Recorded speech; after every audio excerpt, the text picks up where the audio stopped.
We were fools to think the blue chip would save us. It was all a lie. Today, the lies end. Apex, what's your status? We're here. The crypt is armed. This place, they call it the crypt, and we're here to destroy it once and for all. Apex, you just don't get it, do you? The blue chip protects us. Protects us? You mean controls us? Oh, don't be such a cynic. Come on, let's talk this out. You and me. No one has to die today. Talk's over. We're coming in. This is your final warning. Stand down. Team, on my mark. 3, 2, 1. Need backup. Drill cam up. Enemy spotted.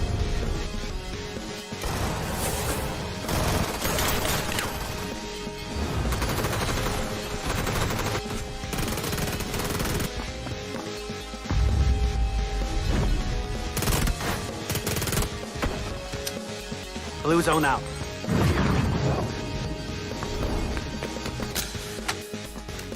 Firing gas.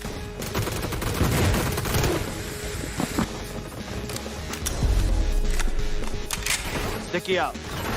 Sticky bomb deployed.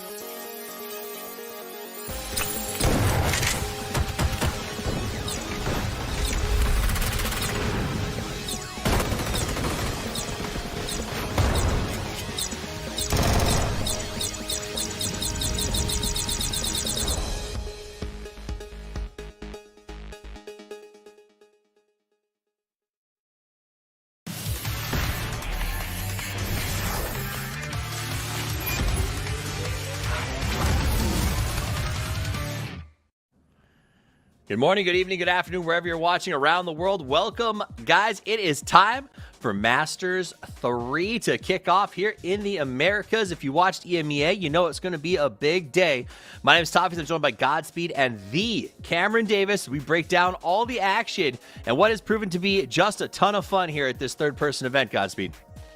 It's been a lot of fun so far. Masters 2 was actually a really fun event to watch. It got very close, and we'll see if that's going to happen this time around. But yeah, it's been a blast. It has been. All right, let's talk about the important stuff, Cameron. We're going to get into like the format and all the important bells and whistles of this.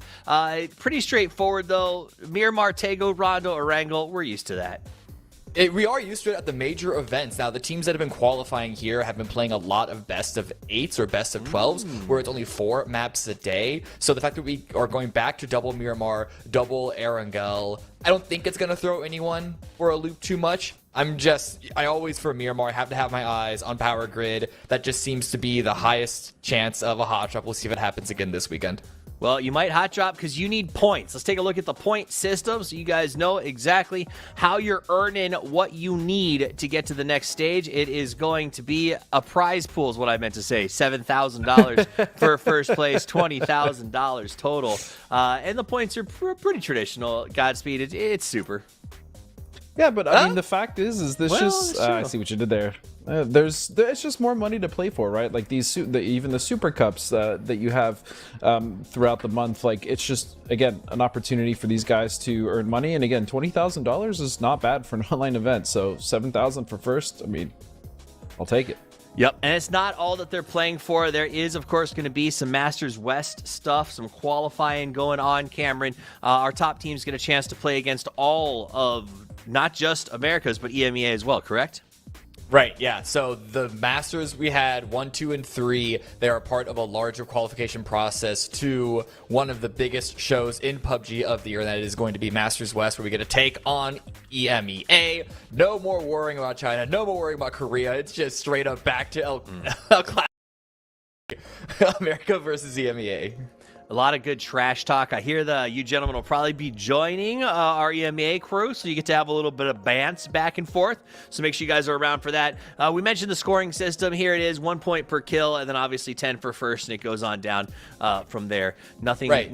No crazy rocket science, Well, right, no. Cameron? So over the year, they've been playing with this. There was the middle section where it was only 5 points for a win, and so that made it like very, very kill heavy. This is not the same super that we're used to, even if it's back to 10 points for a win. It's a little bit of an adjustment. This is still a little bit different from the original super that was established in 2019. It's still 10 points for the win, but 5 points for second place, and you only get points if you're 5th and above, no longer 8th. So that is something to be aware of if you are a longtime viewer of PUBG Esports, maybe took a break and are coming back now. It is just a little bit different, even if it looks very familiar. Just a little spicier. It's like you went to Popeyes and put a little seasoning on it, right, guys? Be a little extra. Yum, yum. Like Cameron said, it's 6 and below now gets a point. It used to be 8th, you'd get at least a point. But the other thing to note about this is, with taking away points from 5th and, or excuse me, 2nd, 3rd, 4th, you only get 5 now for second. It means that it's probably going to be top heavy. So if you're a team that's constantly kind of taking those dubs, 10 points at a time, although the teams are only walking away with a few points here or there on placement, then yeah, I think it's a little top heavy on the wins. But again, I think kills are going to really play into who's going to actually walk away with the dub. Checks out. Love the dubs. Now let's go back to that Masters West thing we talked about a second ago. Cameron, I think we actually have current standings, or at least a little bit of information about how this event is going to play out. So this is where our top guys are right now. Falcons in the lead. Huge shocker there. Furia right behind. Team Liquid in 3rd. And then Rock Esports also at the top 5. All of these teams we've had a chance to watch recently, Cameron. We have, especially at the larger events, but do not discount some of the teams that aren't on this list right now. Godspeed, I don't know about you, but I'm going to be watching Team Mira, who are currently 11th place. So they're not in the top 8 just yet, but these guys have been absolutely demolishing the Players Cup so far. Granted, their Masters 2 was a bit of a letdown where they fell. I believe they ended that event in 8th place, or I think they might have been in the top 3 at some point. But that is the team that I think could potentially surprise a lot of people. Granted, Falcons, Furia, Liquid, like we know how good of a team they are. We expect them to be in the top as well, but don't think that it's going to be quite an easy run for them.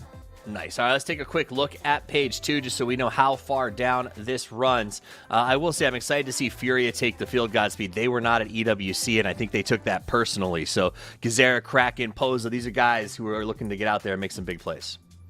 Yeah, I mean, they absolutely crushed. Well, I want to say crushed, but they did win Masters 2. Furia were in first place. So, yeah, not making it to the big events, probably a bit of a stinger. But again, doing one of the recent Super Cups with Cammy, Team Mura was definitely a team that I believe we should be keeping our eye on. I think Cammy's 100% correct in that. We'll see how they play with now some of the quote-unquote big boys coming back. But it should be interesting all around. And then, yeah, LG also, one of those teams that we expect to be up there. And I believe they even might have a new player today. We'll see. Yeah. All right, they got some trials going on. I've got some DM updates the last couple of days that people are trying to find the right setup for Luminosity as they head towards the next PAS, which I think is a very important event coming up. So that's something else to think about here, Cameron. The idea that with the next PAS just around the corner, this is actually a really good training ground for some teams, specifically the ones who didn't get to go to EWC. Yeah, no, you want to make sure that you are sort of keeping the perspective split in mind still, as much as the game is very, very similar. The way that you approach fights is different, third person versus first person, and so I think probably one of the harder things about this season for a lot of teams is making sure that they don't get too locked in one mode or the other, because they are going to have to swap over to first person back into the PAS qualifiers, which is on its own face, another really important event to play and then qualify to BGC with. So it's something that these teams really need to watch out for. But all practice in PUBG is going to be good practice. The guns still shoot the same. You still rotate the same. The maps are still the same. A lot of it is still the same to sort of keep yourself involved with the PUBG esports ecosystem. Now, the guns don't shoot the same just yet, but we'll get into that in a moment. First, I want to show you guys who's the participating teams that are going to be playing today. And as we look at those, Godspeed, anything in particular? I think we mentioned a few. Anybody stand out besides, the Falcons sort of liquid Furia favorites? Aside from the favorites you just talked about, again, we did kind of mention Team Mira, but I actually, potentially Dangerous showed me some pretty cool stuff in the last Super Cup as well. Like I feel like that's a team that's starting to gain some confidence in these lobbies filled with these, top tier, T1 teams, so to speak. And I think they'll be able to kind of maybe make a case for themselves. For as far as Toyo is concerned, I need to see a lot from Toyo. You loved watching them at EWC, right? You were happy with Toyo's performance. I need to see a lot from Toyo in this event. Actually, in fact, that is the team for me that I'm going to be very dutifully keeping my little eyes on. Nice. Yeah. I'm just going to give a quick shout out to Rock, because you can call these guys Home Deco, because they have been getting fans like crazy. I'm growing on the Rock train, man. I look forward to what they bring. Now, let's talk about what you guys can bring. If you want to get involved, you can send us questions right now through the rest of the show. We're going to have the, Masters Mic at the end of this thing. Use Masters Mic AM as the hashtag, and we are giving away, this is insane. If I don't believe I actually heard correctly, 10,000 G-Coin if you have a selected question. So that's bananas. That's like easily schematics for days. So that's go like ahead at least and send those one questions. skin, right? Bro, I opened a 10-pack yesterday and pulled 5 skemmies. So I'm just saying, you could probably hit 25 off of this win. So send in your questions. It's going to be big news. It's going to be good stuff for you guys. All right. Game's about to get underway. Other big news, I made a joke about this, Cameron. I said guns aren't going to be the same. That's because we're playing on the live patch, as far as I know, which means that the DMR 38.1, 37.16, something in that ballpark. 59 to 70. I think it's 38.1. Do you know, what is the story with the dimmers?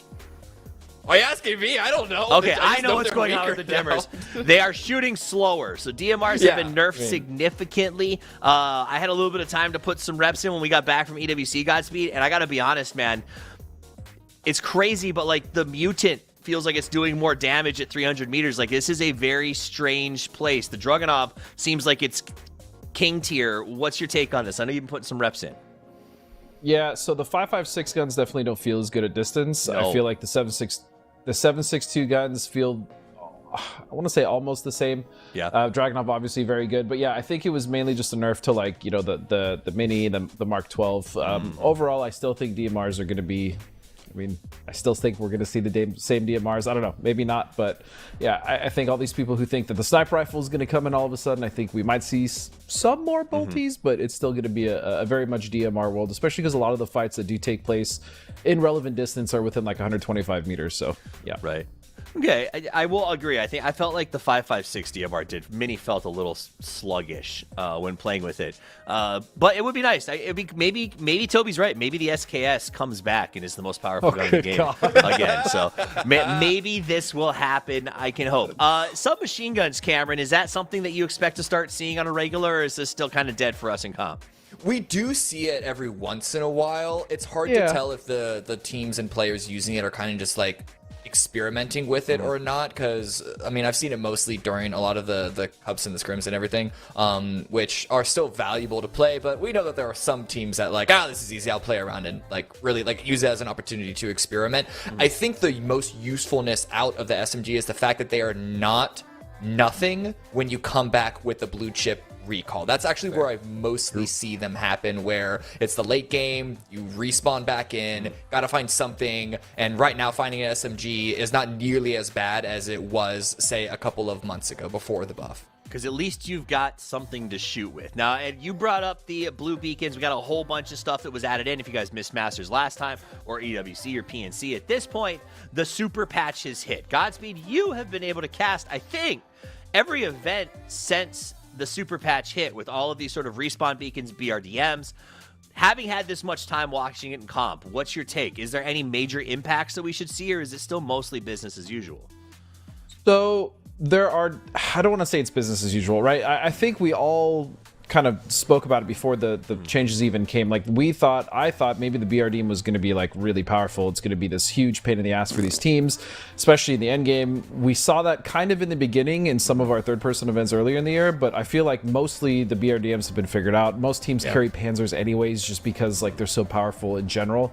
It's just an instant knock if you earn that thing. Plus, like the Lynx now being on all maps can also just pluck someone out of a BRDM. So BRDM, not as impactful as we thought. I think Blue Chip as well, even though it's been my favorite addition to the game, we've seen teams really start to set up and punish those, especially understand how to play around them.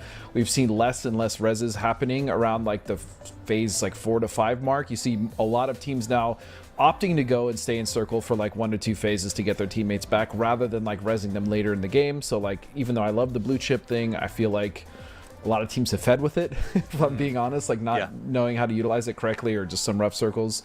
And then the C4, I mean, it's an explosive change. It is what it is. It's a very explosive change. There is little counterplay to it, which is why I'm not a huge fan. That being said, I won't deny that it's given us some of the most exciting, quote-unquote, as you stated, explosive moments in competitive PUBG. So, I mean, it's here to stay. We'll see if teams continue to use it the way they do, kind of just like sending it in with one player on a you know, I'm gonna get knocked, but at least take 3 with me mentality. But yeah, the changes have been interesting. I'll say that they've been interesting. So as a heads up for you guys, we got about 2 minutes left till we kick this thing off. So just stick with us. The lobby is getting loaded now. Cameron Davis, I am curious if your take is the same. Do you think that the changes? It feels like what Godspeeds is saying is sort of everything's evened out. You know, even teams like Twisted Minds has gone, we now have a strategy for these things, and it's no longer catching people off guard.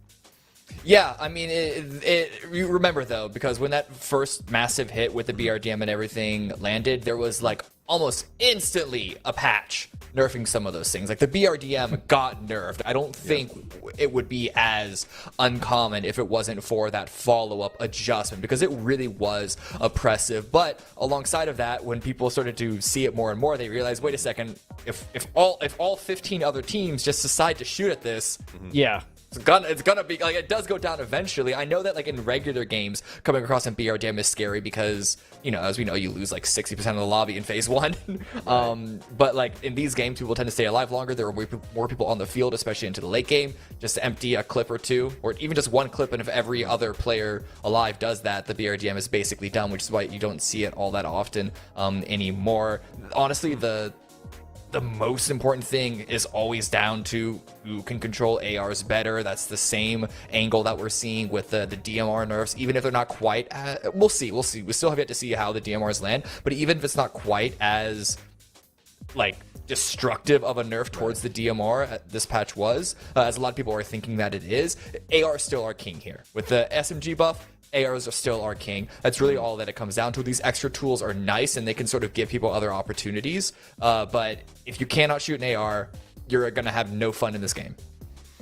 I mean, you can still have fun. I think you guys should still download the game and give it a shot. Yeah, Steve.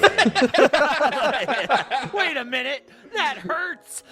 You know, do you guys remember when they added trunks to the game and we used to fill them with ammunition and like a vest and all kinds of fun stuff? And now it's a mortar, a panzer, a C4, and a pop-up shield. And like that's your entire inventory. But Godspeed, it does feel like teams are prioritizing that. I mean, should we herald this as like the era of flexibility in PUBG? Because it does a little bit feel like teams are having to change, like be ready for everything. I mean, yeah, with every new edition, obviously the teams are going to have to find, you know, the flexibility or the adaptation in order to do that. But I feel like as far as like the trunk things, the meta is pretty much the same. You'll still have teams putting like, you know, whatever in there, like ammo, as you said. But mainly, yeah, they're putting in the explosives, right? The foldable shields if they don't already have one. The Panzers and the C4s are probably the big ones, just because they take up so much space as well.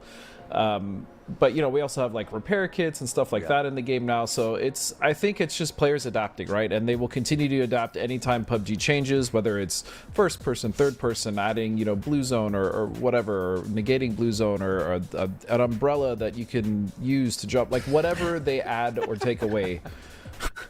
They like Mary Poppins crossover event. Essentially, I meant a parachute, but for whatever reason, a deployable umbrella, which would be sick. Hey, so if I'm just anyone saying. from development is listening, Umbrellas, that'd be baby. sick.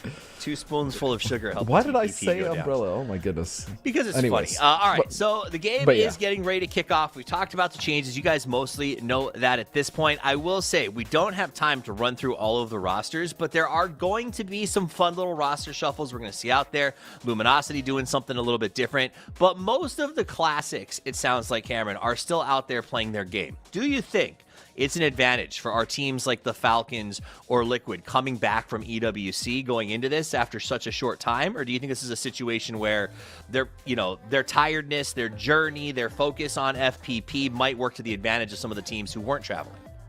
I do think that it's the latter, because as much as I think that having reps in the game is the most important thing, the teams that weren't traveling were still playing in the Players Store. So teams, again, I have to shout them out. Team Mirror, they are playing in almost every single thing, every single event that they're playing in. Same with Bestia. And that's where we're seeing both these two teams really continue to level up. And why, like, this is what I said at the start of the show, like Liquid Fury or Falcons. You guys are all amazing teams. Don't think this is going to be a walk in the park. We have potentially dangerous that could come out of nowhere. No way as well, Godspeed. We've seen some really interesting things, at least the last couple of weeks, from them. Like, there's not a single team in here that I don't like, that I don't expect to have at least like 1 or 2 good games minimum come out of them.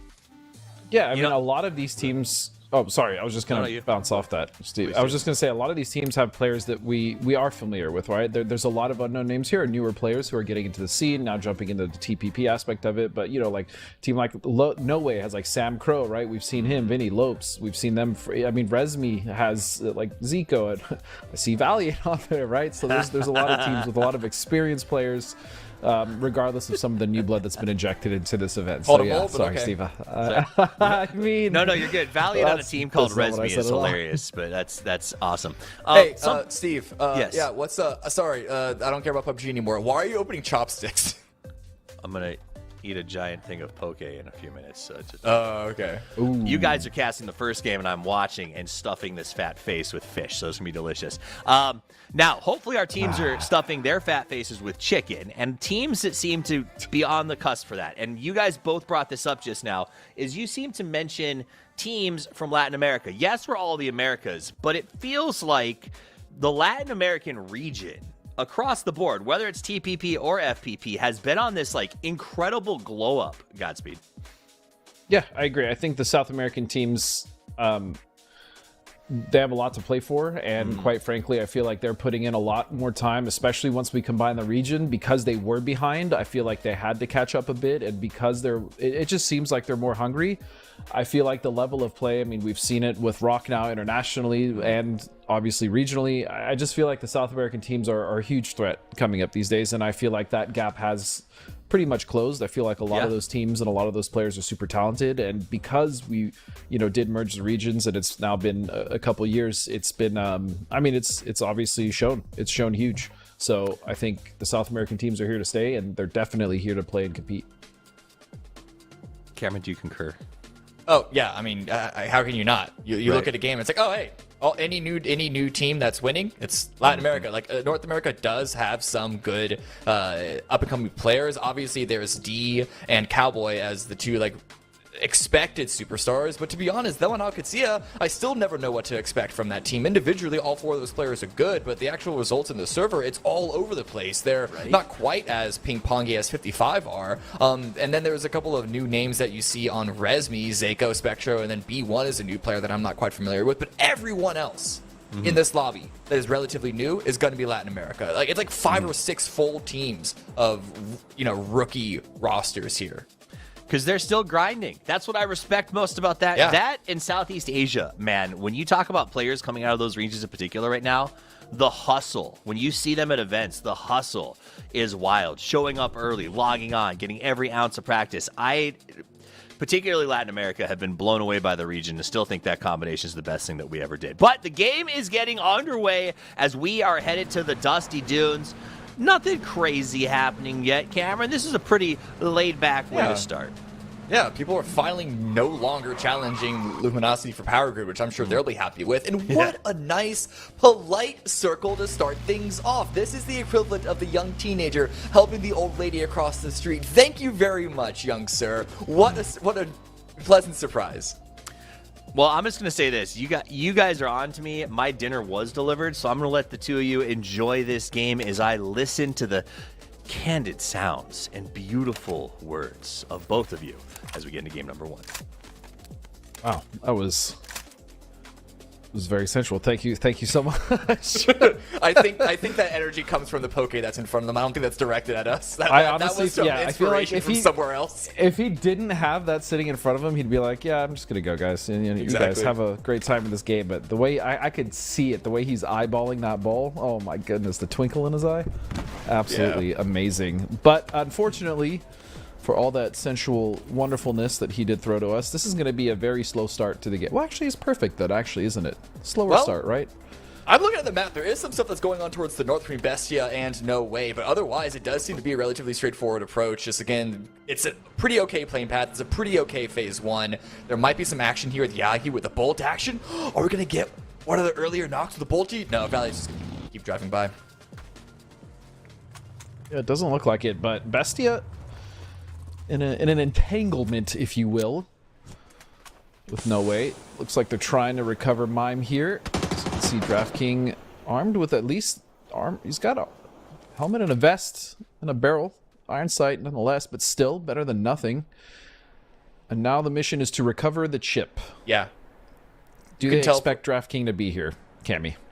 I think they do. There were a couple of vehicles that pulled up, I imagine. There are a couple of members here. But yeah, there's another fight happening through. I believe Nicholas got knocked, and yeah, Resmi sending it all in.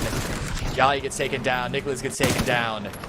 Really good opening for Resmi to make a play. I imagine that must have come from the information that Valiant was able to grab. But now another push is going to come through from DraftKing. Also a beautiful double there by Oto Sakayu. He was able to find that. Oh, I like this. I like this little vault. Cheeky. Good catch, Flood. The rest of them off balance. And they don't know. Oh, the knock is there, though. Flood and Vinny will go down. It's just DraftKing now. So the person that was here in the beginning. Oh, this is dangerous, Cammy. Yeah. I don't really know how all that happened. No, Sandcrow does go down, falling from the rafters. The splat was too real. And a great angle found, almost got a double, but Bestia are eliminated very, very early. But look at Team Mira. They're trying to go aggressive. They heard the shots, and they're not going to waste any time at all before getting involved and trying to put themselves in a really good place on the leaderboard to start things off. Yeah, great start again for them. Looks like, but this is the thing I love about it, right? It's always going to be Mira. We saw this in the Super Cup. You and I casted together, and it was the same thing. Any opportunity that they can find in order to punish a third party, or be the third party to punish, I should say. I mean, they take it. And I love this. This proactivity from them is just wonderful to see. Yeah. And they're continuing it here, which is perfect. The problem is, I don't know if they know of Lopez's position on the north. The angle is going to finally send some shots out. Fakes and have to run away. Don't know why you jumped there, but hey, it's fine. He's alive, 24 HP. And now Lopez's position has been accounted for. You can see Fana on the minimap potentially maneuvering around because of that. And Mira might have second thoughts now that they're no longer being able to sort of lock No Way into that single warehouse. They know the revives have likely come through now as well. And since this is not in phase 1, there should be the consideration to perhaps sort of give this fight up.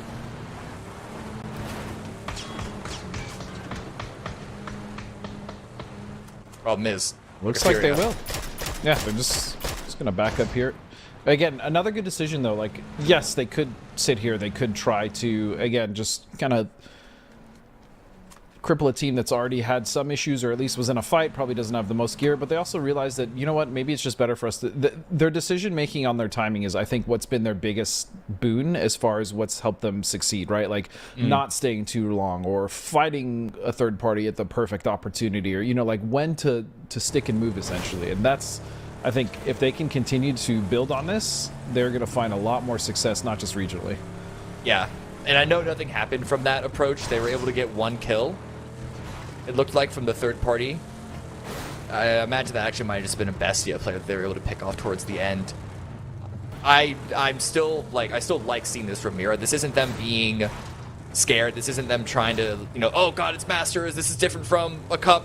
This is different from a Super Cup. We're gonna play. No, they're still actually going as aggressive. And so again, keep your eyes on them. I imagine actually Furia's arrival was likely spotted, and that was another reason for them to pull away from that attempted gatekeep onto No Way. Yeah, and Furia also, for themselves, have found a good spot here just above Graveyard. Curious if they're going to stay here, but this gives them really good pivot points for rotations from the north, whether they want to go west or to the east. Hero now, rotating around. Coming in all the way from the south. And really long-range shots over towards Vox.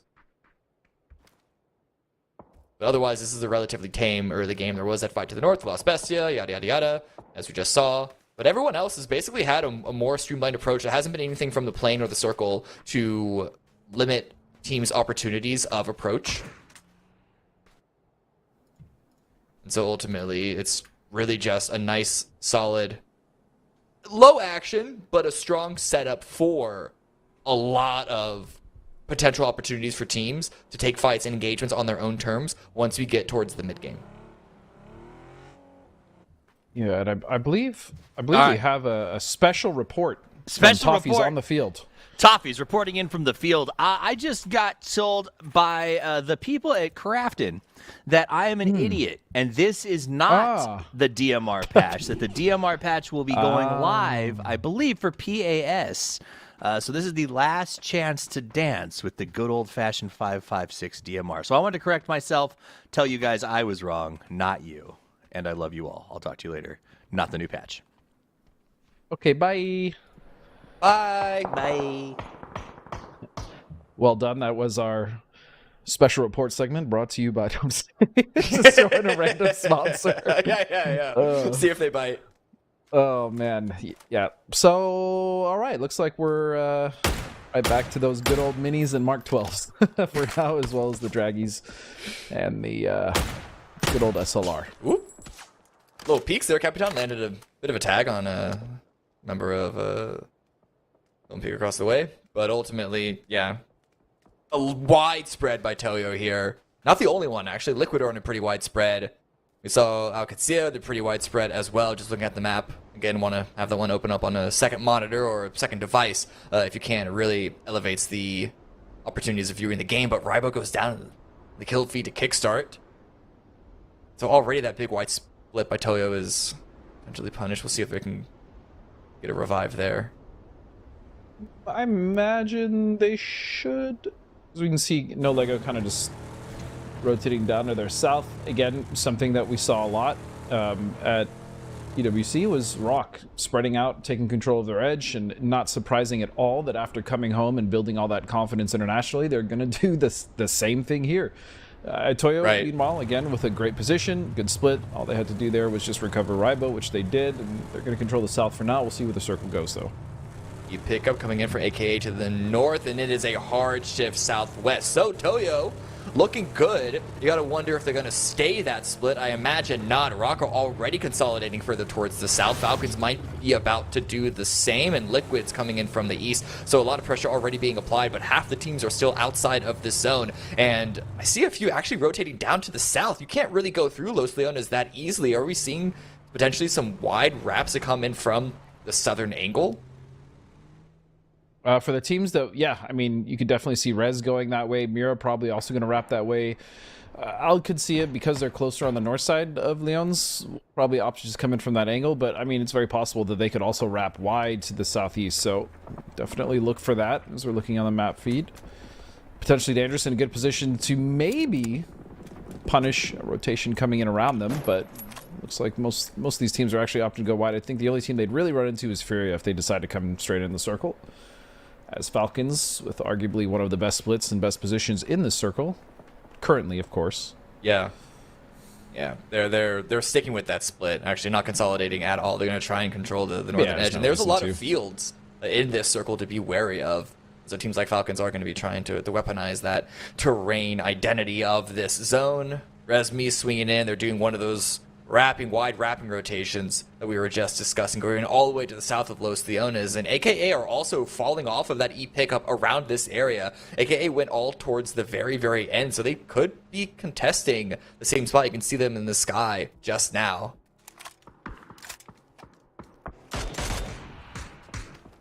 This, again, something that we've seen more and more of, especially when it comes to not only just the reses, but E pickups, is teams are, I feel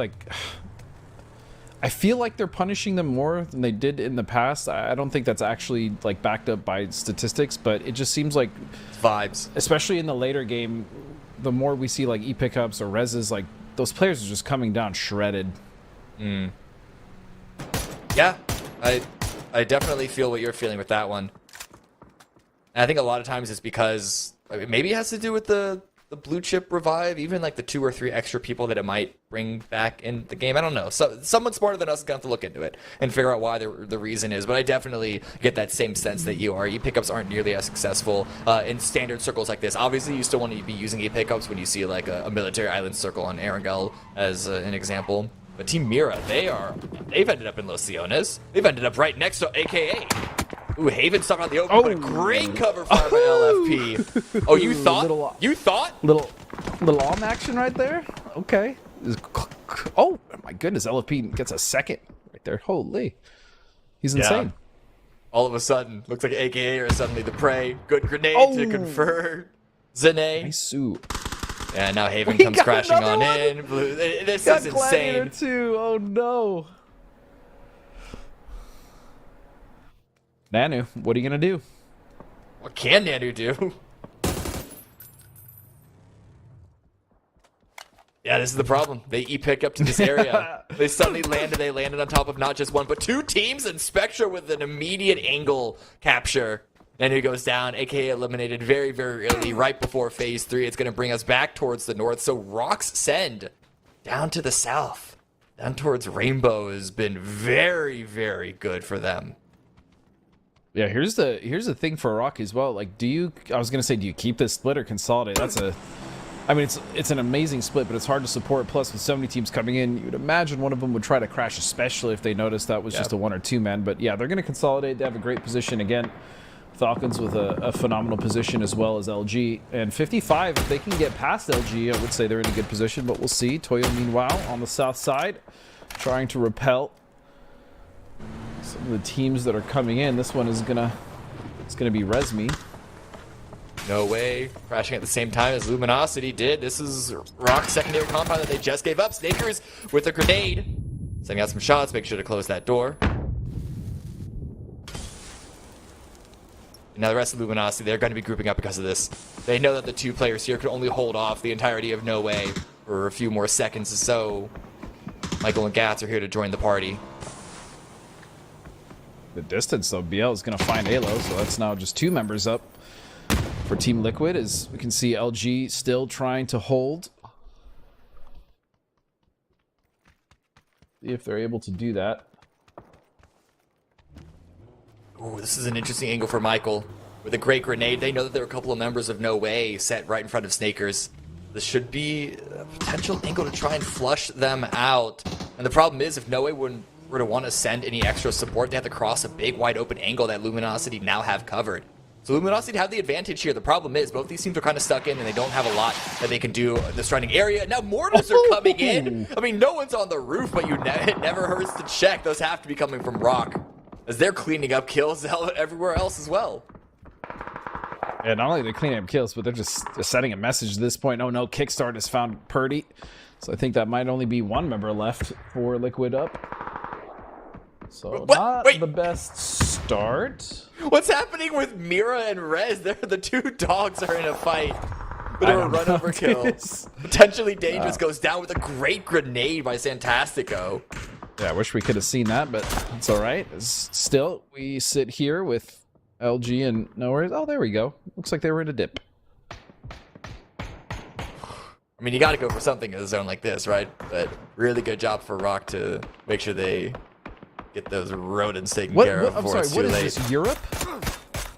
Is everyone just sharing the same building, same compound? What is going on here? What is this, EMEA? Well, I could see them. They're sending it. the wrong region? What is this? Oh my goodness. As you stated though, yeah, Alcancia is here. Cammy, they're gonna find the first knock on RBN, a second knock. RBN, fantastic go. He ain't done yet. Oh, it's another one. Sick, and finally sparking with the trade. Oh, and then immediately going down. Teams are just not wanting to hang out on the east side. Luminosity swinging in on the wake of Alcancia. Alcancia slam into the southern section. Able to take that position away, but with the damage that Liquid did, Rock gonna have to go for the revives, but Utility is already flying in from the south. So Nasco is picked back up. Superstar of EWC back on their feet, but RBN still needs to get revived. Smoking off that angle further. And now Falcons on the north. They only got one kill from the split. They even lost a player for it. But that's some really good damage on Furia. Now they're next to the party.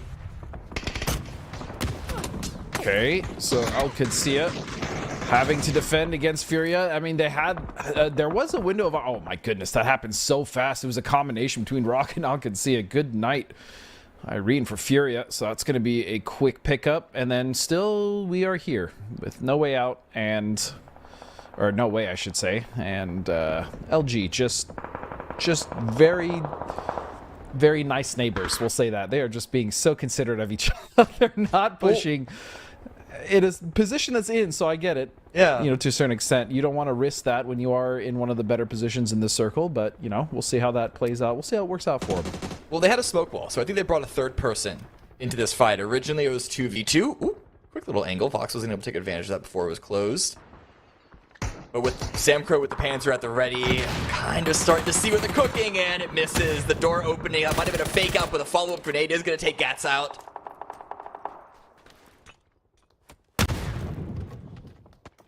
Okay, so we have more utility going in, trying to maybe get a flush there onto Gats. I like that blue zone being thrown above as well. It should land, it should extend down to Gats. It does. In fact, it does. Very smart to not also implicate themselves, but Vox is going to find a nice double. And then Psycho, what angle is that coming from? That's all the way from the west with an Overwatch Yeah, I have no angle idea. there. It's It's crazy. all onto Vinny now. Suddenly, even with the first opening knock, No Way gets shut down, and it should be enough for Luminosity to also get the revive, but Snaker's on the angle. Small window of opportunity, and they're able to take advantage of it. Now Falcons comes reaching with a clean little 180 into the reverse. Drift City, and he baby. gets two off of that. Holy! Get that boy some driver's gloves. I don't think he should be playing in this event. Now Michael's stuck in this corner. He's able to get a knock against Falcons, potentially setting up Luminosity to go for some more revives.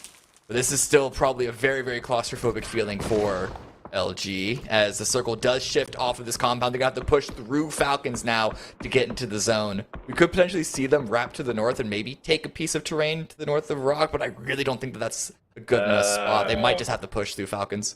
The problem is the way Rock is spread out of that, plus the fact that Falcons are holding pretty much the only cover now from the rest of what's left in the circle. So less likely they're probably going to have to go through the Falcons here. I don't know if they even have a vehicle they could use. So we'll see if that's going to be the case, but still rough position now for LG with the Falcons pulling up in front of them. Meanwhile, you have 55 all the way up here holding out Valiate from Resmi. Valiate in the blue. Whoever would have expected, but hey, shots come through, doesn't get the knock. What an opportunity missed. Goes for it again, runs out of he ran out ammo. of bullets. So I think that right there is a perfect analogy for why SMGs still are not better than ARs. Because he hit most of those shots. It's not like he was whiffing. I think it might have been two separate targets though. Each of those sprays might have been the problem. True, of course. Of course. I mean, there's a lot of things that go against the SMG there in general, but yeah, I mean, he did enough damage to stop 55. That's true. Two members though down to blue, so the backstab was successful at least. Kind of. I don't know how many kill points they got themselves out of it. Yeah, I think it's mostly the blue just cleaning the rest of that up. But back onto the LG versus Falcons. They make their way through, but this is the scariest door greeting I think you can expect. They probably do expect it, considering the state of the meta in this game right now, but they got to do something. You can see him using that perspective change here to get the advantage on if they come through, and now he can even see one through the door. So he will continue to do that, as will the Falcons. It's a beautiful little dance.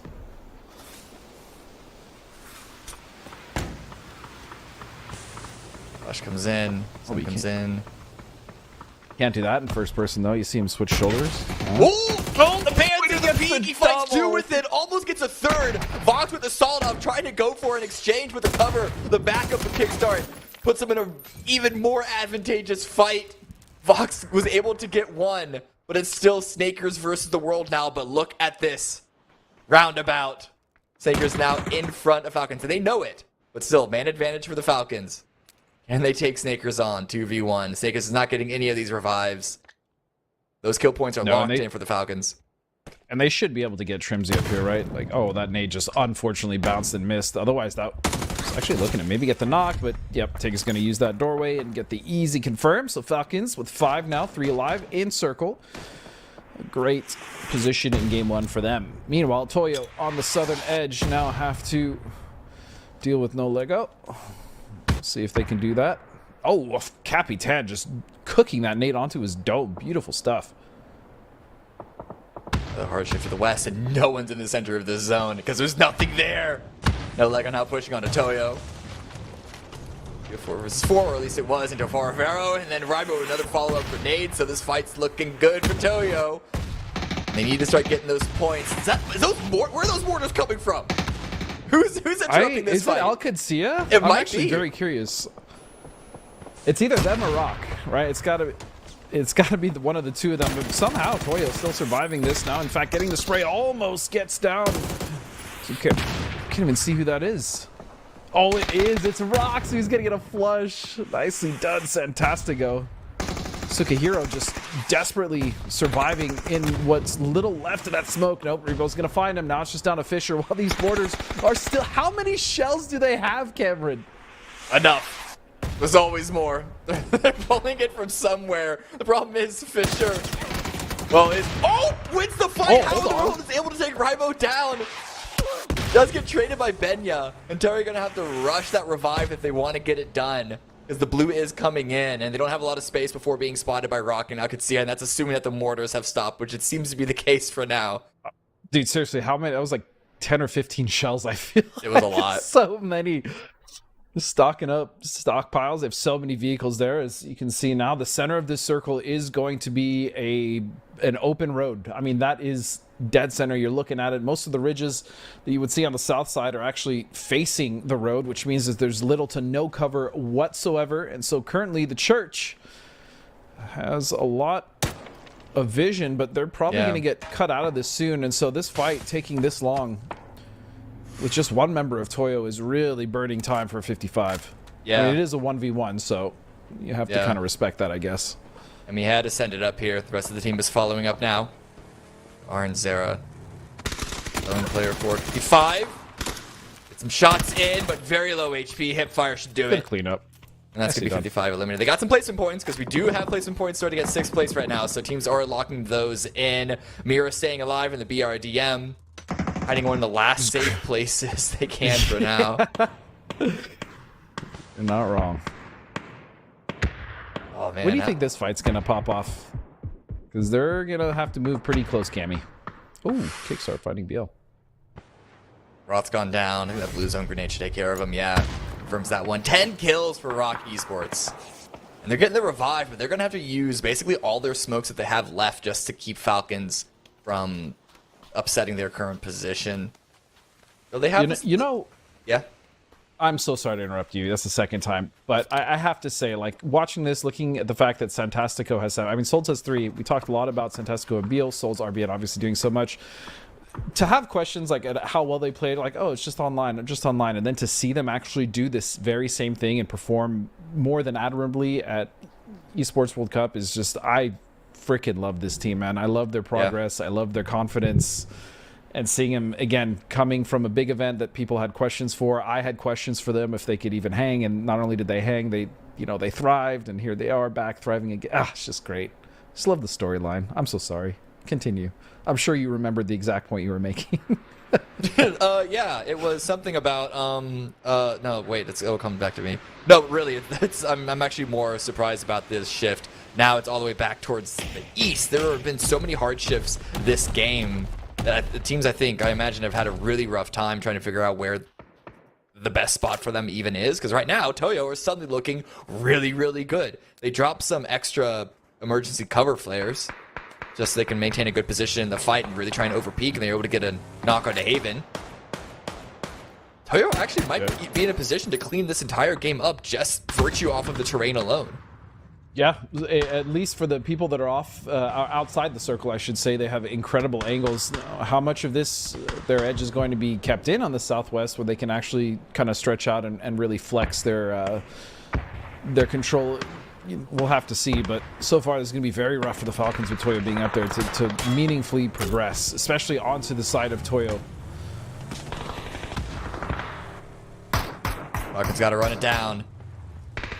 Gotta try and get rid of fakes in. Grenades go out. Kickstart, luckily, able to push through the landing pad of that piece of utility.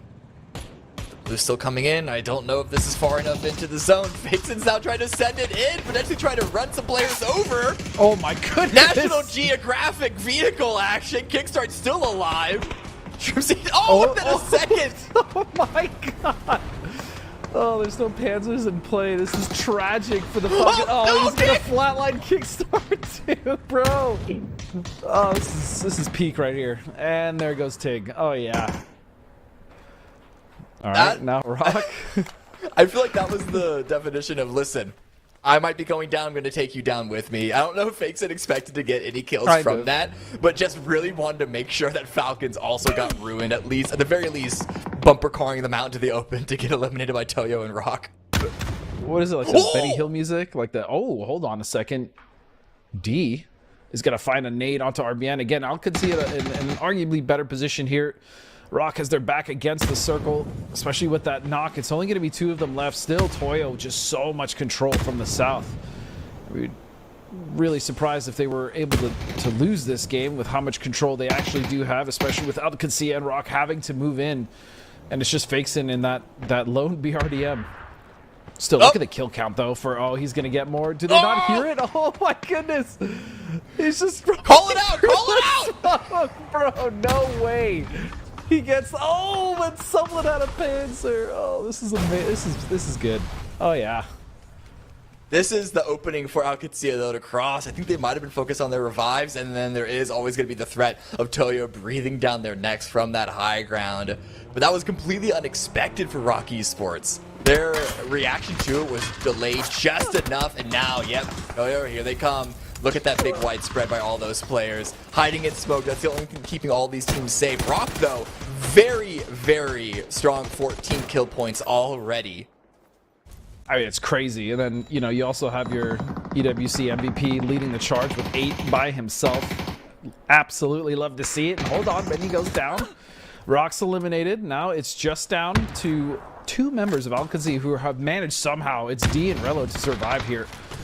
You have to imagine how much longer do they really have. Relo getting knocked down to just 1 HP, a literal sliver.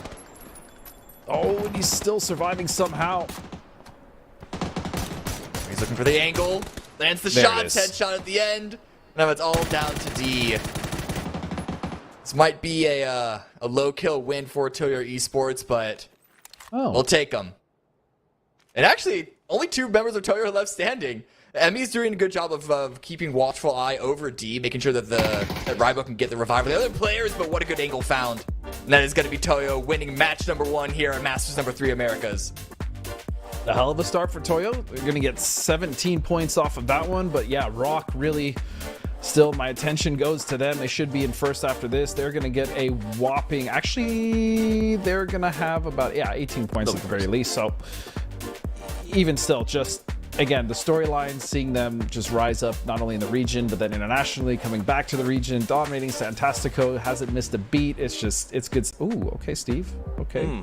Pop off. They didn't miss a beat. It was a tireless win by Toyo. They played very well. They got that victory. Though, I will argue that BRDM perhaps set them up for the win because it went out there And it was like they went, hey, I heard no one's got a Panzerfaust. This is how you use a armored vehicle. And I've never seen anything like that, Cameron. Running people all over. Honestly, hilarious. And my favorite use of a BRDM to date.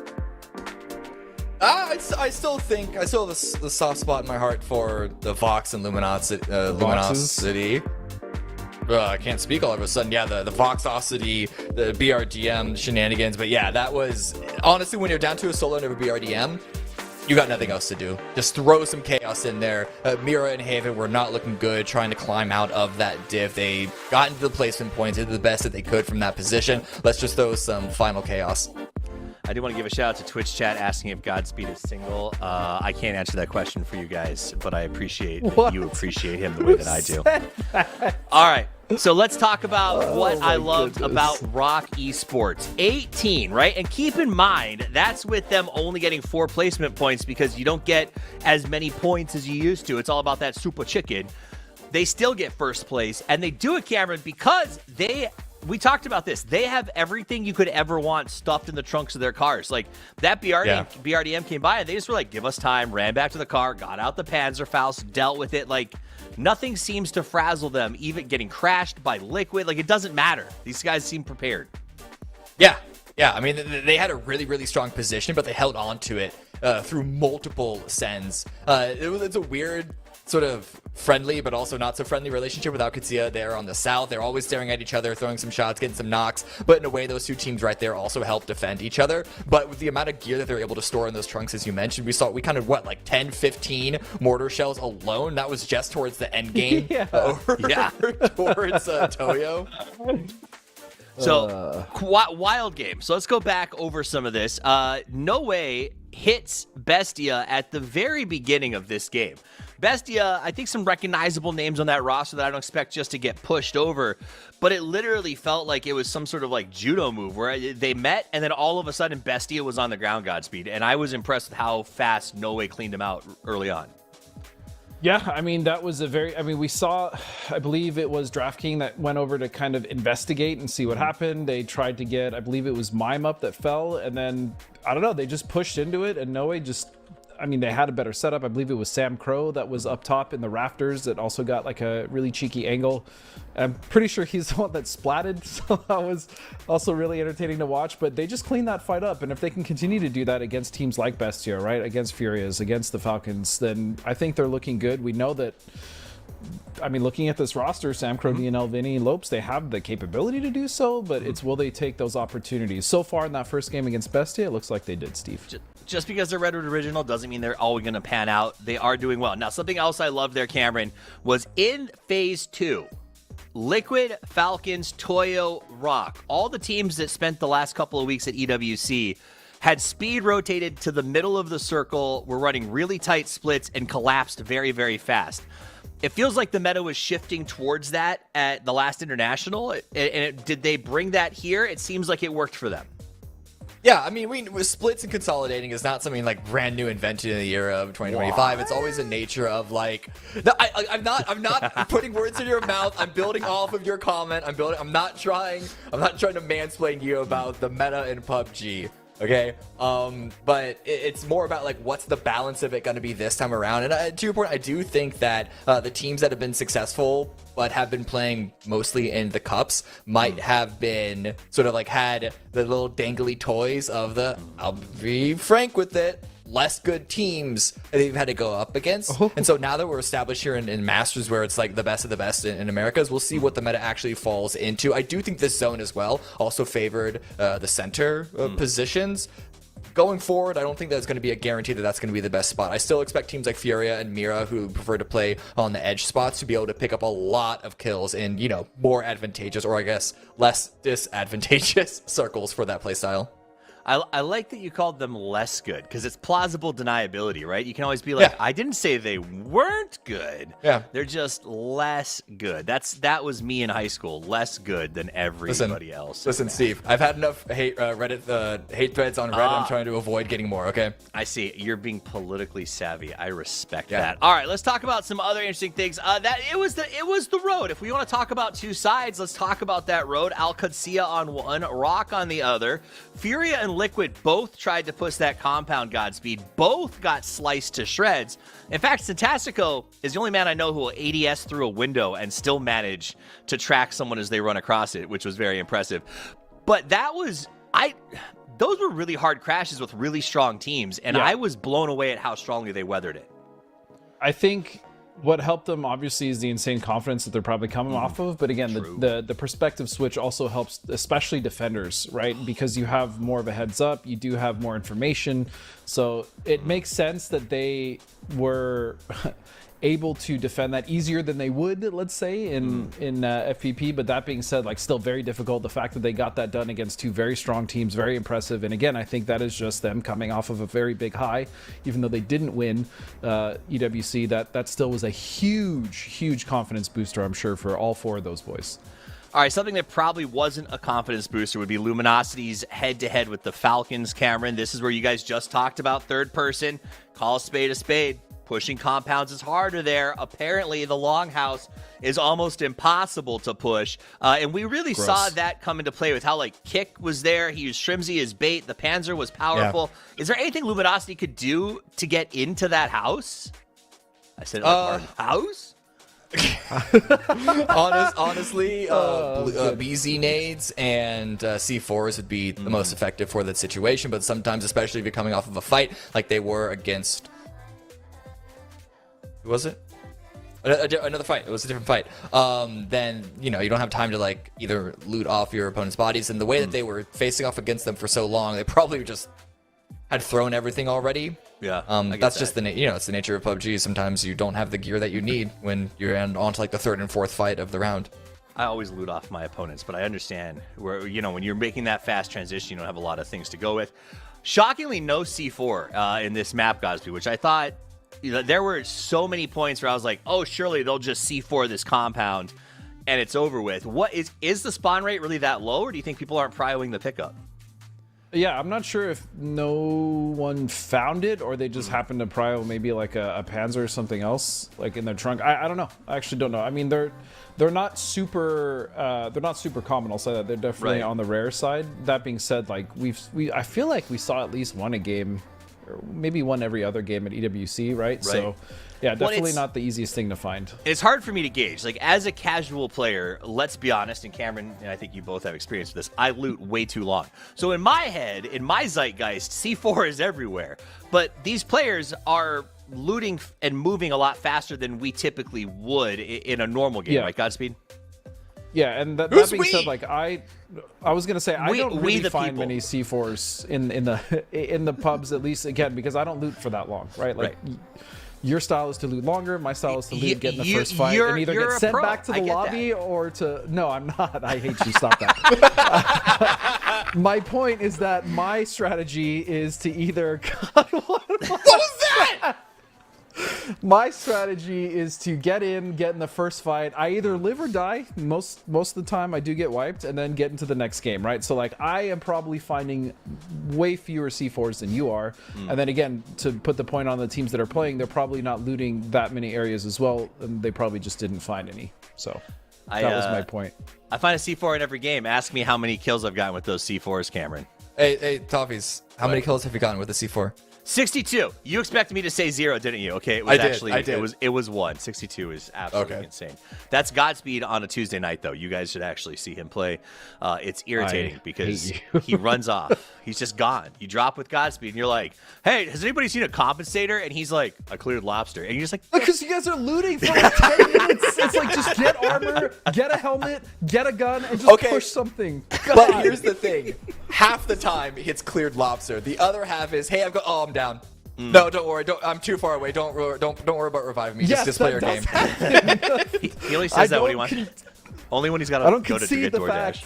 I don't concede that oftentimes I'm usually down by the time you guys are ready to leave whatever city or wherever we are. Yes, that does happen a lot. Cameron is not wrong. Listen. Who's you guys? I'm constantly yelling at Steve Let's talk about the map. It's not lost on me that you choose Master Nook and his squad over us on a regular basis, but we won't get into that.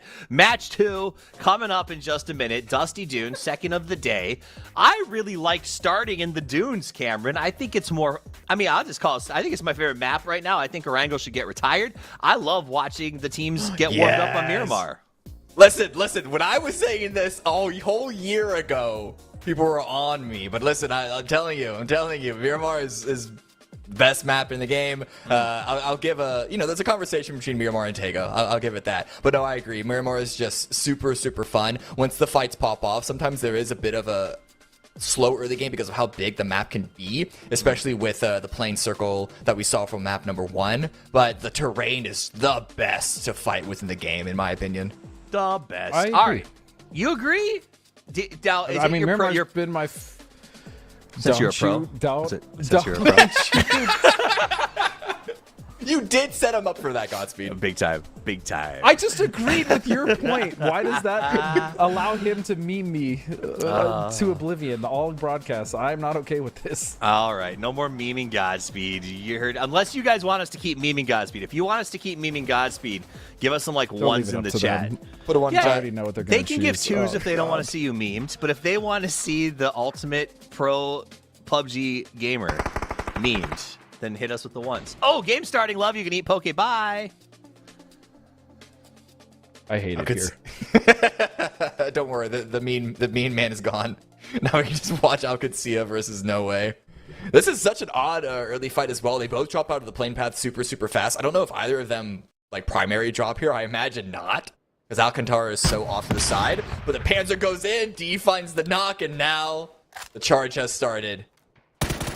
And for a team like QAD, right? I'm just curious when these guys are really going to start to find their pop-off games, right? Because again, with this roster, knowing how capable they are, especially in a lobby where, again, you said it earlier, we'll call a spade a spade. There are some less gooder teams, so to speak. This would be an opportunity for them, especially the teams are around them, to farm. Yeah. There was a bit of a dangerous moment there where it looked like No Way could have selected one individual target from Alcacia and pushed hard on that, but then I think that Panzer knock-kill combination really set them up. I am worried Roth could get isolated still with the way that things are standing. Holding the angle now, and DNL doesn't seem to be wanting to go aggressive. Granted, when you have a shotgun, the name of the game is to try and play defensive and wait for them to push you. And that's a great angle. Again, this perspective definitely does reward defense more than it does offense. So that's why you can often see with a majority of our fights why things do slow down considerably. But it's the players just trying to use every tool at their disposal.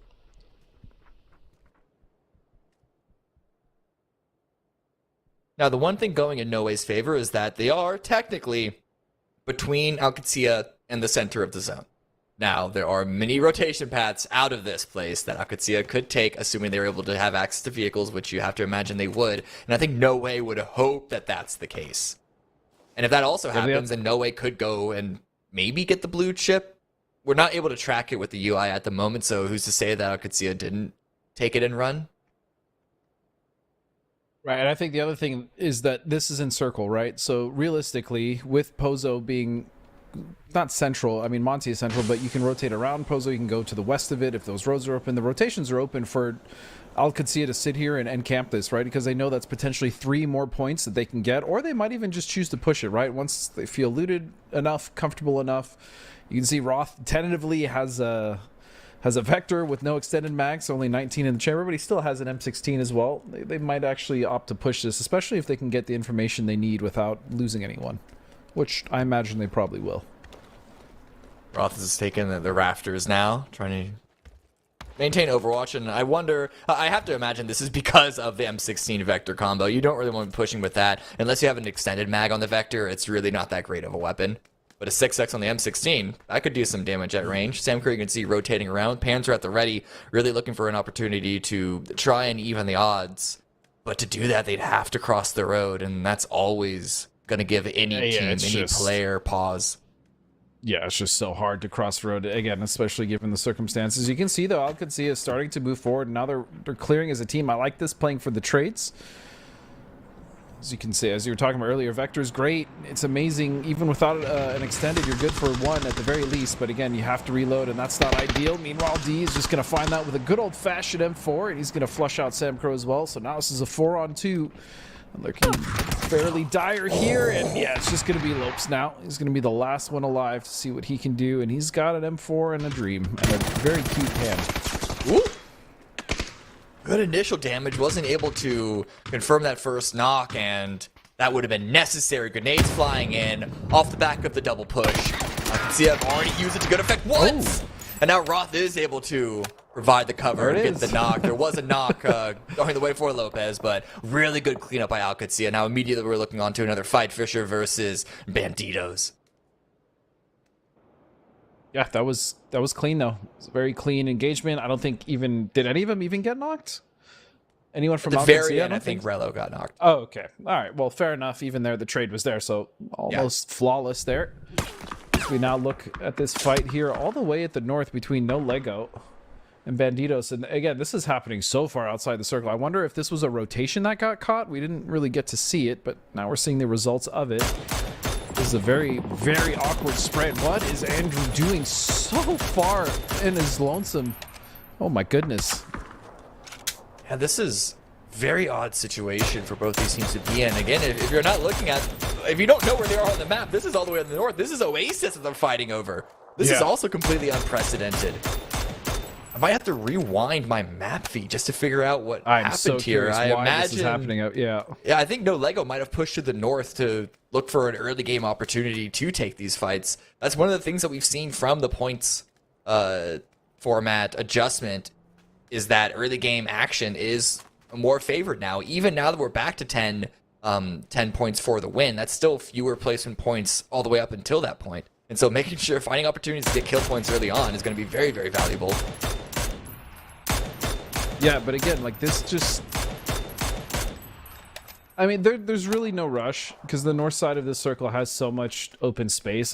Not that No Lego would necessarily know that, right? They don't have the information we do, but there's just so many options to rotate in from the circle. So I'm just curious how long they want to stay here, just on the based on the fact that, again, a lot of teams are already going to be set up. So is it worth it? Maybe, if they can get the kills, but I don't even think they were able to do that. So either way, I think both parties involved are deciding that, yeah, maybe this is just a waste of time. I don't hate No Lego for going for the opportunity. Yeah, but there's, you know, they don't want to fall victim to the gamblers' mentality.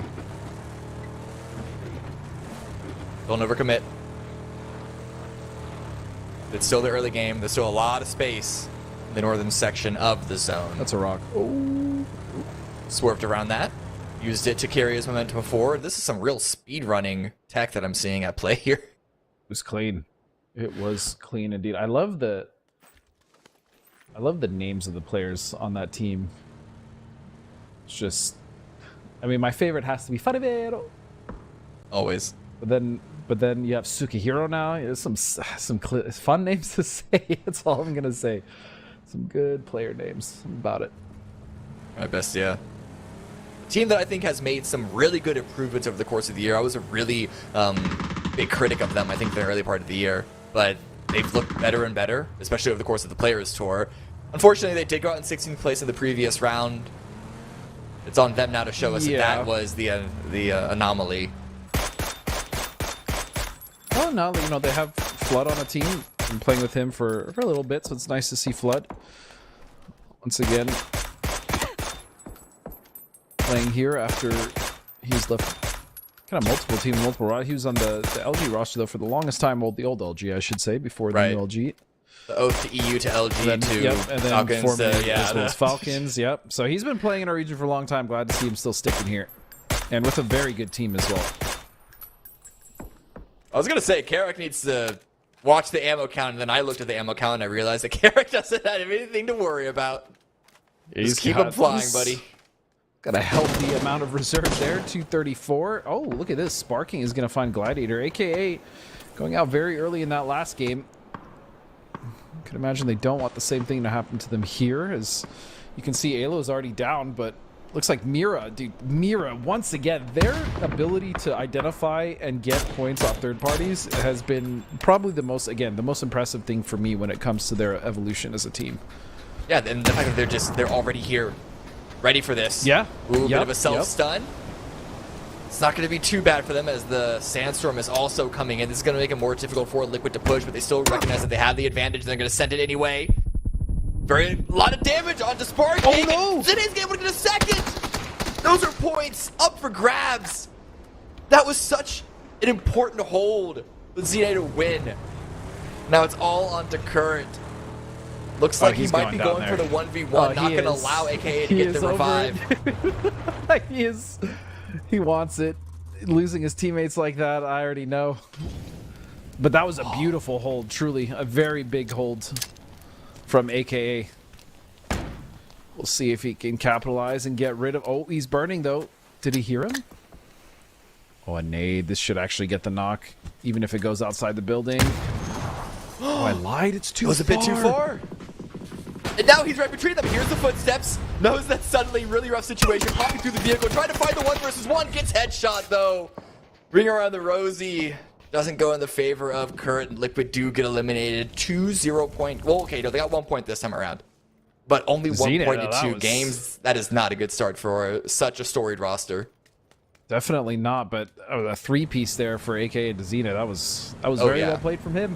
Very well played. Can't deny that. So now you can see Banditos actually came in all the way, so they split off from No Lego, and they went all the way to the east, and it looks like NL is still on the west side, though. It looks like they're still looting, but I like this. This is a good rotation here coming out from Banditos. Good recognition and really nice leapfrogging. They stopped, they scouted. It was good stuff. That's what you want to see from a team, or a young team, I should say. Shots come out. No real connections there. I'm surprised we haven't lost a tire yet. Oh, we've lost a tire. Okay, yeah, never mind. In a second we get a little bit of a closer look. We can see Hillfeed's getting a bit heightened. A lot of people are sending it in towards Monty. I didn't realize how many squads were focusing up on the city. So maybe Toffee's point about the meta being all about the central once again is actually going to be the reality here this weekend.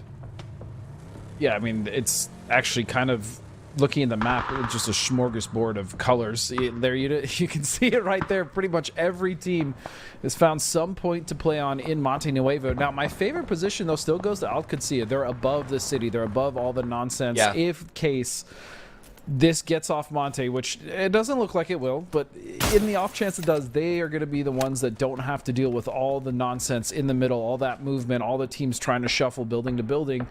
So they're going to be the beneficiaries of that situation at the least. Mira, meanwhile, again, another one of those teams, as is 55. And Furia with a nice split on the north. Usually it's odd to see so many teams go to the center of a city, even if it is the center of the zone so early on, but with how Monte Nuevo is surrounded by fields, it's kind of like an all or nothing situation. Plus, I think the shape of the city does give you more opportunities to leave if you have to, but great shots coming out of Emmy. Able to get a knock on Andrew, so close onto Yai, but instead looking just to confirm this. Emmy will find one. It's at least one kill. Toyo did lose 2 earlier, though, Cammy, so it's just Emmy and Rebo now. This Yai stuck in an open field, and he's going to be found by BL. It's going to be an easy pickup for him, unless it's stolen. In fact, it's going to be Gats. He's going to pick the pockets of rock there. Nice grab. We do have phase 3. Bit of a medium shift to the southeast. Over towards Brickyard, away from Monte Nuevo. See how teams rotate around that one. Luminosity now. Looking to be in a position to potentially gatekeep the northeast, but with the field in front of them, I like Vox's idea of sending it down to the compound below and sort of giving themselves a foothold closer to the center of the circle at the very least. But yeah, now Furia are crashing into Monte Nuevo. Teams are still committed to the city. This is wild. This is only phase 3. Yeah, and just look at how much space is actually open to the southwest, the southeast, the east. I mean, all these teams are opting to go into a city that may actually get pushed out at some point. If this keeps going south, that is going to be a graveyard, not a city any longer. So you can see PD, this is one of the teams I had my eyes on, especially kind of seeing their progress throughout the cups and just throughout the year. There's definitely potential here, and I don't mean to say that as a pun. We'll see. They're still shaky in certain fights, certain rotations. Still think they're figuring things out, but again, a very solid team, and one I think is worth watching. Fury, they lost one in the Sen, but they were able to find a foothold nonetheless. Bandits go down. BL finds more. So Rock with 3 kills, ready to keep the momentum from the previous game, getting first place despite not getting the chicken dinner. Now eyes on Flood. Bestia looking to utilize the high ground. Circuit Hero sending it forward, just trying to grab more and more space as Rez coming in from the southeast. I think they might have been going for a revive, a blue chip, but up against the Falcons. Tiggleton gets the one. It's on the Spectro and Valiate. Look at Valiate driving all the way out into the blue. It's honestly like it's horseshoe beyond meme at this point, and it's just it's got to be intentional. Possibly is. Look at this push now. It looks like they are coming to finish the job. I'm not sure if they're gonna have time to get Otosaka up, but we'll have to see. Looks like Zico's okay. Hold on, they're setting him. They actually might get out of here. Oh, never mind. He healed first. He's gonna get him in the car. Yeah, get out of there. Ah! Kickstart. What a nade! Oh my goodness. That was a hell of a nade, and so it's just gonna be Spectro and Valiant now, the last 2 left alive for Resmi. Man, if they went for 1 res and then instantly left, they probably could have gotten out with 3. And okay, that was intentional. Spectro meant to stop there. Sorry, I just got completely shocked by the sudden turn into the wall. Valiant is still up. That's double VSS for Resmi, by the way. We saw double SMG for the squad the previous round. Double VSS. That's an SMG. That's a 9mm team right there. I'll tell you what. Gee, look at the ammo count too. I know 9mm is light. That's still a lot of bullets. I mean, but here's the thing. You have to figure out, as we see LG rotating right past this position. It looks like Vox is actually okay. I might not even get to explain my point. Spectro, he does find the knock on the Vox. That is huge as a start. But the other vehicle is now here. The smokes are coming out. Oh, he's gonna find a second one. No way he gets a third. Oh, more grenades! And then Flood's there to help out. And that grenade should finish off a few of them. Vehicle goes flying. No. Snakers comes landing in. Vox goes down. Spectro gets confirmed. And Michael is surely going to get stolen away. Hman grabs that one up, but through the fire and the flames, LG secured the shack, or rather, Snakers secured the shack. Same thing, really, at the end of the day. I mean, that was a great salvage play, though. Especially for Resmi as a team. That was huge. 2 points on the knock, even though 1 got stolen. It's better than going out with nothing, so a heroic effort there. As you can see now that Falcons are just slowly making their way into this circle. I imagine they're going to pull up underneath Rello or around that position to avoid getting shot from the north, but we'll have to see. Pretty much where Snakers is centered, it's a lot of open area. You can see now 55 have set up on the north side of this circle and dip, and I would be very careful if those are coming from Rock, because they are pinpointing those bad boys, and they're getting closer with each one. One more. Dial that one a little bit. Oh no! Suddenly Furious strikes. Souls goes down. I don't know if that was the mortar player, but regardless, Rock are now suddenly going to have their attention pulled elsewhere. AKA driving in from the blue. Is 4 does a fair bit of damage on its own. But hey, all 4 of them are still standing. You got them all up. Not a bad entry point either. No, in fact, they're going to have high ground behind Bestia. This is arguably one of the best situations for them. Granted, they do have to deal with Bestia, which is no easy feat. But again, getting into the circle after being in the blue for so long, after fighting Liquid, getting rid of them, it's a good recovery. And speaking of recovery, Rock now, it's going to be tough for BL. He's going to have to... Yeah, I don't even think he can cross. He's just going to be solo. I don't even know if a res is possible at this point. No, blue zone's right on those 2 players. What a great grenade by Kraken. Shut that MG3 down. Even running to their own blue zone grenade just to make sure that they can secure those kills and get those points. You know what I do have to say though, Cammy? What? One of the biggest benefits of third person, as far as a spectator goes. You know when they do that crouching run walk thing? It's kind of like the stanky leg. Looks kind of funny. Doesn't it look kind of funny when they do it? Little stanky leg when I do the crouch, the constant crouch spam. It's good. It's good. Anyways, Anyways, hard shift to the north by northwest. Montenuevo is still in the game. 55 sent it down onto potentially dangerous, and I think they got the final member of Toyo while they were at it. Still 12 teams alive, still 6 teams away from placement points.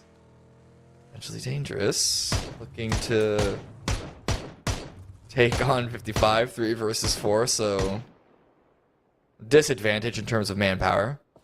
But they potentially have the surprise factor here.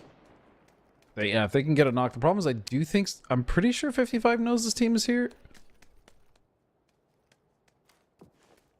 But I mean, the thing is they're both in, but just barely on edge. So I doubt either of these teams is going to force a fight until the next shift when they have to take the back hill. The good news is the east ridge that they're on is fantastic.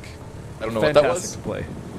I think Kickstart's fine though, and now they're going to keep sending it in. You hear 3 more autos coming your direction. That's a frightening sound. Those are people that know that style over substance is the way to go, but Shrimzy's taken down. Shrimzy. Instantly shut First down. He got hit by a car, I think. Then he got shot. I'm not exactly sure. Snaker's down. Coming out to strike.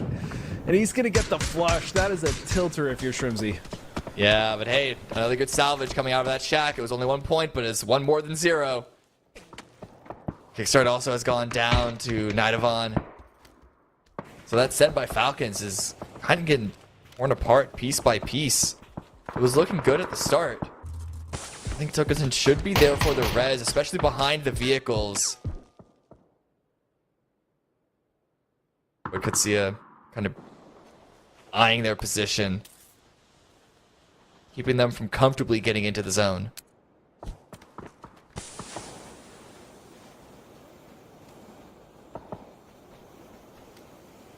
AQD, though, they have a lot of control in the south here, right, Cammy? So they do have the possibility to hold out Falcons even further and also stretch again. The ridge that 55 and PD are playing on is great once there's only 1 team occupying it. Ooh. So they can even try to extend control all the way down there if they want. Cowboy's going to find kickstart. It's going to be should be a flush. Yep, nice point again. Alcancia with a great game so far. From start to finish, they've been finding point after point on team after team. Just slow rolling their way to 10 kills maybe if they can just double up, which in this circle I feel like very much they will be able to as long as there's no impending disasters. But here we go, 55. Oh, that was sick from Psycho with the double. Cammy. Now they're gonna keep on pushing in, checking that no one's behind that vehicle. It's all on to Glock. Grenade at the ready. Should have tossed that one out. I don't know. Okay, a little bit of damage to Psycho, but the stun in. Psycho's pushing behind it. Such a confident push by 55. And well, of course, why wouldn't you be when you have teammates like that following up behind you? The 3-piece for Psycho. And a great take by 55, just in time to start putting their efforts towards the play zone in front of them. That was gross. Psycho just cleaned that up. I mean, those were some very, very quick headshots that he was able to get. And so now, again, QAD have to make that decision, though. But I really feel like that back Eastern Ridge, if they can play that, if they can somehow get past Win and Tig, it's a great opportunity for them, because on the west there really isn't that much to play, if anything at all, unless they go for a crash on one of these buildings right here. I don't know if you play for the west side of this road anymore. I don't know there were so many teams here. It's the less favorite side in the circle as far as space available. Engine goes down. Gizero steals that away. So the first point for No Lego has been denied.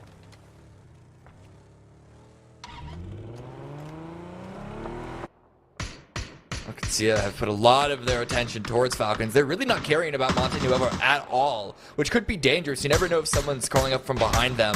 But of course, we all know that if anyone from Montenuevo tries to cross that road, they're going to be pulled back by their own side, crabs in a bucket style.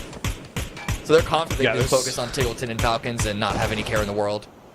There's no chance that, I mean, if someone does make that cross, I would be shocked, as Tig just doing his best to survive. And still H1 in this shack. I mean, how many heals? He has 15 first aids. Wow. I see. Okay, so when he'll be there for actually going to be there for a while, yeah, but that could, you know, make it seem like no one's left in the blue, which means a potential backstab. We'll have to do it solo, though. I doubt Tig's going to be able to help. Meanwhile, AKA up top now have to get down. We heard the Lynx fire out, and it was the player with the Lynx user that got knocked. Fury kind of shutting that one down. Now the blue zone's coming in. They have no choice but to drop in from the high ground, sending it over the ridge like lemmings. All into Bestia's doorstep. The spray comes through. They all scatter and popping out of the vehicle. Alcancera chiming in. They're getting some knocks of their own. Valiant strikes. Valiant actually steals a couple away with the VSS. AKA get eliminated. That is sick. Don't sleep on the VSS, man. Don't you dare. And I'll tell you what, he had 320 bullets because those things come out like paintballs, so you're gonna miss a few. It got buffed. It did get buffed. We haven't talked about it. Did get buffed for sure. Notes. No, it's better than it was before, but still, I mean, it's 9 mil from. I mean, how look like at least 80 meters. Roth now. You can see it now with 8 kills. Yeah. Roth with an opportunity to sweep the east side of the circle, get rid of 55 because there really is not much space left to play, especially after that shift. So they need to get this done quickly, Cam. Really, really do. You can tell they're constantly looking behind them as well. They know that now is the time that they might start to get backfilled, especially if they heard that VSS. They might realize that there's going to be the snake in the form of Valiate creeping up like the boogeyman in the night. Nade goes out by Roth. That looks good, but it doesn't quite get the knock. It deals some damage. The follow-up, well... Oh, the follow-up goes further, expecting the retreat away. Almost caught the exit. Yeah, that was actually kind of sick. Yo, Roth, can you share at least a first aid or two with Rello? My lord, man has 1. Homeboy's sitting on 5. As you can see here. I mean, here's the thing. Alcancera actually has a corner to play in here. 55 really don't. So the onus is actually on 55 to move up. Unless they want to wrap towards the north. But again, that's all open. And I'm pretty sure Furia has wide open angles on that. So they are essentially letting the blue dictate when they're going to move. And that's just going to be easier for Alcancera to defend.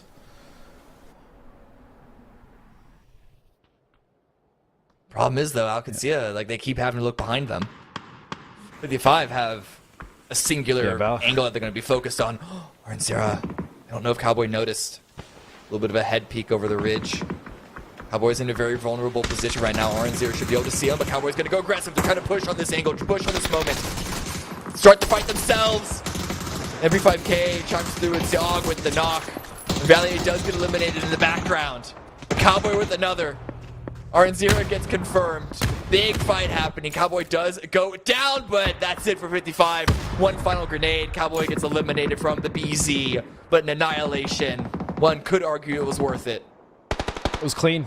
It was as clean as you like. If you lose 1 in that defense, so be it. I think Alcancera is okay with that. As you can now see Bestia moving up their way. No Lego. The team in front of them. Sukehiro is stuck in that bowl for now. He can come up, but again, the blue is coming in and it hurts. As Rello is going to find mine from distance as well. So now Alcancera also helping with this fight. Only 2 members left. It's just Vinny and Flood. Brutal approach. Thought they had the angle, but opened themselves up to Alcancera while trying to take on the bowl. Furia, Kawazin's gone down. Only 3 kills for them. See how many more they can get. They weren't able to clean that many up of Rock. They actually just kind of shepherded Rock into other teams' angles, other teams' sight lines.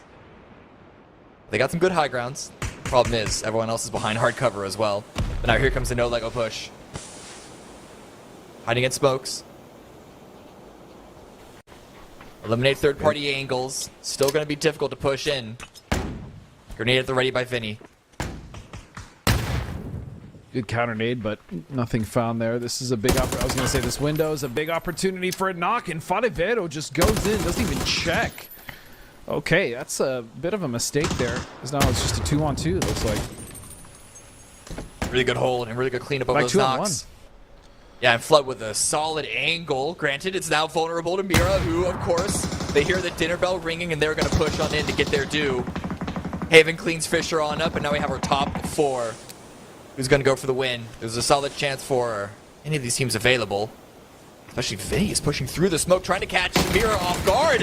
Finds the angle, gets the headshot knock onto Haven. Huge.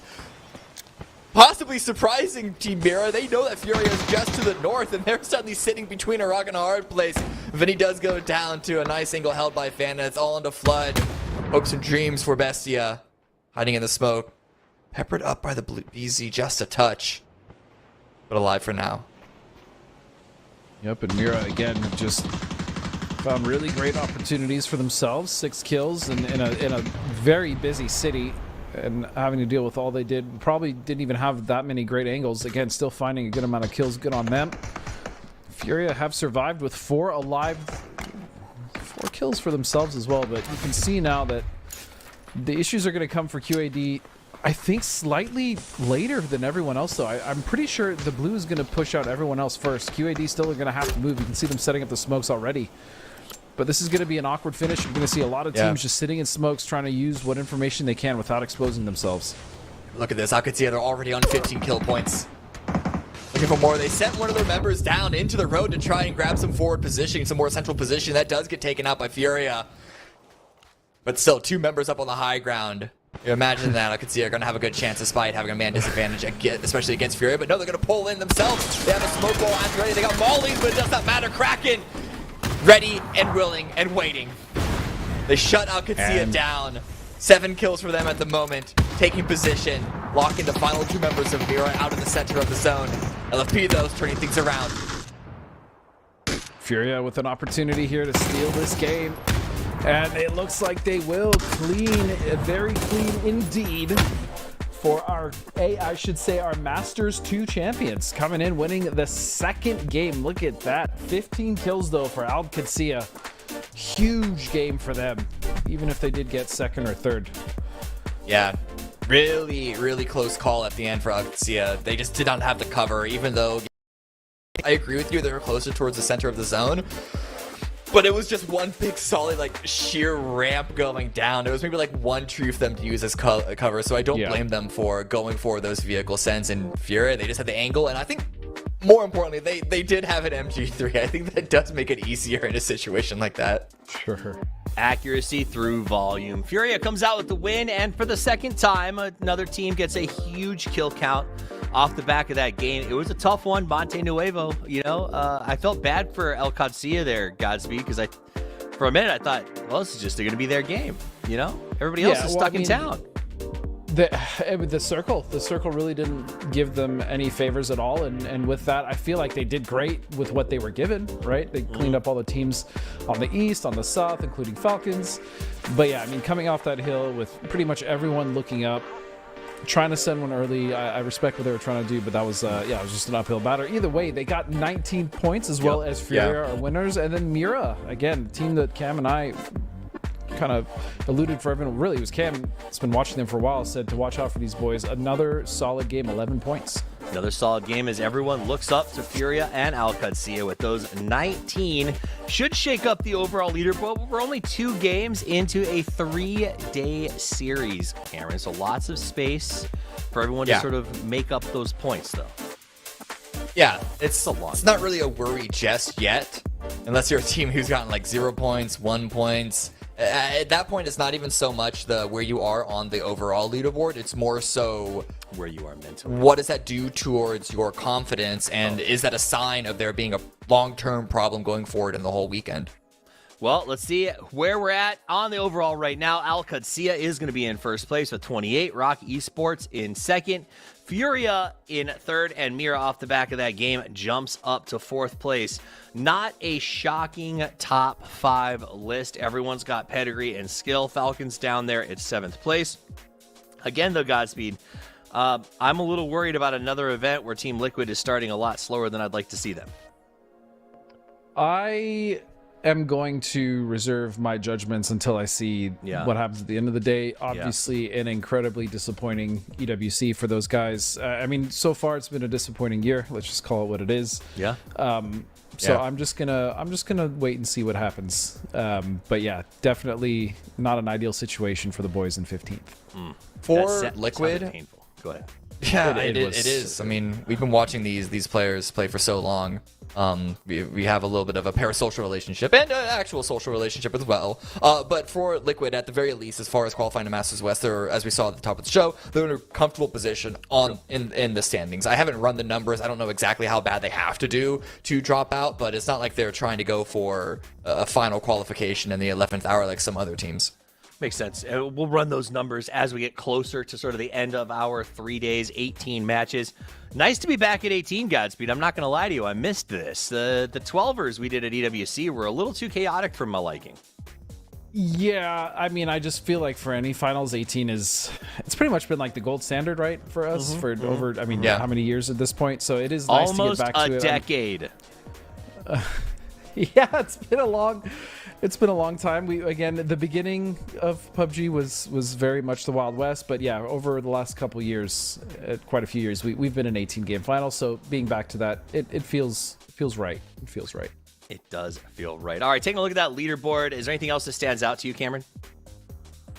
I mean, it's not just seeing Team Liquid towards the bottom, but the fact that we're missing Falcons in the top 4 and even Bestia, I think I'm a bit shocked with how slow their early game has been. There's been a lot of top-heavy rounds. It's only been 2 rounds, okay? We got to throw that in there, the usual sort of context for this. It's only been 2 rounds. And I expect to see a lot of changes come up here, but yeah, I don't know. It's kind of just a shocker of both Falcons and Liquid underperforming at the very start. You know, normally I'm on board with this. It's only 2 rounds, but I keep thinking back to EWC where I remember us going, All Gamers Global, Team Liquid. It's only 2 rounds, right? And then like it was the pace that was set for the whole event, and we never saw it really change. And so that's where I worry now, guys, because I think in the old days they came back. It doesn't seem, I don't know. You're right. Reserve judgment. What's reserve judgment? I will say yes, Steve. Okay. It's best. It's also the lobby. The EWC lobby was, I mean, there's no question it was much stronger than this, right? So I think they'll be fine. I think they'll be fine. All right, let's talk about other fun stuff that happened. Yeah, weird Monte Circle. What do you guys think of AKA's Skydrop, the upside down Murado flip attack? I love that they went upside down. Very clever. Hard to shoot people you can't see, I think. Yeah, the anti-headshot maneuver. It's hard. They had really no other option. The fact that one of them got knocked, you might even want to criticize despite having the links don't go for a peak like that, because if you do get knocked, then that just slows the timing down that was already very short, very tight. On the other side, though, like that was their only way off of the high ground, so delaying that a couple of seconds or not, I don't know how much better it really could have gone for them. That's another opportunity, or rather another situation that you would really prefer to have a couple of BZ nades to drop below you and try and clear that house out first. Or a C4 to strap to that Murado and send it over the edge before you. Not with everyone in it. No, then you jump down with parachutes after you've cleared the compound. Or just send everybody in there. I would just send Steve. Like get in there, champ. You wouldn't do send it, buddy. Me. I'd somehow cut the engine at the wrong time and end up blowing myself up in the wrong spot. Just in the middle between the compound. I'm pressing F. I can't jump out. You know, the effective fun. All right, we got 4 more games to play today. In just a second, we switch it up. We head to Tego, then to Rondo. These maps have been interesting to me, Godspeed, because they have been what we call the wildcard maps, but both of them, I think, play, specifically Tego, very differently in third person. I think that it is a map that like the players have only recently sort of gotten their heads around, and I think in third person you sort of have to go back to a drawing board with some of these places, especially where the compounds are built, and rework it a little bit. Yeah, so at least with Tego specifically, I mean that map's been in the pool for 2 years at this point, right? It's been with us for a while. I feel like the teams have figured it out much more than like a Rondo, right? But to your point, in TPP it does play differently, especially because of the terrain, right? This map is mostly about the terrain. There's big cities like Godok. You still have Hosan, which we do see and from time to time, but generally most of our endings, I think you both agree, are in the open, right? Open terrain. And so with TPP, with smokes, with the emergency cover that comes down, it is definitely advantageous in a late game if you have a better position. In fact, I would almost say it's dominant or daunting to push a team that has good utility, whether again it's vehicles, the emergency cover, deployable shields, whatever, in this map specifically in TPP. I also feel like in different regions of the map, not across the board. Like the landscapes are relatively even. So if you do get a high ground hilltop, especially if you throw a grenade up there and dig a little hole for yourself, it feels like you can really play that TPP high ground, defend against car pushes pretty effectively. And I find it a very fascinating place to play. Plus the additional bonus of lots of things in airdrops, again, seems to make these games play a little bit faster and a little bit more aggressive. What's better than one P90? 3 P90s. I thought you were gonna say no P90s. That is also actually better, but that's not the game that we're playing. There's gonna be at least one. I do love a good P90. I do love it. Do you love a good P90, Godspeed? I mean, yeah, the gun is absolutely busted, of course. How can you not? It was a test. Why would I? No, I hate it. It's too good. I hate killing people. It's too good. I hate when I have a P90 and a Lynx and I have to go into an end game. My steak is too worst. succulent. It's just the worst when you get a clean 4-piece within the first 50 rounds of a weapon. Man, it sucks. I hate it. Take my ribeye back and give me that sirloin. I see what you're saying, Cameron. Ribeye's the best of the steaks. It is, but I wouldn't complain with a sirloin either. Yeah, that's It's a good cut of meat. I missed the plot. Oh god, Spectral might be complaining. You know what?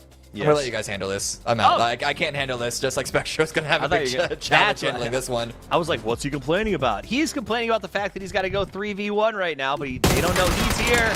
Plays the. Oh no! Oh. Yeah, I did not expect that to happen. No. Okay, please don't leave me here with him. I thought Please, he'd get Cameron. at least one, man. Like, he had the element of surprise. Zico decides he's going to come for vengeance. I don't know about this. Isn't this kind of like a leave sort of situation? I feel like he's probably just trying to get his chip. Yeah. If they leave it there. Yeah, but he they're just not wants gonna... to see what's going on. Would you leave that chip there? They could be nice people. Okay, you don't know that. I guess not everyone is as cruel as I. Okay, would you, chat? We can talk and about you, some of the Godspeed, things you do in video would games. Would you take the chip and blow it up, or would you leave it, Godspeed? Me, myself, being the gentleman that I am, I would just leave it right where it is. Doubt. Press X for doubt. All right, fair. I would blow it up because I'm also the kind of guy that if I have extra backpack space, I pick up all of the optics and toss them in the grass because whoever comes after you should be miserable at all times. You are just a special type of gamer. They call us rats, Godspeed, and we are proud of it. All right, little aerial shot on the flyover here. Who won America Masters 2? We've only said it 14 times. Do you want to help them, or do you want to let them figure it out on their own, Godspeed? Man, out of all these 4 choices, Furia, Team Liquid, Team Falcons, or Bestia, I'm just not really sure. All right, we'll leave that for you guys to find out and figure out on your own, which is the A choice to come up with. All right, so put your guesses in, have a chance to win something. I don't really know what you win, but I'll bet it's cool, even if it's just bragging rights, so you should still answer. All right, Spray. Otasaka does hit 1 or 2. This is a interesting. Oh, Otasaka, you. I would say. God, I love his name. I love it too. I would love too. I don't know about those evasive maneuvers, but here we go. Valiant's got a flash out. Gonna go ahead and push up right here. No one in that car, or are they? There he is. Just around the river bend, so to speak. He's got a double barrel. Just let those boys, let them go. All right. There we go. Found him. Okay, Spray barely sees him. Oh, he doesn't get. Oh, does he? He does. He gets Sam Crow. Now he's got to switch to the shotgun. Sees him. He's got such an awkward fight. He's got that TP now, though, right? Does he? He has no grenades. He has a flash. Okay, so flash after the heal into switch. Well, he has 4 rounds for that AK, so that's also something that needs. Doyle Brunson said all you need is a chip and a chair. Press that B button and go to work, buddy. B button. Yeah, that's easier said than done. You can see Lopes now trying to move away, and you think he's bringing him ammo? For sure, bringing him ammunition. I think he's going for the res. Oh, what a buddy. They did give him some ammo, but the res will come. Yep, there it is. I like that. Load first, then res. Zico coming in to finish the flushes because that's what he does. Where were you the whole fight? Oh, speaking of flushes, Lopes is going to deny Valiant. I love the logo, though, by the way, for Resmi. It is the little dojo. the dopey-eyed Doge. It's pretty Yep. good. DNL and Lopes still trying to back up. Good Still, nade. they're all it's cooked too long. They're almost like kiting them back. I'm sure they're also going for those chips. You can see Vinny knocked all the way to the southwest. So he's going to bleed out here in a moment. But yeah, I wonder also if Rez just tries to take their chips and get out of here. So Because this is happening outside the yeah. circle, Steve. Yeah, I think that's the play. It does look like that might be what they're going. Though Otasaka is still here, though, waiting. Are they setting a trap, do you think? Is he thinking, making them like, hey, guys, I took the chips and left. Otasaka's not here. I am not sure, to be honest. But again, this is just wasting a lot of time with this circle potentially pulling north, right? It's not guaranteed to stay in the Southern Islands. I mean, you don't want to be one of the last teams rotating in, especially when you're this far outside a circle. You already have 2 points. Grab your chips, get the reses off before it becomes problematic. Get your team down to loot, and then you can go forward. Yeah, we got But a we'll long see. We'll trip see what to these guys fishing camp decide. here. So Zako's still going.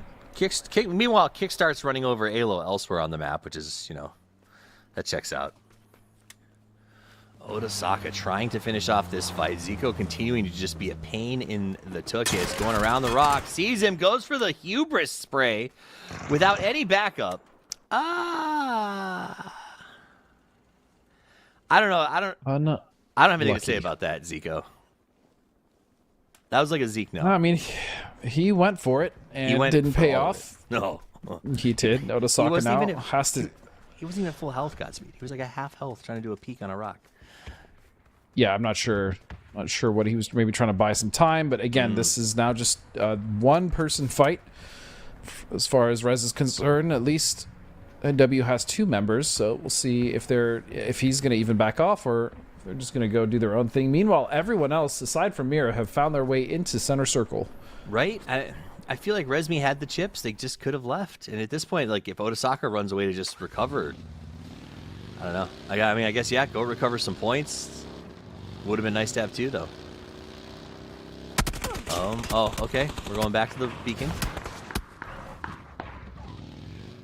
Oh, and that's a vehicle lost now as well. So sometimes I say things like, this was a master's class on how to play this circle. What is the opposite of that? Beginner's course instead of a master's class. This is a 101 on how to res your friends. Uh-oh. Okay. He's moving. Checks the window. I mean, the thing is if he can isolate this 1v1, there's a very good chance that not only he can kill Lopes, but if he gets DNL, then he recovers his entire team. That's going to be okay. We don't get to see that spray. I'm assuming he didn't land. Well, he looks cool, though. Yeah, he definitely missed. It looks like the health is not touched at all. So Otasaka still trying to play a little slow here as he uses his third-person perspective advantage. See a wide rotation from his opponents, trying not to give him any sound cues.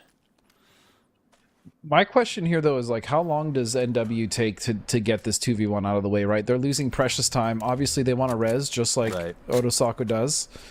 If they play for trades, I feel like this would be a very viable push, but they're playing split, which gives more opportunities to Otasaka U to get those knocks and essentially just ruin their game. I just don't... It's like your question is how long is too long? The answer is all of this has been too long. Well, the utility used, right? Like, DNL didn't need to cross that way. He could have crashed the backside of the compound, and then they could have pushed or pincered together, right? Creating a situation where there's just no way for him to turn fast. Like, there's so many things that they could have done in this situation, and I feel like they chose the option that's honestly just costing them a lot of time. I mean, honestly, it feels like a pub at the end of the match. Like when, you've missed your rotation, you're like, let's just finish out this fight.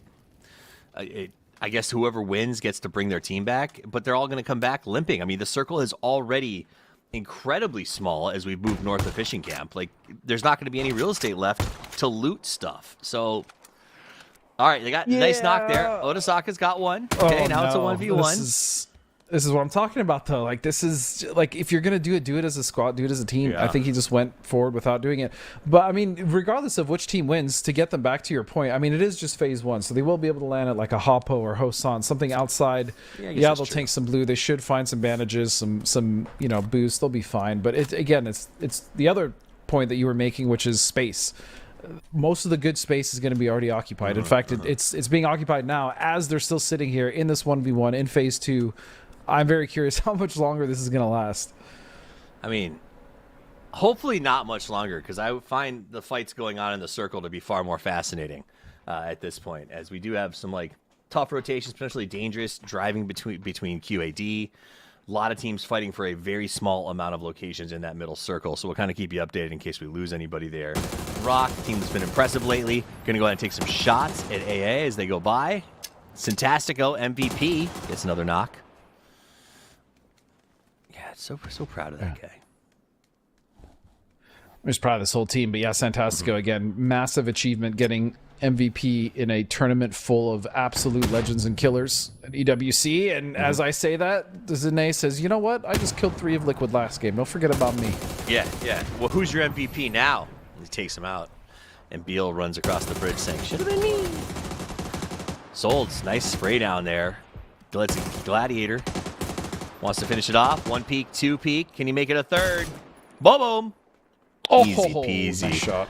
He says, nah, as he goes down. 1 more player trying to make their move from AKA. RBN getting healed up.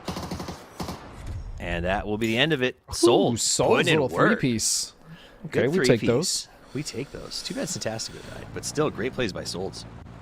Honestly, losing Syntastico sucks, but again, like something, especially coming out of group stages we talked about, if you remember, Steve, is like, oh, where, is RBN and Solds going to be able to like step up the way, BL and Syntastico have, and they have. So like, even if Solds goes down, you still have 3 very capable players, which is great to see. It's also nice to see, because I do think BL and Syntastico got a lot of love at EWC. Solds and they did great. Like the team played great, but I feel like Solds was often sort of like unheralded as the 3rd fragger on the team. So it is fun to see him sort of get this little 3-piece, make some big plays. Remind us all that Rock is not just a 2-trick pony. These guys seem to really have found whatever the sauce is to make this team work. Yeah, I feel like all 4 of those boys are firing on all cylinders, and they've shown it, again, both regionally and internationally, and they continue to do so here. As Rock will... I'm curious if they'll get that recovery. We'll have to see, but either way, Circle is about to post. You can almost imagine that it's guaranteed to go north when it does eventually close. Oh. And it centers up, but, I mean... This is going to have to go north in the next phase, right? Yeah, so it's going to cut out Fishing Camp. It's going to cut out Bestia, Banditos. Rock will also have to move. And Toyo in a great position to shut down that bridge. We see them getting a res actually right now as the Falcons now coming in from the north side.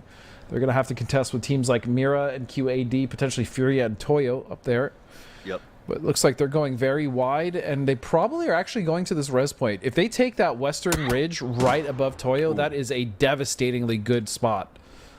All right, we're going to pop over to Rello. He's got the Panzerfaust out, but he's getting tagged from every conceivable direction, and the nade goes off. That is one way to negate a Panzerfaust, is kill them before they can shoot.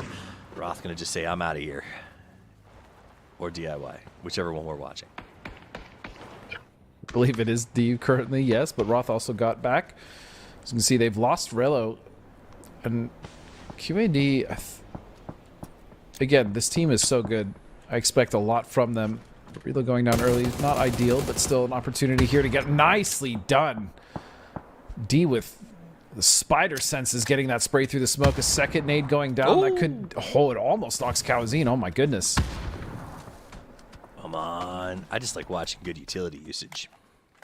D's used it all up. He's like, all right.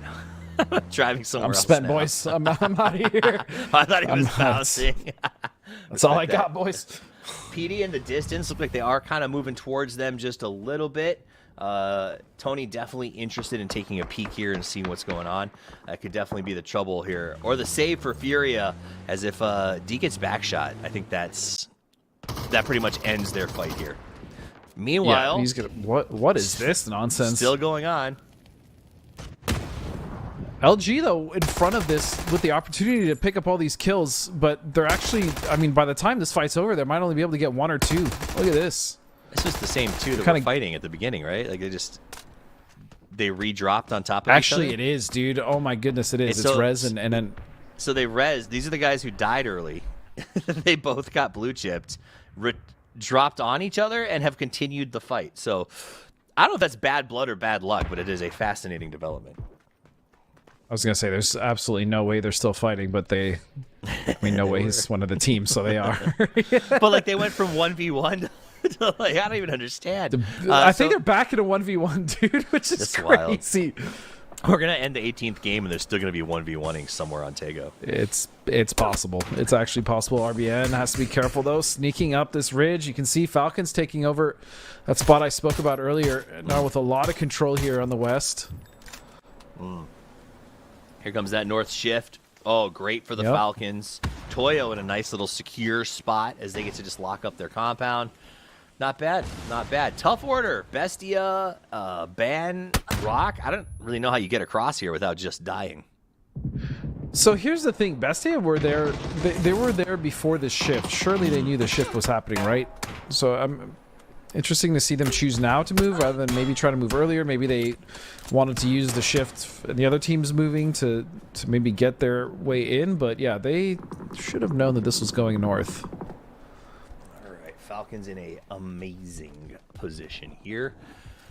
Assuming they get the next circle over towards that west side. Bestia, Jaff King taking a sneaky amphibious approach. Haven found one of Furia, if I'm not mistaken. They're up on the north in one of the only compounds it's in. In fact, the only compounds that are occupied are the three that are in. It's by PD, Toyo, and Mira. Everyone else is going to have to play on the actual terrain itself. As we stated, there really isn't that many compounds to play. You see a P90 in one of the hands of the Furia players.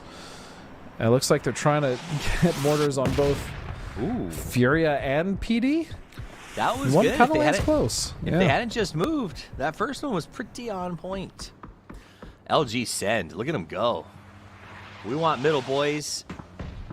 I hope you got some deployable cover down here.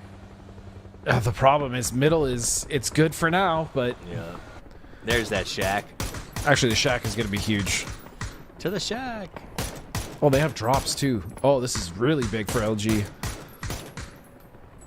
Santastico goes down. Yeah. Come on, boys. Well, he is a res, so that's not surprising. This late coming in. That checks out. All right, here we go. They're going to put in a little smoke screen. Souls and BL going to try to get this spot locked up here. Sparking, enjoying just some fish in a barrel. Come on, Sparky. As one does, as one of the last players up for his team in a position that's very bad. Man, again, another rough game for Liquid. Just 2 kills. What is going 2 on? kills, 2 members up, one of which is not even in the circle. Ugh. Hurts my soul to see Liquid struggling, man. I think it hurts I don't care if you're a fan of Liquid or not. Like, watching this roster not perform is devastating. I think for me, I'm just going to ignore it until it gets better. That's fair. That's the route I've taken. I'm sure that's the route Kurt probably wants me to take. Let's just roll down there. Why not? Just don't worry about them until they'll get it together. That's my thought. That's fair. I've decided to stop speaking to them at LANs because every time I talk to them, I feel like it just goes disastrously. Maybe you are the everything. problem. No, I'm definitely not the problem. Maybe I am. You just immediately. I like how you immediately deny that. It's not me. It's not me. I'm not gonna say there's a caster's curse. I don't buy into that stuff. That said, though, it's just it doesn't make any sense. It's been a really tough year, and I don't understand why. Now, Luke 12 is gonna prove us wrong as he gets a triple off of this grenade, or not, but it was almost. I respect how you tried to will that into existence. I tried so hard. I tried to journey that thing like crazy. Luke 12 dodging. Let's go. And just above them, PD is actually holding out Banditos and QAD, so that's a fight that I'd like to see as well. You see that picture-in-picture right here. PD with 4 kills for themselves, 4 members alive as well. Love to see that. I do love that. As they're not trying to hold out Banditos, and then eventually we'll attempt, as you can see, Tony over there, Tiny Tony, just below Al Qadsiya is going to have to be the anchor point for them. Luke's got nothing going here. Qadsiya's in a tough spot. Man, this is... I can't believe how LG really got... I mean, they got away with it, and I think they're going to be all right there for a while. That's a beautiful lineup. It was a smart play. They knew no one would probably be center, right? It's not great to play this early, but at the same time, all the teams around them were pretty much protecting center. So again, it was a good decision from LG. That was a rock send. All right, Bandits out here as we watch potentially dangerous lineup. Wow, nice shot, Tiny Tony. It was a nice shot. He's going to get rid of Roth right there. And again, this is tough because Furia also has to come in the north. You can see Mira now starting to move in as well. This is going to be very messy. In fact, Mira's driving right into and right over. Oh no, Michael! Oh, the BRDM. He had a Panzer as well. Oh my goodness! Was it Mira that did this last time too? Yes. I believe it was in the Miramar game. I'm pretty sure. I think it was Mira. It was at least a yellow flush team. Too. Oh my gosh, he's just mean. Like, this is not how BRDMs were used up to. Oh, fake. Oh. Liquid's out. But that was amazing. Like, he split the difference so he can isolate him from his team. He's like a shark hunting. I guess how sharks hunt, or like lions maybe. Well, they definitely don't hunt in packs. At least I'm not aware of sharks hunting in packs, but lions do, of course. There's one that like separates you from the herd and then eats you. Probably not sharks. I think those are. No, I mean sharks definitely will go after like the weaker of like the sperm whales and such, right? Like the older ones, they go for the easy. I mean, I feel like any animal does that. Lions do that probably with the weaker gazelles and stuff. Yeah. That's why I'd always invite Cameron to the beach. Your point is. Wait, why? Easy kill. Okay. When I'm swimming, I want a weaker swimmer next to me, you know, in case we got a. Oh, I see. I didn't realize you were built like that in the water. Okay. I'm built like a boss. I can outrun Kylaris, outswim Cameron. Let's go.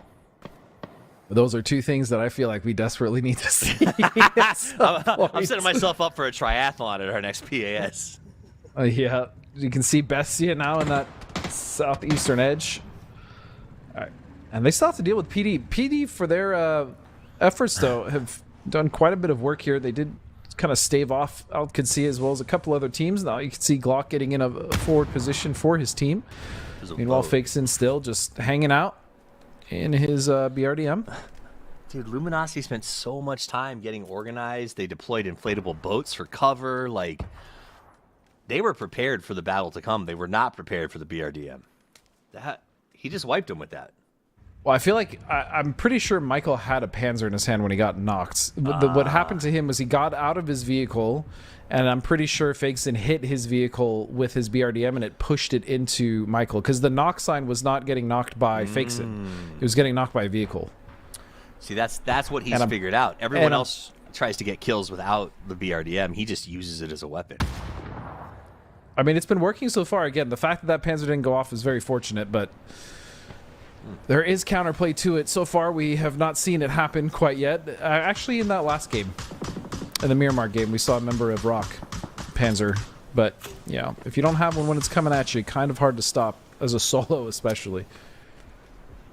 All right, Falcons still living the dream as they come up on Mira. Will Mira be able to use the BRDM effectively against them? Kickstart gets a nice little nade. The shack is open. They move in. He had a Panzerfaust on him, so that means they will have one on standby once they enter the ship. And I don't know if you know, but Falcons have 12 kills. They have absolutely just cut a swath through the west side of this map. PD coming in with 7. Again, a healthy game for them, keeping 4 lives. Impressive stuff so far. Gonna have to push onto Bestia. They have this shack, but Mime in the sneakiest of positions is able to find 2. That was huge. But still, 2 knocks coming out as well for PD. I believe this is going to be a 2-on-1. Yep. It was. It pushed him out, gave a spot for Mime to try to make that little play there. Flood does get Draft King back up. Meanwhile, Kickstart has eliminated Posa. Mime does manage to get the knock on Oni. Flood goes around the right side. He's going to flash. Hop through the smoke, trying to use that third person to try to find perspective on where they are, listening for sound cues.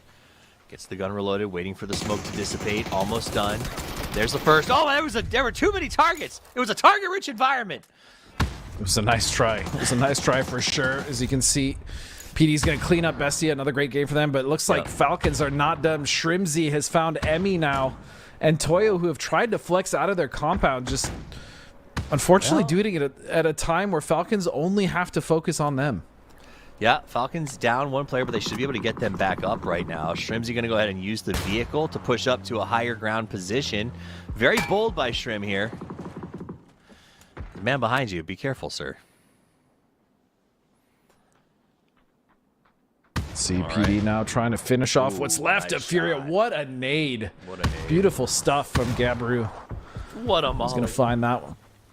What an answer. You can see 13 kills now for Falcons, just continuing to clean up. And how many people are left in this game? You got 3 for Toyo, 3 for PD, 1 for Mira. Nailed it. 7. I mean, that's a 20 killer right there. If they can get every kill on this, and that's starting with 1. Rebo eats a nade from Shrimzy. Imagine they get a 20 kill win. That's 30 points right there down the hatch. 1 game. I heard you can't spell Shrimzy without him. Look at him go middle. Look at that. Chad work right to the middle of the circle. Easy peasy. He should be ranged to get, fakes in with that grenade, gets the first one off. Oh, Skyburst, Capitan. That's the problem, though. Mira He's is going to go down. They should be able to res Shrimzy here. Yeah, they will. I think so, yeah. You just have to say, because H-Win's going for it. Okay, legend. Toyo going for the outside wrap. Kickstart cooking. Double grenade. Ooh, the bait smoke. So smart. Really, it's up to Tig and Kickstart here to hold the north side while the res comes in for Hwin and Shrimzy. Looks like they are going to get it. Nazer raining down on their position, though. Hwin almost getting knocked. Fortunate that he gets that res as well. You can see Tig and Kick double timing. Oh, there's no way he gets that spray. That was sick. Big Tiggle 10. Beautiful. That was so sick. Oh, that was gorgeous. And that was an emergency call. You know that was H-Win and Shrimzy being like, we need cover now. Yeah. And he just did it. Oh, that was so cool. Yeah. So Yeah, maybe it's... Cameron said maybe it's his fault DMR's getting nerfed. Yep.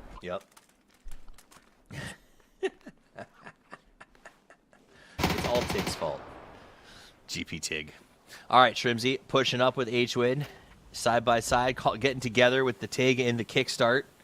PD and Toyo have been very slow playing this outside closing. Oh, I see. Well, that kind of is their brand, so... Yeah, that's fair. Not super surprising, I suppose. That was a lot of S's. It was solid. Thank you. Scintillating. Syntax. Yes. Semtex? C4? Who has C4? Yeah, well, I can tell you, if there was some C4, no one would be doing anything with it right now. Yeah, I mean, there's really no C4 plays available right now, so that's fair. I played a Tig earlier and had 3 C4 in the trunk and just couldn't find a way to use it. And it's really irritating. I'm not gonna lie to you.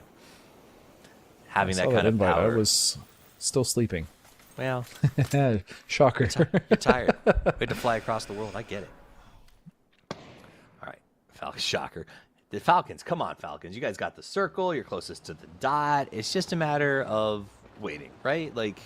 Yep, for Falcons, yeah, there's no reason for them to make any moves. All they have to do is hold out PD and Toyo, which, again, very possible. There's 5 players on the field.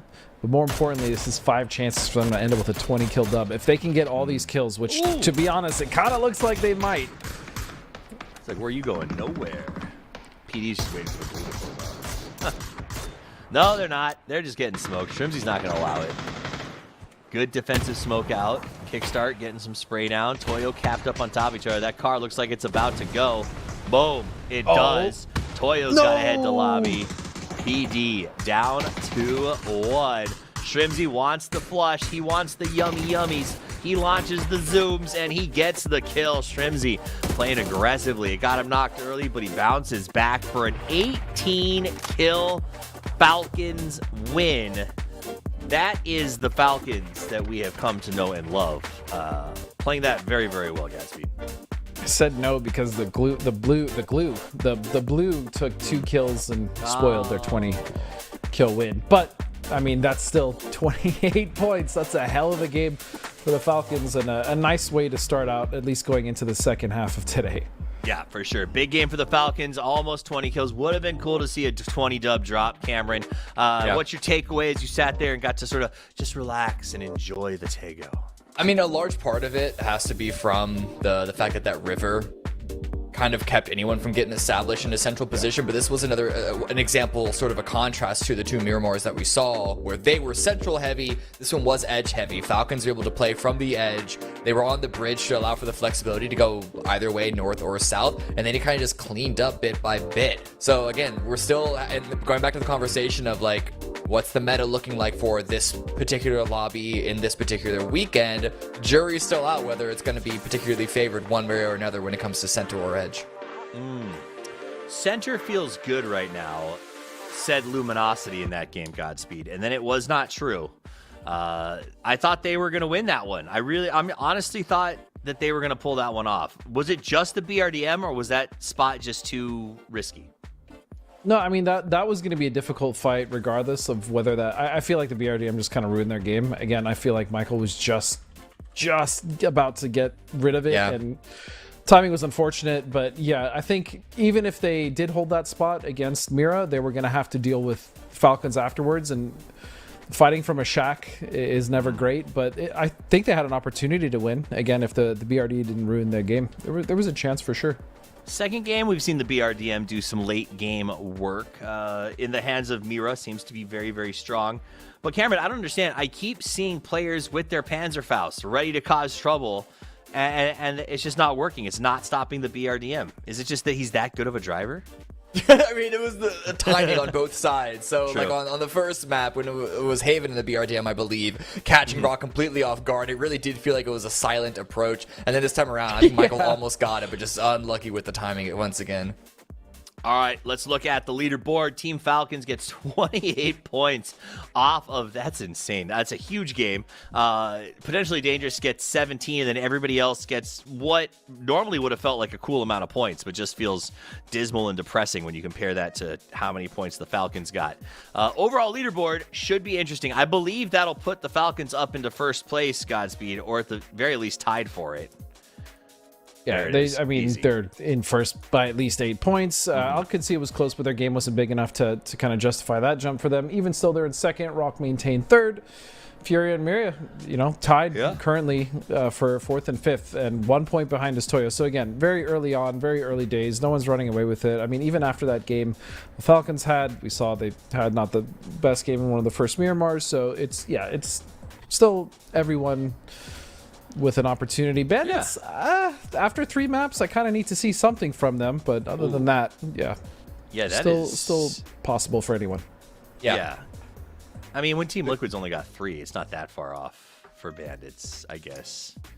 So the good news for the teams on the bottom of the leaderboard especially is that with the way that the point structure is right now, 10 points for a win, good number of kills, and when everyone else has been nerfed in placement points, one good game does a lot. I think people, if you were to actually run the numbers, I think you would be surprised that how fewer points there were going to be overall because of even just the 1 point here and there that adds up over the course of not even just one game, multiple games. So I think teams, even all the way down to Bandits, just one good game really could put them back in the mix, especially where we are in the overall event, only 3 games in. Well, Cameron says 1 point matters, a good point matters, and I need good points from you guys because later today we will be doing the Masters Mike post show, and you can send your question in using the hashtag MastersMikeAM. And if you send in a good question that we choose to discuss on the show, you will win, from what I understand, 10,000 G-Coin, which is an insane amount of G-Coin. So even if it's a dumb question, get over on X and send it in because that's a lot of schematics. Like, I'm tripping about it. Send them in. I can't wait to answer them. I love you all. That's Godspeed. That's Cameron. We're going to take a quick break, and when we come back, 3 more games to play.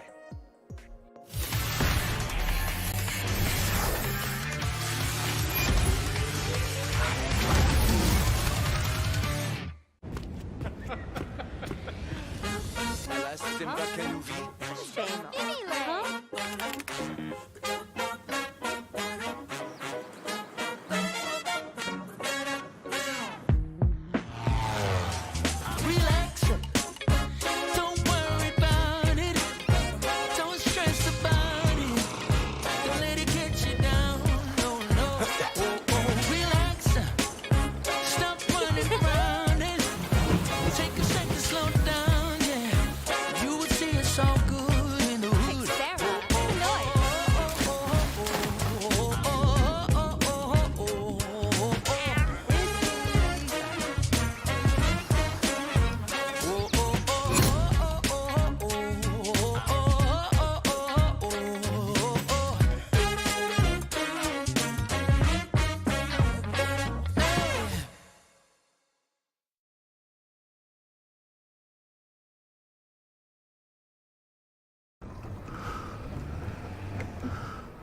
We were fools to think the blue chip would save us.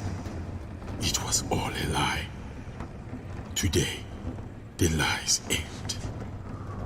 Apex, what's your status? We're here. The crypt is armed. This place, they call it the crypt, and we're here to destroy it once and for all. Apex, you just don't get it, do you? The blue chip protects us. Protects us? You mean controls us? Oh, don't be such a cynic. Come on, let's talk this out. You and me. No one has to die today. Talk's over. We're coming in. This is your final warning. Stand down. Team, on my mark. 3, 2, 1. Need backup. Drill cam up. Enemy spotted.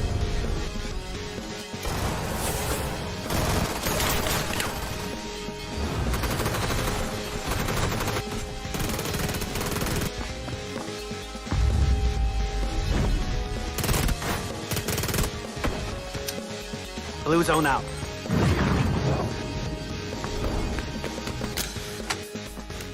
Firing gas.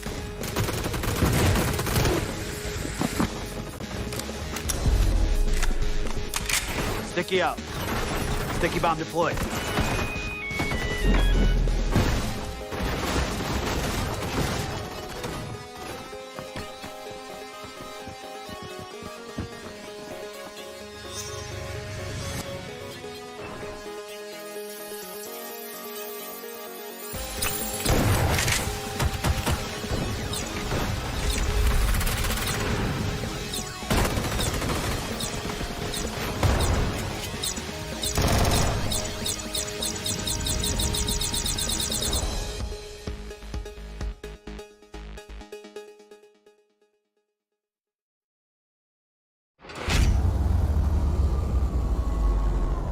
Gets a nice knock on to Vox as Al-Qudsiya used that as a perfect time to get on the move. There was no question marks, no doubts. As soon as that knock came through, they got on the move. You asked for a mortar, you got one. And it destroys I didn't the ask fort. for it. Whoa, no, don't put this on me. It's did. not my fault that they're getting mortared. Yeah, well, the fort's gone. The fort walls have fallen, so they're going to play in the open again as Luminosity will fall in 6th place. Kickstart pushes up over that ridge line now. Thought he could get that knock on to Kurt, but a good blue zone might funnel the players in the position. But let's not forget about BL here, Cammy. He's got a good angle on the other side. Yeah, he's waiting for the perfect time to strike. He's going to let these two teams play out as much as he can. Get a couple of knocks, and he's going to clean up the rest. Steal some kills, maybe get higher in the placements. But though, it looked like someone actually just had eyes on BL. Might have been Tickleton playing Overwatch for Falcons. Anchoring further onto the east side, pushing through the smoke. Kickstart does not see sparking. Oh, this is classic PUBG play at its finest. Hiding in a bush. The fact that he's using every trick in the book, jumping over the smoke, using the UAS for an angle, and still couldn't see him, makes this even better. H-Win will fall. Kick starts prone, but Luke 12 gets the point on the board, and Kick will start stepping up through it as the smoke begins to dissipate. BL still alive on the north as D will find the angle on the Tiggleton. He will be the next Falcon to fall as their wings are getting clipped on the edge, and never mind getting clipped, they've hit the dirt. Falcons fall in 4th place now. It's a 4v3v1. How the hell have Team Liquid still got 3 players up?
welcome back. You know, the match is almost ready, so we're not going to leave you guys hanging too long on this, as the next game is about to get underway as we get out of our condos, head to Rondo. My name's Taviz. I'm joined by Godspeed and Cameron Davis to break down the action.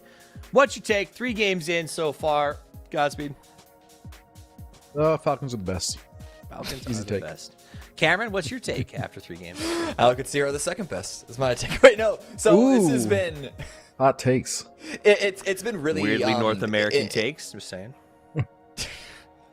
It's been, God, I feel that we always default to, the circles have been weird, everything's been odd and strange. But with like very central heavy, almost like, if not Compound City heavy, and then going into the chaos that was Tago, we have yet to really see, I guess, a more standard game that's like an even mix of the two. We're just getting started here. We're starting getting a feeler for everything. But with the way the points have broken down, like 39 for Falcons, then there's a little bit of a drop off, and then like a really strong midsection. I don't know. We're starting to see some lines of delineation here on the leaderboard start to get established earlier on than we usually do. I think a lot of people dream of a really strong midsection, and it's nice to see one here. I think the struggle, though, is down on the bottom. Bandits, Liquid, a.k.a. Luminosity. In particular, I would say Luminosity, Liquid.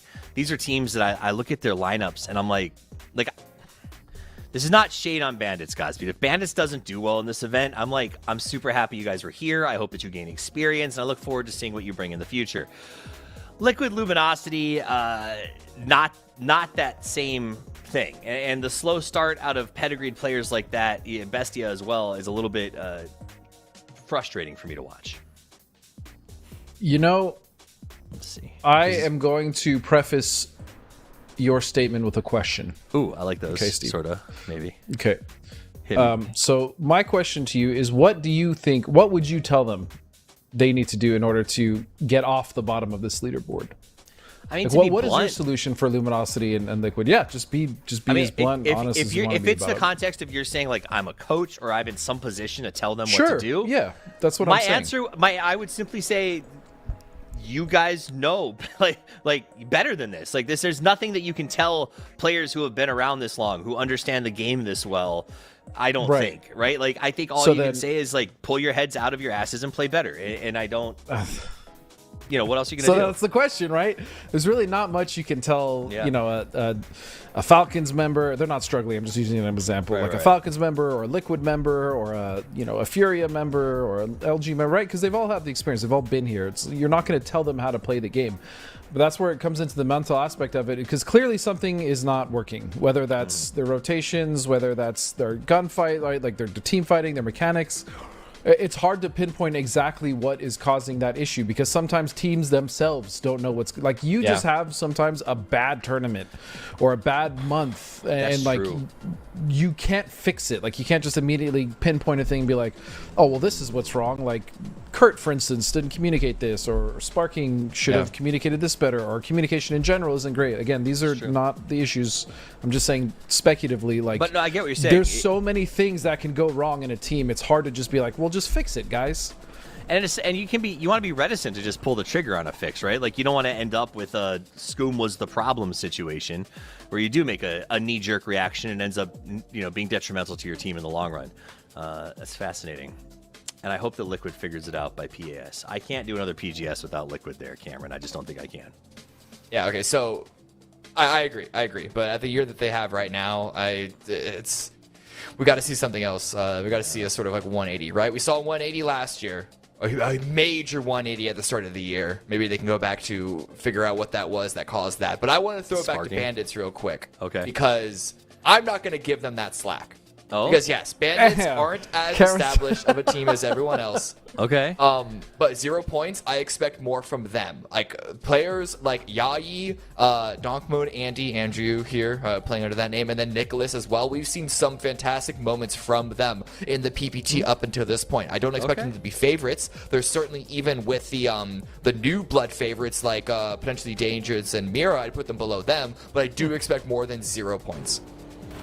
That's fair. I mean, even with Mira though, like Fakeson, Haven, LFP, like that's basically just 22, right? Like some of these guys have been around for a while, and they should be doing well. Guys, it's Fantastico. He's got the main character. That was like main character greed. Like that was greedy energy though. It was greedy. Let's be honest. It's greedy for sure. But I mean, I agree with Cameron. You know, to a certain extent, like a lot of these teams at this point, again, most of them are mixed with players that we have known and seen find various degrees of success over the years, especially since we've combined the region. Some of these teams you could absolutely give slack to, again, because of new players or just completely new teams. But overall, like, yeah, when are they going to get it together for some of these rosters, for sure? So I can see what Cameron's saying.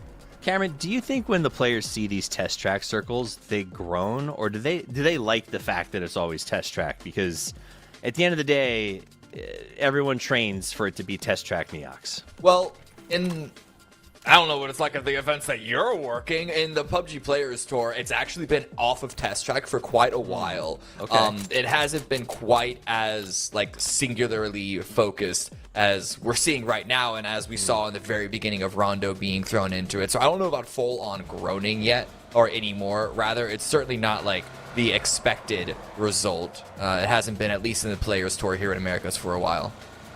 Okay. Sorry, I had to swallow. Furion's in a pretty good spot. Falcon's doing great.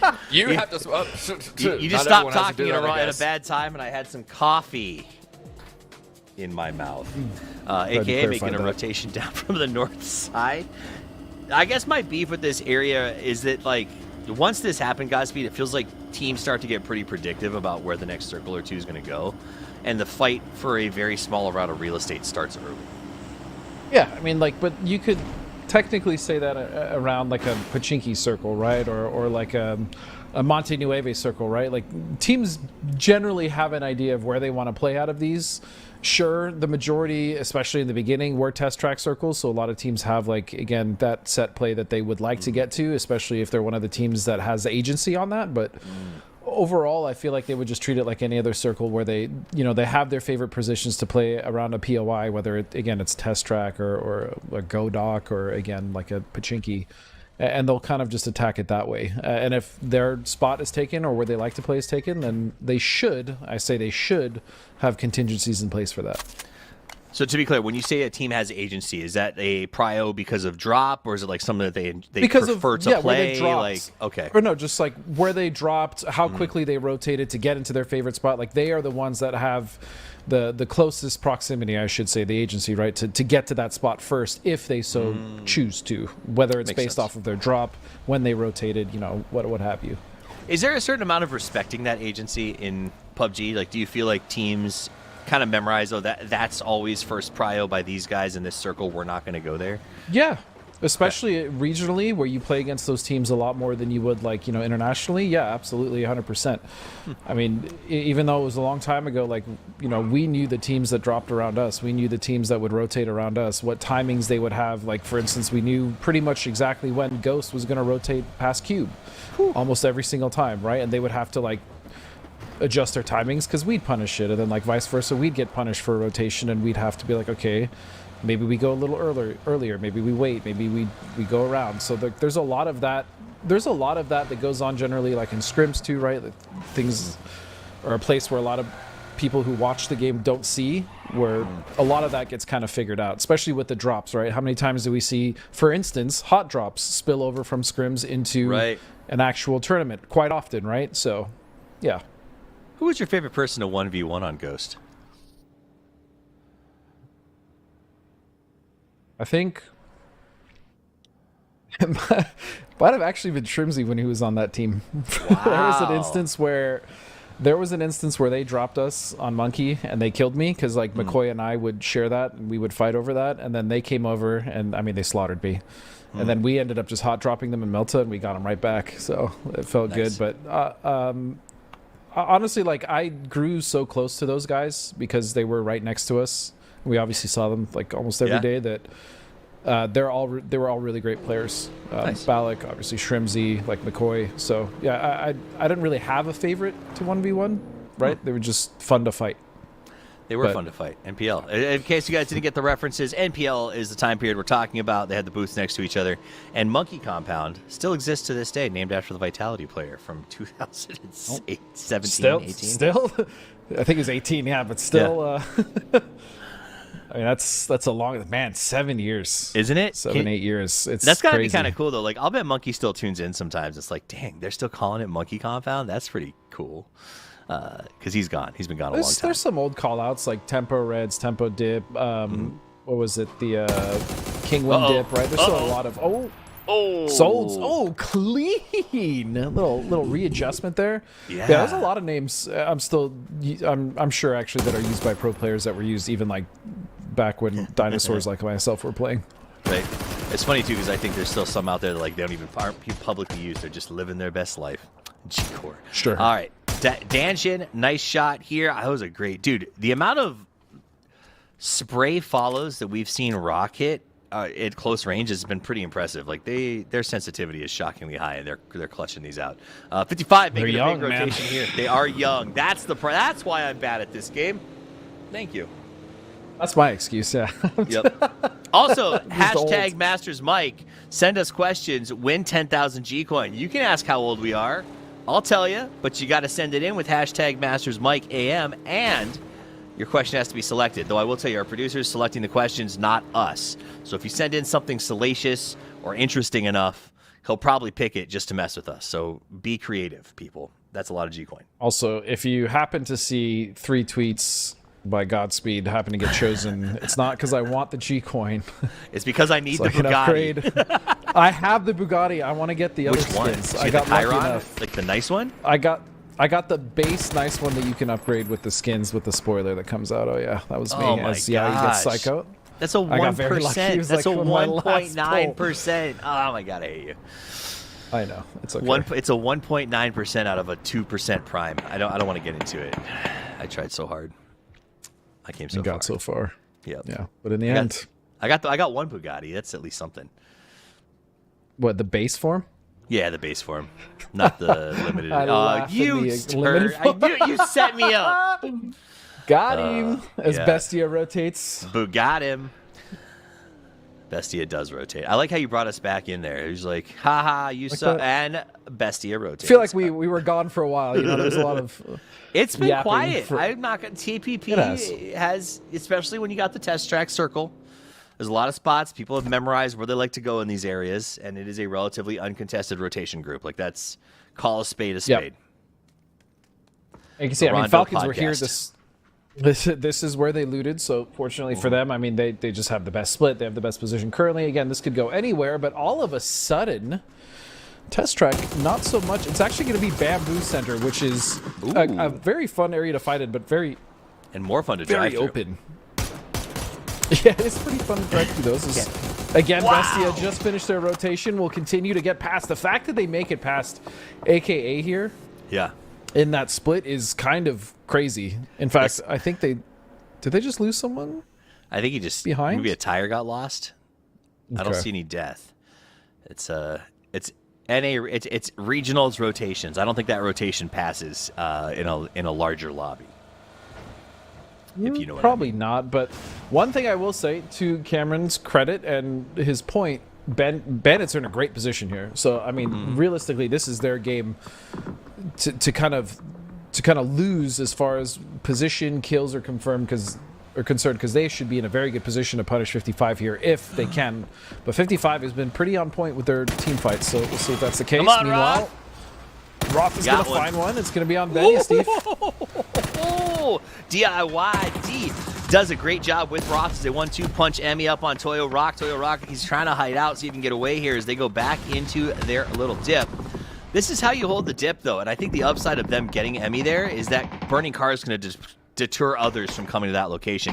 Capitan and Aribo going to go ahead and crash into Team Liquid's compound, taking a ton of damage right out of the gate. Luke goes down to the left side, gets a spray, but the drive-by by Curdy trying to make it happen. Capitan says no thank you, knocks him out, but Luke gets Ribo. Capitan takes Purdy Curdy and flushes him. He's the last man standing. Luke and Sparking not happy about the flush and come back with aggression, using that grenade to clean out Toyo as they are eliminated.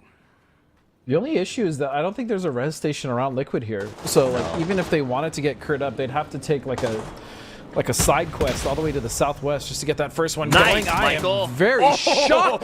How did that not get the knock for Glock? Because he is too slippery. The knock for Glock was not to be as Michael turns out to be slippery. Up on top, they're trying to hide. A nice little shot by Oni, trying to make a play here as Gats cooks the grenade, tosses it up on the high ground. We got a sky flash as well.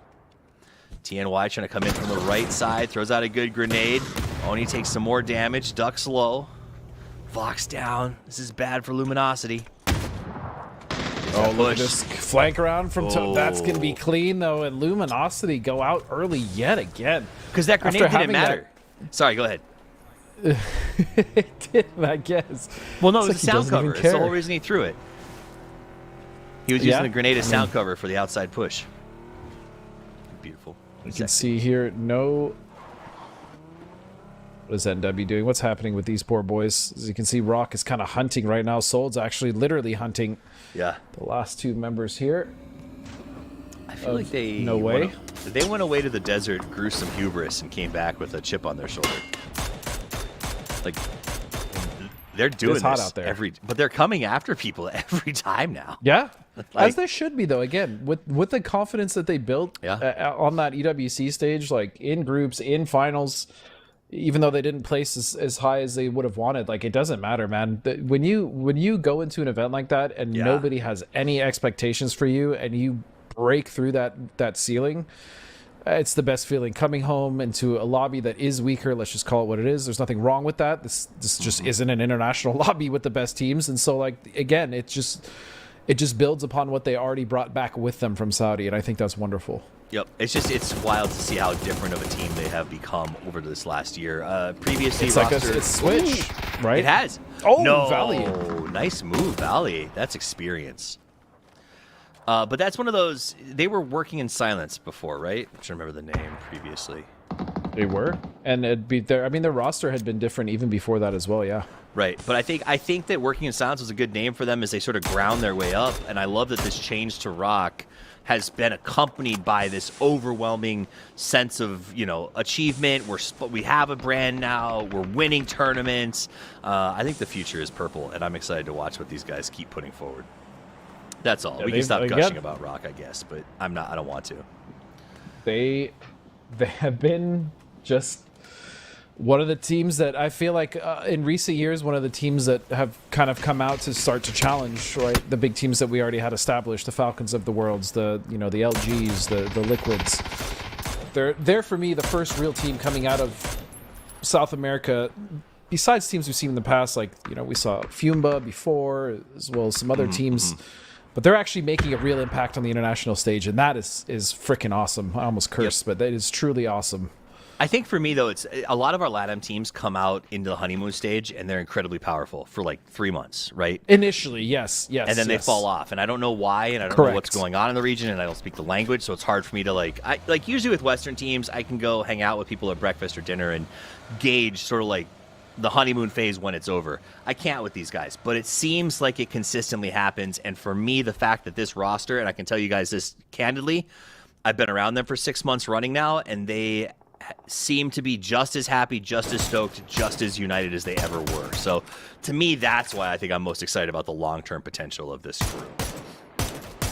And yeah, their success as well, that they're just constantly getting better. It doesn't seem like they're slowing down, and again, their attitude has been great. We've, like you said, we've been able to interact with them multiple times now throughout the year, and it's just, they're great. Love them, and I continue to hope for their success as well. Yep, very, very much so. All right, I also look forward to as they start doing more media. I think we're gonna get even more fun stuff from them. As their interviews have been. That being said, they are kind of in a garbage position right now with only 2 alive and coming out of the blue. That's all they need, boy. That's all they need. Oh, never mind. Oh, no. Oops. All the glazing is backfired. We did that. All right, Bestia Flood up here. He's calling his teammates in. Looks like Souls is going to manage to get by them without too much fire this time, as the rest of his team did do a traditional Rock send, but it is not going the way that it traditionally does for Rock. A little bit of chicken as both teams pass each other in the night. Oh, I like that spot. Souls will find a very tentative spot for now. As we can see, Fury is going to have to contest with potentially dangerous. Gizera going to open that fight up with a sawed-off. He's going to find the knock on a Tavan. Oh, trades back and forth, though. Look at Gabriel. But that's two double-barrel knocks here. Posa pushing in to try to make something happen. Goes in and gets that Resi.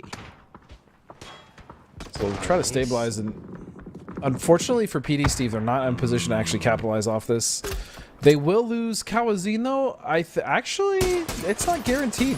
Might be able to get them up. Meanwhile, Bandits have at least held this position. They only have 1 kill, but they didn't get bullied off. 55, though. This is the issue. I think this comes with even more experience. 55 rotated around them and took a much better position in the north. Instead, Bandito's just kind of stuck there and waited for the circle. So that's going to be something they're going to go back and look at, I'm sure. As Furia is still struggling, though. They are going to now fight Bestia. And it's going to... Oh, Furia. How? Never mind. What struggle? What am I talking about? I don't even understand. They just ran over Bestia. But as like Bestia came into them. Bestia was camping. Like they were holding that bedroom. And Furia just walked in and eradicated him. And now Bandit says, you know what? We heard there were points on the board. And they thought they could find a limping Furia. But Furia's not limping just yet. As Kraken leads off with a nice open against Yai. Make it a double. My goodness. NCLS. That was a angle. crispy angle. And Poza with this under the table. Oh, I was going to say, he almost didn't see him. Both players were flashed, so... Yep. 2 members left now for the team of Furia. It's Kraken and Gizera, too. Oh, don't flush it yet. He doesn't know. Okay, well, now he does. That's a wild flush. Been there. All right, Kraken inside, cleaning up as much as he can. Process of elimination has to tell him that they are just outside this doorway at this point.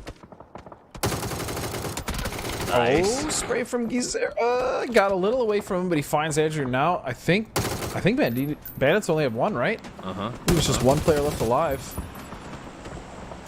And Furia, again, defending from 3 teams now. Oh, but it's LFP. What a snake. He's able to get the knock. Nice. Good steal. Bandits, they tried.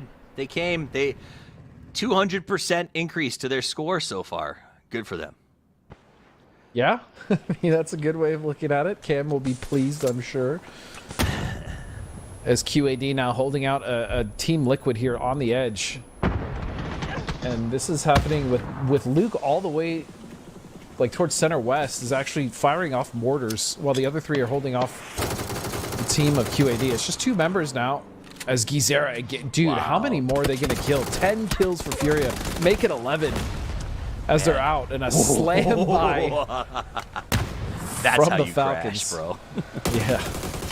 Another drive-by, another attempt. I hear C4. Oh, C4? C4. Purdy brought the C4, and Cowboy suffers the damage. Meanwhile, the Falcons still up on the high ground. This was that compound that was fought over by... Wasn't that Furia here a second ago? This is Furia's compound still. The Bestia came by, but another team earlier came by. Okay. So this is very popular here on the southeast.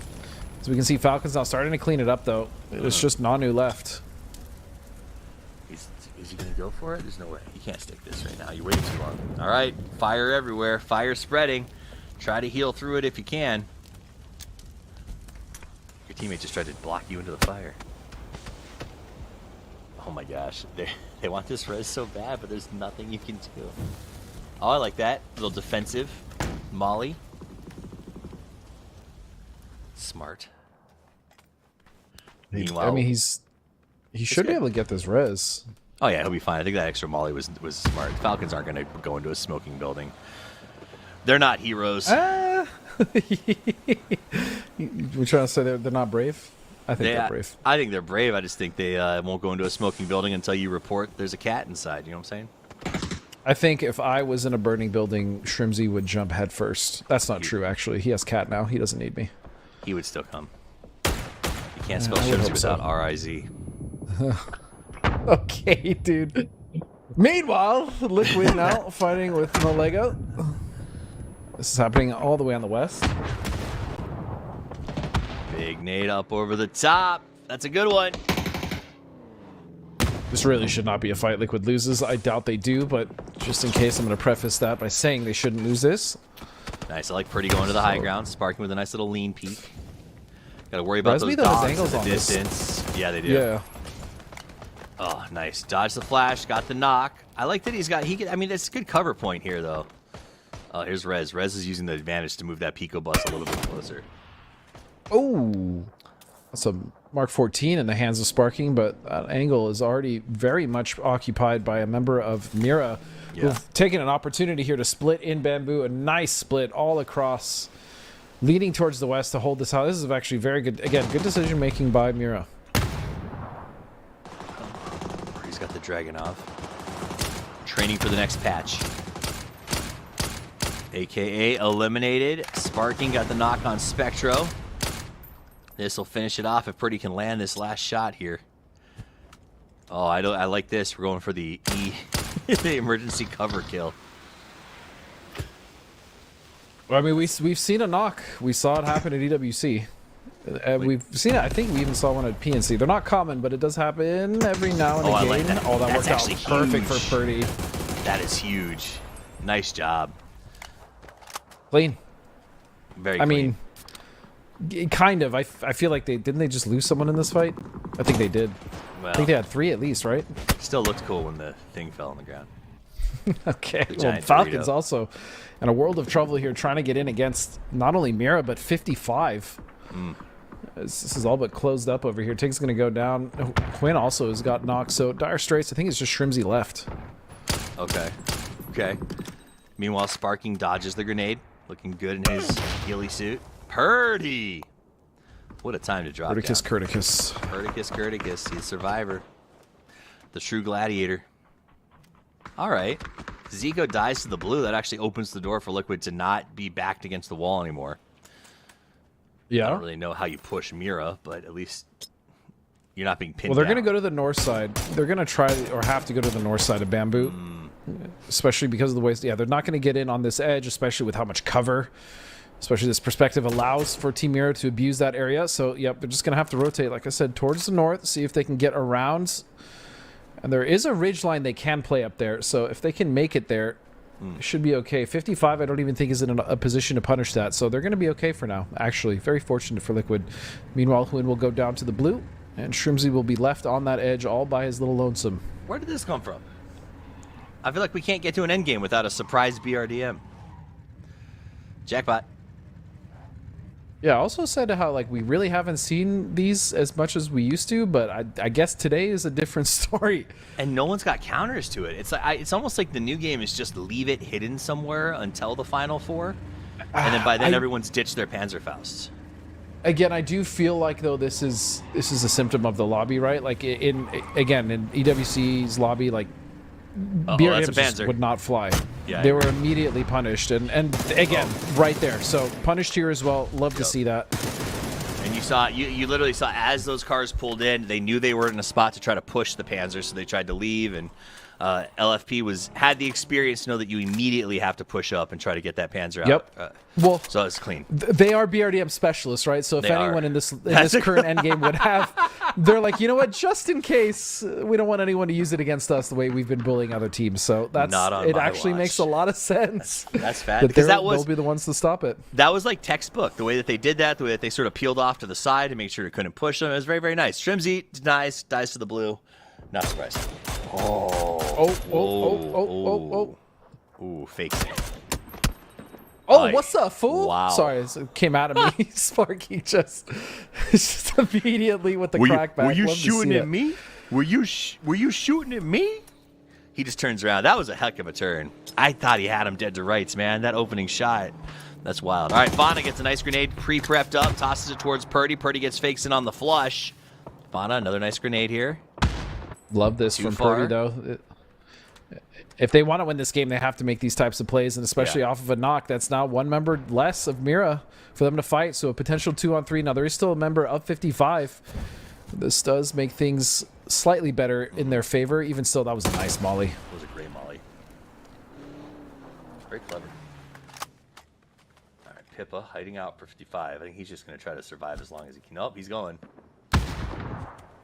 They need to get rid of Kurt. That's their biggest threat right now, bar none. Yep. Pippa's down, so now their focus exclusively can be on Kurt. They can cut off the angle to Sparking, which I'm sure they're going to. Kurt, meanwhile, finally out of that jammer pack. Oh my goodness. Just jumping around. They're out of nades, just flashes and smokes. Purdy on top of the rock. LF1. Sparking's moving too. Oh, I like this. I like that flash. Double flash and push. You only got to go off the back of it. There's it is. He peeks. Purdy, the legend, dodges the backstab, comes around the left side, but it's not to be. Mira makes the play, and the dogs are in the fight with 9 kills. Two of them coming from BRDM Mastery as they come away with it. That was a good victory, Godspeed. It was. They got that position early. They were able to kind of shut everyone else out. Again, pushing the bamboo is hard enough as it is, especially in TPP. And more importantly, they were able to close out the game even with a knock against them. That being said, I still have to talk about Furia. That defense of that one compound against multiple teams, I think it's 3 different teams until Falcons essentially got rid of them, was very impressive stuff. And they got at least, I think, 10 or 11 kills out of that game. So great stuff from Furia as well. And you can't begrudge them losing it eventually, right, Cameron? Because it was just, at that point, they had survived so many teams, gotten so many kills, were out of utility. There's just nothing you can do there. And then even the Falcons, when they took it over, were still sort of limping because that compound was just under assault. I think AKA showed up at that point. That was bananas. Yeah, I mean, that's kind of the hard part about playing a position that you're defending, because you might have an advantage in one fight, but then you got a second fight and then a third fight and a fourth fight, and as you're saying, at some point it just becomes too much. You just have to hope that you get enough kill points out of it. And looking at the leaderboard, Furia absolutely did. They still got 11 points despite getting no placement. That's a great round. Mira at the top 19. Liquid really turning things around on this round. You see the rhyme there? And with 15 total points. I'm now very curious on what the overall leaderboard is going to look like, to see how much of a mix-up this is. Does round and around rhyme, or are they just spelt the same? Well, they're 2 different words, Toffees. One of them does has that mean an they extra rhyme? letter That's what in I'm it. asking. I'm just asking. If it They're rhymes, not spelled the same. Because, I guess round and bound, but round and around. What do you think, Cameron? It's a lazy rhyme, but it's a rhyme nonetheless. I mean, I wouldn't give essentially Grammy the for the same best word. hip-hop album. You're just tossing an A. What are we doing? It's just, you toss an A in front of the round. It's like, come on now. It's a round. I'm hanging out with Cameron. And also a Cameron. All right, match leaderboard is up 19 points for the first place team. Liquid looking good with the 15. Falcons up at 8. So really everybody's starting to show up here, put up some numbers. Even Bandits is here, Cameron, as they get 2 points on that one. Now, when you said this is what you expect better things from Bandits. Is that 2 to 4 what you sort of expect from them on average? Or is this still underperformance in your opinion? Come on, you're like, I feel like you're mocking me at this point. No, I don't. I'm not. I'm not. I said that 2 and 4 is not. On average, it's good. I expect more. No, it's not. No, that's not. Come on, Steve. I mean, in the grand scheme of things, they're not going to win the tournament. It's cool. What if they did though? I would be stoked, right? I would treat it like a rock situation or something like that, where I would 100% say, I was wrong. You guys are awesome. Teach me your ways. I want to learn. That said, I'm not convinced, so we'll find out. Overall leaderboard, Falcons, 47, y'all. This is the Falcons. That was back-to-back defenders. Not winners this time, but classic EWC champions. Team Mira comes out at second with 44. These guys look very good. Both of you were hyping the Mira when we showed up today. So Godspeed, what is it about Mira that you like? What makes you hype them? I think their timing and their decision making has been one of the standouts, especially when the fact that we've seen a lot of South American teams be really hesitant to be proactive, and that's not really in Mira's playbook. And I think for me, that's what I really enjoy most about them. But like I said, Cameron actually is the one that put me on Mira as well. He's been watching them for quite a while, so he's the one that kind of, what do you like about him, Camry? Dude, when it comes to the actual fights, it almost looks like they're sharing one brain, like 4 brain powers worth of, but it's so in sync. And when whether it's a third party or whether it's just a straight up 4 versus 4, the fights, they last so short amount of a time because they just wipe in, clean up. It's like the most well-oiled machine. They're not getting away with it as easily here because of the level of lobby that we're looking at compared to the usual cups, but they're still sitting there in second place. The question is, can they maintain this time around? Because if I'm not mistaken, in Masters 2, they were looking really, really good, and it was, I believe, the third day that they fell off down to 8th. But with that experience behind them, still dominating a large majority of the cups and everything up until this point, I wouldn't be surprised if they ended up winning this whole thing. Okay, let me ask a follow-up question. As you all know, obviously, West is on the way. Does their play style, their aggression, their willingness to go 4 into a fight translate to the international stage, do you think, Cameron? Well, it's hard to really put... What does that mean, though? Because, like, when we're looking at Masters West, it's not going to be the international stage. It's going to be exclusively the Western stage. So who knows how that meta is really going to develop when we're no longer having the play styles of Korea, of China, of APAC join the mix. It's purely Americas and EMEA. Like, I can't even wager on how that's gonna fall. Like, you can't shadowbox 16 teams out of the blue and try and come up with some sort of meta like expectation from that. And you're right, we're not going up against APAC and stuff, so it is Americas versus a weaker region, so they should translate pretty well, right, Godspeed? Because you are a menace today, Steve. Like an actual menace. Sorry, what was the question? Can you repeat that? Can you say it in a sentence for me? Can I say it in a sentence? I asked if Mira's aggressive style of play will translate against the more passive, regulated style of play that EMEA tends to bring to international events. Well, we've kind of seen them already internationally, right? Again, 22 was their, like, half of this team, at least, in the past, and they did not do the best internationally, right? They kind of floundered towards the bottom of the leaderboard. That being said, I feel like they have gotten better now with this roster, especially going into West, like Hammy was saying, without your Southeast Asias, your Koreas, right? Or your Chinas, who just have, quite frankly, some mechanical monsters. Yeah. I feel like that it could work, especially with how we see Europe, or EMEA, I should say, just absolutely love, and I mean really adore sharing compounds with each other. I feel like Mira could potentially be one of those teams that in those compounds could maybe succeed, but it's hard to tell. Honestly, it's really hard to tell. The problem, the flip side though, is that if for example, the compound sharing trait becomes like still happens in Masters West, then aggressive teams like Mira are going to be running into even stronger compounds, essentially, and there's going to be more teams that are in a safe position to third party them. So like it really could go either way, I think. Yeah, that and we can obviously, this perspective does favor defense. So yeah, that would actually be harder for a team like Mira. So you're right, does favor defense. And also, EMEA has proven that they are very good at making BRDMs completely irrelevant in the late game. So far, Mira's stance in the game so far is on the back of 2 games that they sort of carried their mid transition with that BRDM being incredibly strong into that final 4. So I'm curious to see what happens. We get a little bit deeper into this one. 50 seconds away from our next match. We are headed to the grassy pastures for the final 2 games of the day. Now, Cameron, there has been debate. Some say that the grassy pastures are too known at this point, that they're boring to watch, that players aren't changing things up, that they're not doing anything new, they're just following the checkpoints. Do you buy into that sort of when you watch these games, or do you think it's evolving still a map that's been around this long? All right, let me go back on my soapbox. All right, regular viewers of my content would know that this is something that I'm very, very passionate about.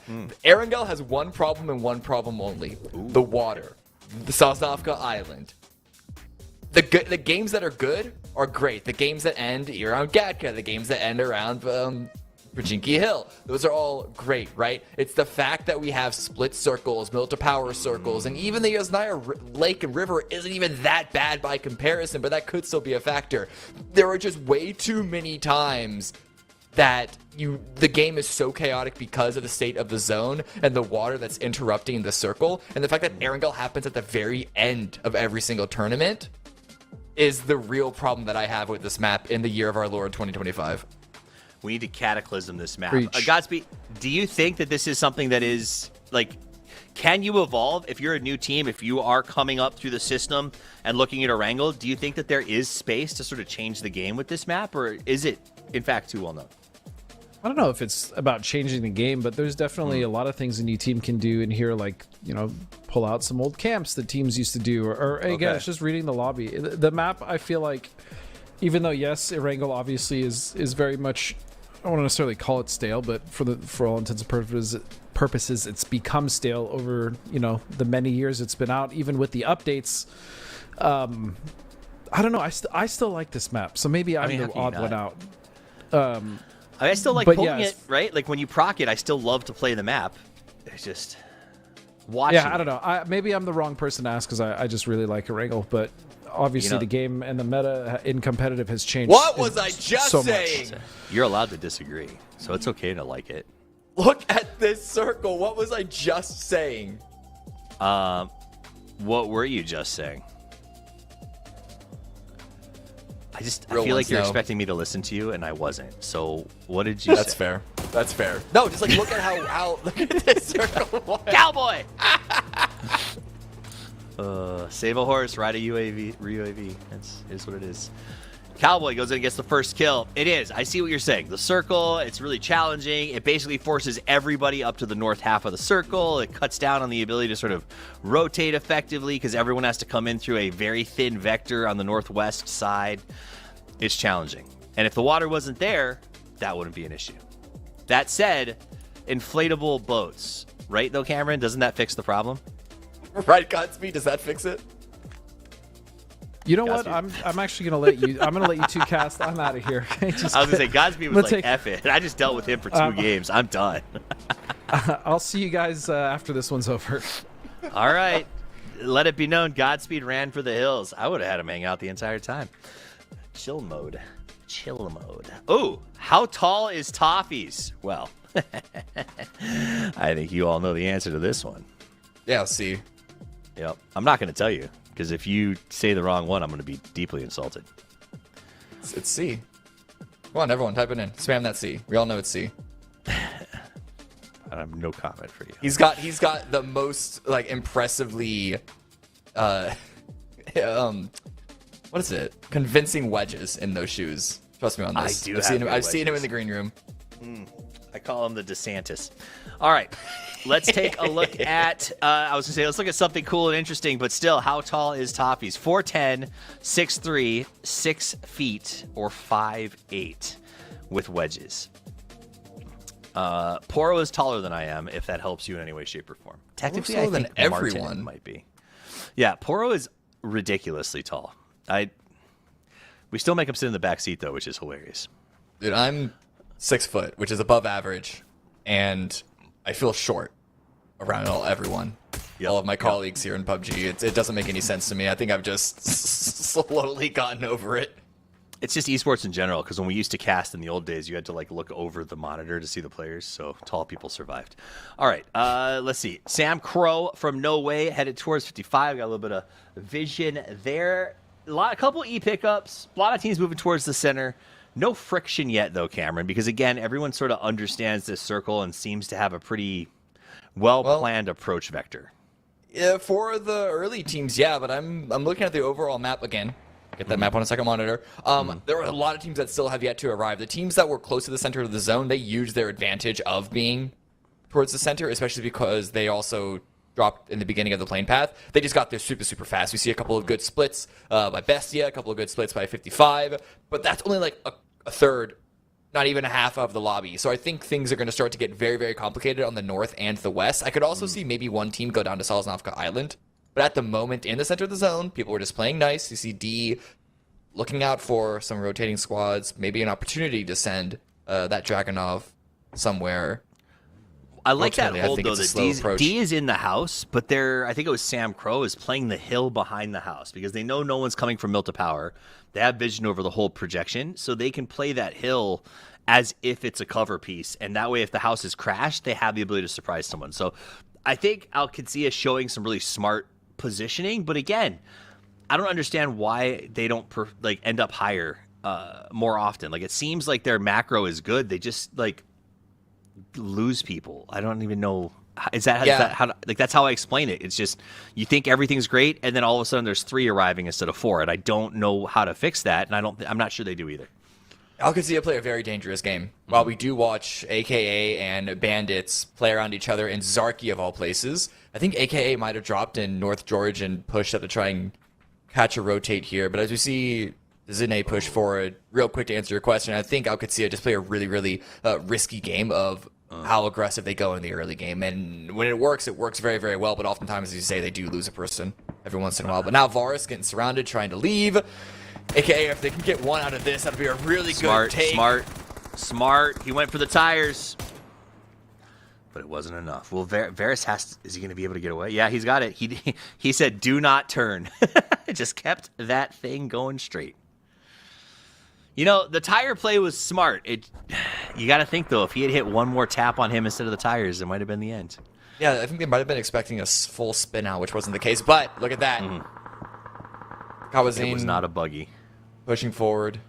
They're trying to loop someone in front of it, and CLS is actually coming back to pick them up. They know how bad that Jeep is to drive now. Gladiator going to go ahead and try to get to the top of the hill, see if he can make some plays. We got a glider in the sky doing a bit of scout.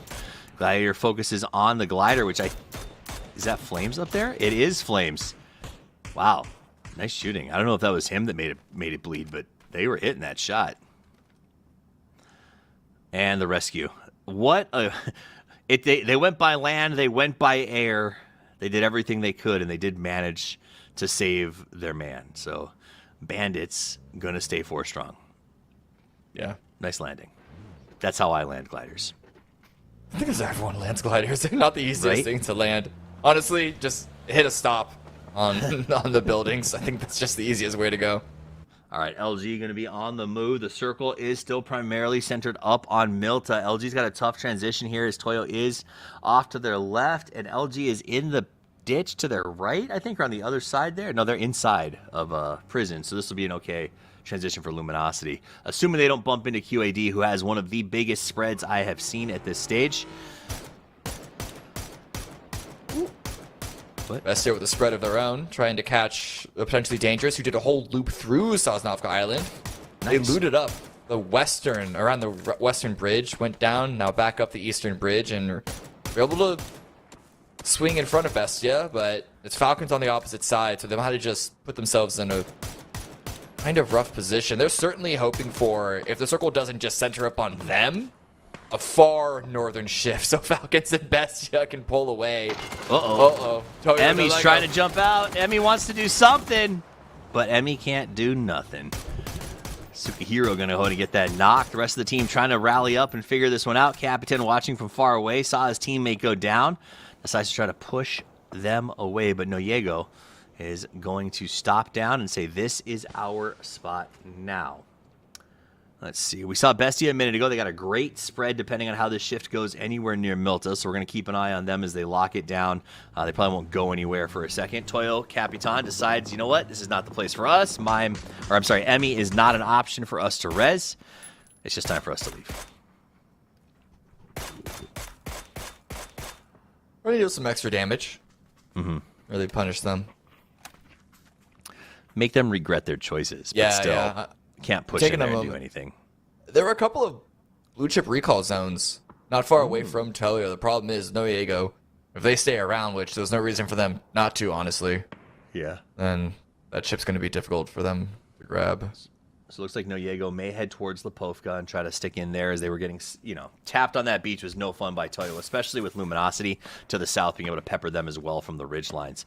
Falcons going to be right smack, I would say on the west side of the zone. If the shift favors them, they're in a great spot, Cameron, but they desperately need this circle to move in their direction. Mira walking in on where'd that zone go? Spectro. Spectro with the lineup, yeah. Resmi blocking off bridge camping. They were here, they dropped in Novo, dropped around Novo, and look at that. Okay, so that shifts away from all the water. This actually makes it a pretty reasonable game, assuming that you're one of the many lucky teams that are in the zone right now, but for teams like Mira, teams like Rez, it's going to be difficult crossing. Thankfully, PD are pulling up ahead of them, but if both these teams stick around to fight, which it looks like Resmi are looking to do, it's going to make it tricky regardless. I think the problem with Rez and Mira is they were both hoping the circle would go farther from the bridge point than it did, and then they could try to late rotate. The thing is, PD left, so whoever gets across first is in a great spot. But they're gonna pepper each other this whole time, and it's just gonna be whatever that thing's called when both of you lose in the end. Like a catch-22. Yeah, in that something in that ballpark. Something like that. Yeah. I mean, there's already a knock that we see in the picture-in-picture. So Zay goes with the VSS trying to answer back. Spectre does get confirmed by Fana, but everyone else, as you can see in the main feed, is just trying to send it towards the center position. Furia is gonna beat Luminosity there into the shelter. No. Kawasine gets a knock on a box. Michael's trying to answer back a good grenade. Oh, Snaker's losing control of the car there was brutal. That slowed them down just enough that he had to go in on a solo versus 2 Furia players. Furia is pouring out of the shelter to try and clean up as quickly as they can. Once you get knocks on Luminosity, you see those names, you know those players. You need to close it out quickly, and Furia wasted no time in doing so.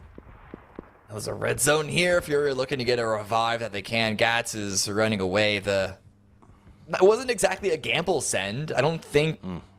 They just didn't expect the timing of Furia also going at the same rate, at the same velocity. I also think they rolled into that first shelter spot 2 and 2. But it was Snakers kind of hit that little divot and flipped the car around, and it just slowed down his landing time. And this is one of those games where like 6 extra seconds can be the difference between somebody setting their feet to spray and not. You know what I mean?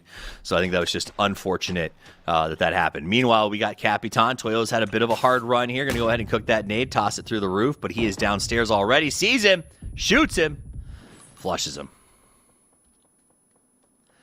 Not much push. NW could do. Yep. Aggressive play, potentially dangerous, or all the way up here as well. Coming all the way from the bridge gas station towards the south. They just avoided the center. They must have done a wrap all the way along the east side counterclockwise.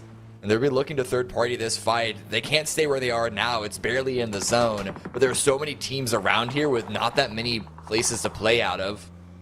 Vinny's trying to run away. DNL is also left standing, but I think, Lopez is going to get confirmed. They're not looking to take this fight, but now potentially dangerous, using this as an opportunity to try and wedge themselves into this compound. Ben going to open up with that first little spray here. Potentially dangerous, locking them in. Both teams not really in the greatest position. Whoever wins this is still going to be very much on the edge of the circle. So you got to win this, and you got to do it without losing people. Or just bypass Toyo? Can you just bypass Toyo? You could, but in front of... I mean, actually, they've... Yeah, PD have already sent someone up to prison. Yeah. Granted, there's another team up there. 2 teams, really. Well, 1.5. Yeah, see, look, Nicholas grabs Night on down, so potentially dangerous. Struggling to find a foothold in front of Toyo being sort of buried inside the compound. Circle shifts away from this. Yep. That's what I'm saying. Is like now none of them are in it, but all their cars are busted. So, I mean... Gabriel's shoot out some tires to be mean. Do it. Like, take the car. Shoot out the other tires. Yeah, come on. Come on, man. That was nice of him. Something about timing, I'm sure, is in the conversation there. Yeah. Right back to Rox. Santastico with the kill into Roth. All right, Santastico back up on the roof, waiting for the rest of Al Qudsiya. They have gone the long way around after being shot by Santastico. Team Liquid doing a south rotation. Maybe not. Maybe it'll be a north rotation now. Back to south. Okay. Well, they originally ran into Falcons, I think. They lost Kurt. They're trying to find some way to circumvent the iron wall that is the Falcons. And now Resmi. Oh, no. Looks like they actually did get the res. They got all 4 members back standing. Luminosity Gaming get eliminated. We have our first team casualty of the round of Erangel. Spray comes through. Zako gets knocked out. Great spray. Meanwhile, Tsukihiro is going to get a couple of shots off there. Fisher gets Disney down. And they've got themselves a shelter, boys. Kraken trying to Zik peek. Not going to happen. And Fury is definitely not coming out of there. PD is going to... Wow. Remember this fight? They were fighting all the way up there by prison, and they have rotated all the way to the south. All the way back down, yeah. Yep. They heard shots over by Mira, and immediately Glock hits the spin around and heads back the other way. So they are just sound cues searching right now. If they were on foot, I'd make a joke about really trying to close their rings on their pedometers, but honestly, they're just putting so many miles into those vehicles. The resale value is falling. Yeah, but if they win, they would happily trade the resale for some chicken. A car for chicken. That's a really bad trade, Steve. Not if winning getting a chicken means you're the only people alive on the island. You know what I'm saying? Then there's no economy at all. And your investments are completely bunk. As a reality show fan, there's no such thing as economy. All right. Fisher is still playing this. I mean, let's share the shelter, they say. Yeah, why not? Not much else to do with that. I mean, the likelihood of it ending here would be wild as the circle does continue to close up right now. We see a couple of pretty good splits out there. 55 looking like they're in a great spot, depending on how they choose to collapse this as the game progresses. Falcons looking very, very good up there. But the shift away, Teflon Falcons, not surprised. Rock with a really good spot, and the collapse will go crazy as everyone is headed in. Purdy getting called back for the rest of his team, joins on top of them. Looks like they might have some guns for him in the car. And Toyo Rebo is just going to be left all alone. And just drop on himself. Yeah, Toyo's teammates are all the way up to the north, so Reva's got to find something somewhere. The problem is, it might just be feeding points over. Got to find loot and not get taken down. Hopefully, the teams that we saw shooting on the map weren't shooting at them. Were perhaps distracted by the teams rotating around them. Psycho goes down. Alcancia smash into no way. DNL gets a great knock on Arello. Cowboy is there for the trade. And of course, the PRDM is causing some chaos. Well, and Rock is ecstatic. This was the best news for them as they saw this crash. They didn't know how to get anybody out of this wizard tower, and now they get to just sit outside and shoot like crazy. Solds with the second steal he's gotten out here. I'm sorry, Syntastico got one, Solds got one, so Rock stoked to see this going down. The BRDM's going to have to drive away. DI is limping. Like, this is incredible for Rock. He had a grenade. Perhaps going to plant it at Vinny's feet. But really just trying to keep the smokes there because there were so many other teams peppering on in. Vinny pops out. Bit of a bait, but Dia is going to use this as an opportunity to pop inside. Grenade out again, but Vinny's already driving the BRDM away. Smart. So he does have the inside. Now he knows he may as well just wait it out and hope somebody else shoots up the BRDM from the outside. That was a good crash. Or grenades. Nothing Fantastico? Rocker running out. They're tired of just waiting for these two teams to figure out who's going to be the surviving squad or not. All these vehicles are going up. That grenade could be good. Vinny's trying to back away. Oh. But, like, what options are there? So Vinny continues to drive forward. Just a little smoke coming out of the BRDM. It looks like Rock is still continuing to pepper, but not pushing. Classic Rock, they won't expose themselves. I want to see the health on the BRDM. I want to see how low it has gotten. Big blue who's on there out. to force the BRDM away? Yeah. This is hilarious. Solds. They're just doing their zoomer peaks over here, living their best life. Okay, now Liquid up against Toyo. Nice little knock by Sparking there. Rybo's in the game. Rybo has a shotgun, but really not much else. Certainly not a helmet. 6 HP in a dream. Steps back into the BZ. One little toe was all that it took. And Toyo get eliminated. Liquid stay alive. Liquid's stoked on that. There's nothing better than seeing somebody come back on a blue chip or a landing next to you. It's like free, yummy points. Also, everyone who put 410, you're the worst. They're voting on my height in chat right now. Oh, I know. Yeah, everyone who put 410, DM me. I might have a gift card for you. Ha! Bandits out.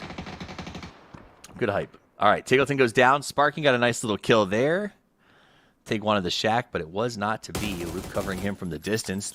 Sparking now saying, all right, well, the rest of the Falcons know where they are. The beauty of the third person. Shacks are so powerful. Yeah. Watching for Shrimsy. I mean, it's still a big neon sign for, hey, grenade here, grenade me here. That's true. Shrimsy on the rotate for that to happen. Did he lose a tire? No, he's handling it too well. I've lost a tire. Oh, come on, Psycho. And kickstart. They're going to crash on in. Bestia allow them to land, but look at Mime swinging on the side. Answered back, and Kickstart is going to win that fight. Kickstart. Replaces him on the roster, replaces him at this compound. Too soon. DraftKings pays it back. Looks to the door. I like that little chain peek. Goes ahead and gets himself the flush.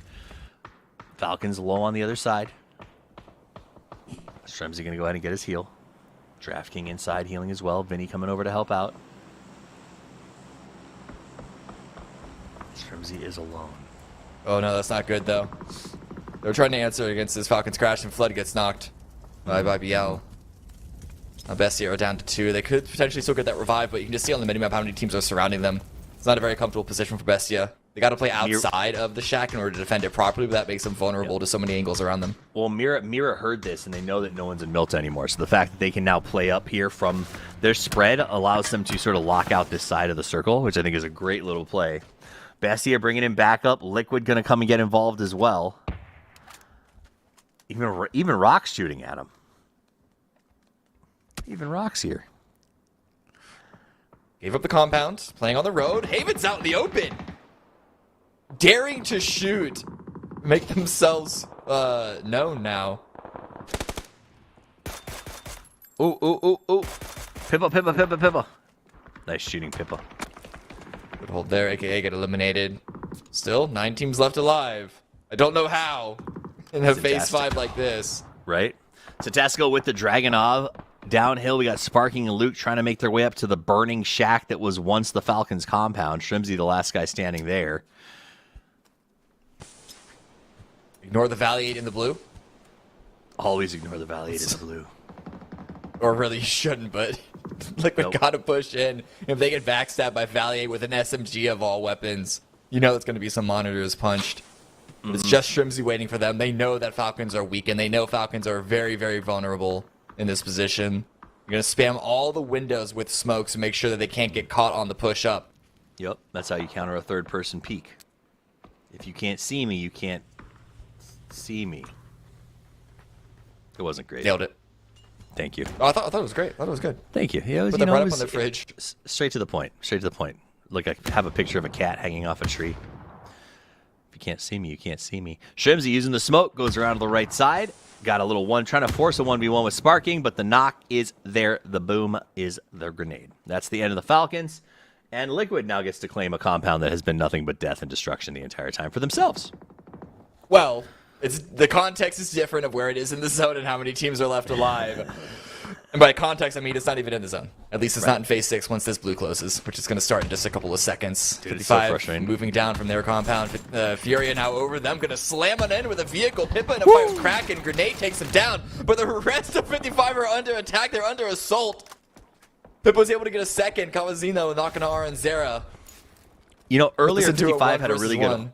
They had a compound hold, and they let Furia push into the Wizard Tower right next to them with no losses whatsoever. And from that moment, Furia has been sort of harrying them as they move into the circle, and finally it's panned out with Furia surviving and 55 being sent back to the lobby. And I think that came back down to that crash on the Wizard Tower and how 55 didn't invest heavily in stopping it from happening.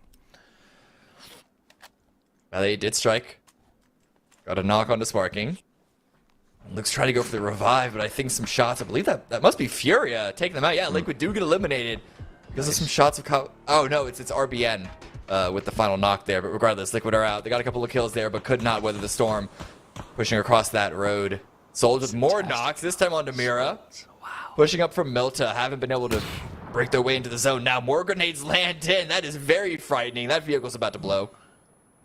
I like this positioning by Rock to have RBN and BL inside of the circle holding that important compound, while Fantastico and Solds are actually playing just the edge where the blue is and should be able to crash after forcing Mira to make a tough decision here. Really, the best shot is to try and crash the outside, but Solds putting some amazing damage, deterring that attempt right now. And now the timing isn't really in their favor anymore. So many BZ grenades. Wow. On this one tower. BL goes down to Draft King. So Rock might not be as dominant of a position as they were making us think they had. It goes down, top 4 confirmed. Top 4. All right. So Rock, Mira, Bestia, Furia, all heavy hitters from the same region. Going to be putting in some work here as we move towards a very... Well, I mean, honestly, there's no cover outside of the small holding by ROC. It was a very wide open middle. Yeah. Shift hard. Never eat should we west. Take away all the buildings. Ooh, Rock. Yeah. Wins. This is an even worse No. center Solds is than fantastic. previously. Moving very fast, understandably. I mean, I guess there's a world if Rock gets pushed by Bestia and Mira at the same time, that Fury kind of like skates into this one. Then it wouldn't be Rock that's getting pushed because Bestia and Mira just start fighting each other. So out in the open, but Vinny sends the UAZ in. The C4 is able to land, nails it. A double kill, get a third knock for good measure. That's all Santastico. And just like that, Rock is cooked as Santastico is now outside the blue. Can't get to these guys because it's held by someone else now. Mira going to go in and play some flush games as Vinny is going to get erased. And Mira will take this compound for themselves after watching look at this. Bestia put in the work to clear it. But look at this. Fury used that opening, used the opportunity now to send Kawazine across the road. They now have a crossfire over the entire zone. It's only 2 members up, but with 13 kills. They're playing very, very hot, and they're basically going to be waiting for anyone and everyone to walk into those sight lines. Already, Kawazine finds the sliver of an angle necessary to take Bestia out. And just like that, we are down to our final 3. Mira still looking good. They got the compound. I'm pretty sure no one has C4 left to get them out. And they should be... I mean, maybe Posa can make the dot first in the next close. Ooh, Fana got it. Matter of time. I think Santastico was hoping to deny to the blue if he wasn't able to get the knock, and Fana was able to find the headshot at the last moment. But now it's going to be a 3 versus 2. Ooh. It's not going to be easy, though. Mira are going to be on the edge. We'll see where Phase 8 goes. It's not going to shift towards Mira far enough to keep the compound in the next zone. Phase 8 can only shift so far, but they are going to get rid of that vehicle. Kawazine out in the open now. I think the smoke was there just in time to save him. Very nice. Meanwhile, that's bot time while they focused on him for Posa to try to sneak his way towards the middle to use that box as cover. Look at this hustle. Look at this hustle. Yeah. I'm almost look at the zone. there. Mira's not in. This compound's not in. Not only is it level 3s lying in wait for Posa to pick on up, it's also great cover here. So I will say, it feels like Furia actually have the advantage, even with in a 2 versus 3, because of the positioning and the cross, the open run that Mira are going to have to make. All right. The aggressive smokes have started to come out. You're going to see a couple of those stack up here from Mira, I would assume. They're getting in the cars. I like this play by Posa. He takes the aggressive tack, says, I'm going to use your own smokes against you. But Mira hasn't pushed out yet. There they are. All right. Posa's got around the smoke. One grenade still. Yeah. And there is a vehicle. Car on the move. Banner's going to use this to try and break through the line of Furia. Stun at the ready. Posa's want to peek in front of it, but here in the coop stop right at his feet. Going to fall away and instead prep the frag. It's all going to chime on in at the rock. It's not going to deal the damage, and the follow is going to be good. LFP with a great knock of the Kawazine. Suddenly it's a 1 versus 3 in Furia's position. No longer looking good to stop it, and it doesn't even matter. Can't even get this properly set on up. Mira just clean everything up, a 10-kill victory. Is that their second win? Yeah. Nice. That's impressive. Mira coming away with another win, 3 alive, and from a tough spot coming out of that house. We'll get Godspeed back in here in a second. I'm curious to see what he thinks, or now that you're back, Godspeed, what did you think about the way that they played that end game? I think it was it Bestia that had the box and sort of was going back and forth trying to find the race, but no, it was Furia. The rotation down to the south, back up to the top, like it seemed very frenetic. Were they ever going to be able to beat Mira? Did they make the best plays? Like what other options were there? You're talking about Furia, correct? Yes. I don't think it mattered because Kawazine had 10 kills on his very own. They had okay, 15 kills in that game. Kawazine had 10. So whatever they do, I mean, they cleared, like you said, that south box, and then they had to rotate. You saw the play. They tried to go around. Obviously, it didn't work out. Mira played that the way they should have in that compound with the flat top, right? Well, it's not a compound. It is just a flat top. But yeah, that's just a notoriously difficult area to play from. That being said, that is Mira's second win. Not only that, it's their back-to-back. They won the last map as well on Rondo. So looking mighty good for the Mira Looking boys. good. I would love to see us end with the 3-dog night if they can pull it off on the final Erangel. That said, it got a little hairy at the end there, Cameron. I mean, not a lot of cover, a couple of Potter towers, and that was really about it. These teams had to just work with wide open, non-cover functionality.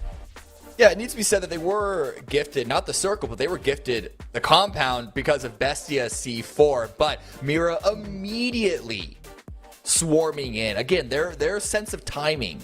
It feels like they have like vision of the future on how fast they're able to do this stuff. They're something about Einstein and like speed of light. Someone smarter than me could make a joke about that because they're all on top of stuff immediately and just really making sure that they can take advantage of every opportunity that comes their way. I mean, they only, heavy air quotes, only matched Furia's total points despite getting the win. But still, 10 kills, 10 placement points, like they're looking so good. Yeah, Furia also looking ridiculously good as they go out there and just frag out. Rock Esports continuing to get to the late game as is consistent. And Godspeed Team Liquid for the second game in a row makes the top 5. So that's exciting. Cool. It is exciting. Did they? Yeah. Did they get got top 5th? 5? They got 6th. Yeah, so I'm looking at it right now. Oh, well, See? then why doesn't the placement Well, man, they top 5. They got 5th on the 6 points. leaderboard, not in placement in the round. We're crossing wires a bit too much here. I am so sorry. You are absolutely. I thought you meant they got like 5th place in points, but no, they did still get 6 kills in that game. That's my bad. I completely brain farted. But yeah, I mean, again, a second game where they have a solid start for the most part, and they're slowly climbing the leaderboard. In fact, I would even venture to say that by the end of the day, they'll be on the left side. I like that. I mean, considering it's only 2 points to the left, I can get behind that as well. A bold prediction. But you said it before the scoreboard came up, so I give it to you. All right, overall leaderboard, let's get caught up. Mira, after 2 chickens, has 64. Furia right behind him at 56, which I think is a testament. Look at the difference in kills to placement over there, point-wise. Is a testament to how well they've been playing. Falcons doing the same thing at 50, and then a pretty seismic drop-off, Cameron, to 4th place.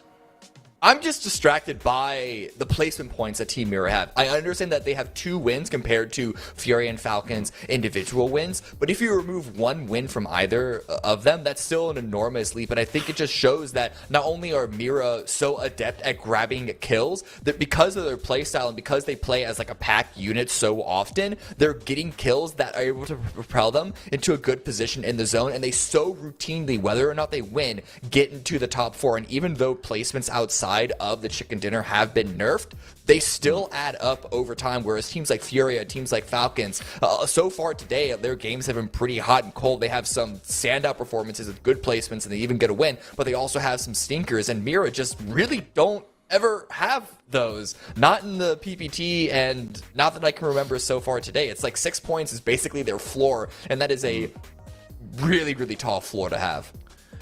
All right, so it is a tall floor. Great floor. Bandits at 4. Tough floor for them as well, but they do get another game with 2. Luminosity is, I think, for me, the team that I'm looking at going, I don't understand. Like, they some of these fights we've seen Godspeed, they've been really on the point. They're making individual plays. I think Mime had a really nice open in that last one.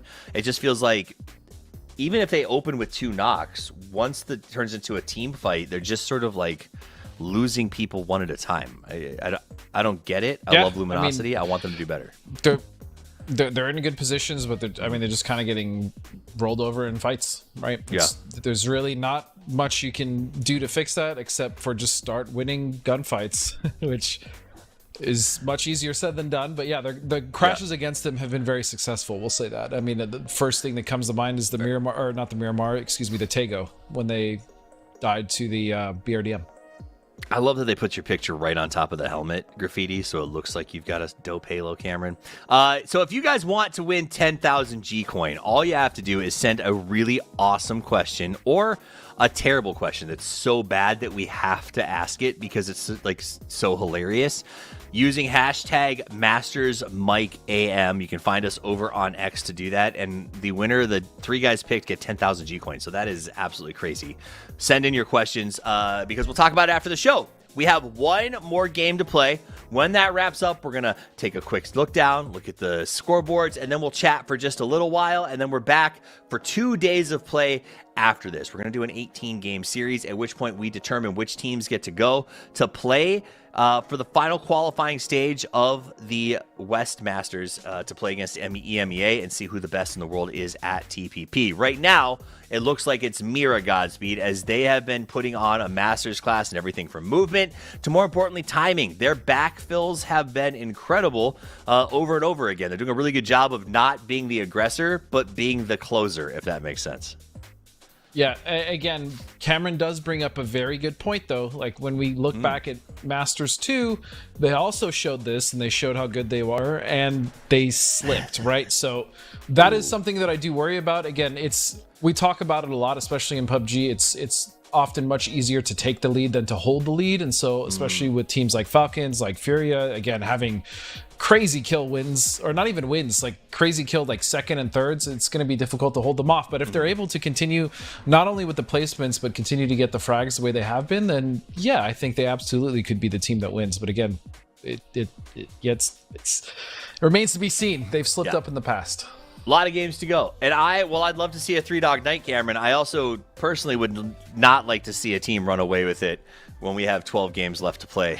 Still 13 games, right? I mean, if it was any other team, I would agree. But something about Mira being like, they give me real shonen anime protagonist energy from this entire PPT season. They didn't start from like literally nothing. Like they're names that we're familiar with, right? But they're not one of the big dogs, and they were never one of the three kings. They're not one of the standout teams coming out from Latin America. But they're like slowly grinding their way through, and it almost feels like they're coming up against these big shadow bosses in the form of Falcons, Liquid, Furia. And if they were to like run away with it in Masters 3, the last Masters to, it's not the last shot of qualifying to Masters West, but it's the last Masters before Masters West. I think that would just make such a statement going into West that they would have to be the people's champions. I'm not sure that I got the wrestling reference. I definitely am not sure I got the early metaphor, but you put up with my sports ball references, so I'm going to give you shonen anime as something that makes sense, and I hope audience got it as well. I'm Is sure that a brand of anime? It's a genre. Yes. It means young boy. It's stuff for teenagers that is watched predominantly by adult men in the West. Don't ask me why. I liked it before the explanation. Dude. So before we got into things were going so much better. All right, plane is in the air. It's a fair plane. Feels like military circle. I'm just going to go ahead and say that, but we'll see what happens. No hot drops to speak of. Everybody seems to be landing in a pretty comfortable position.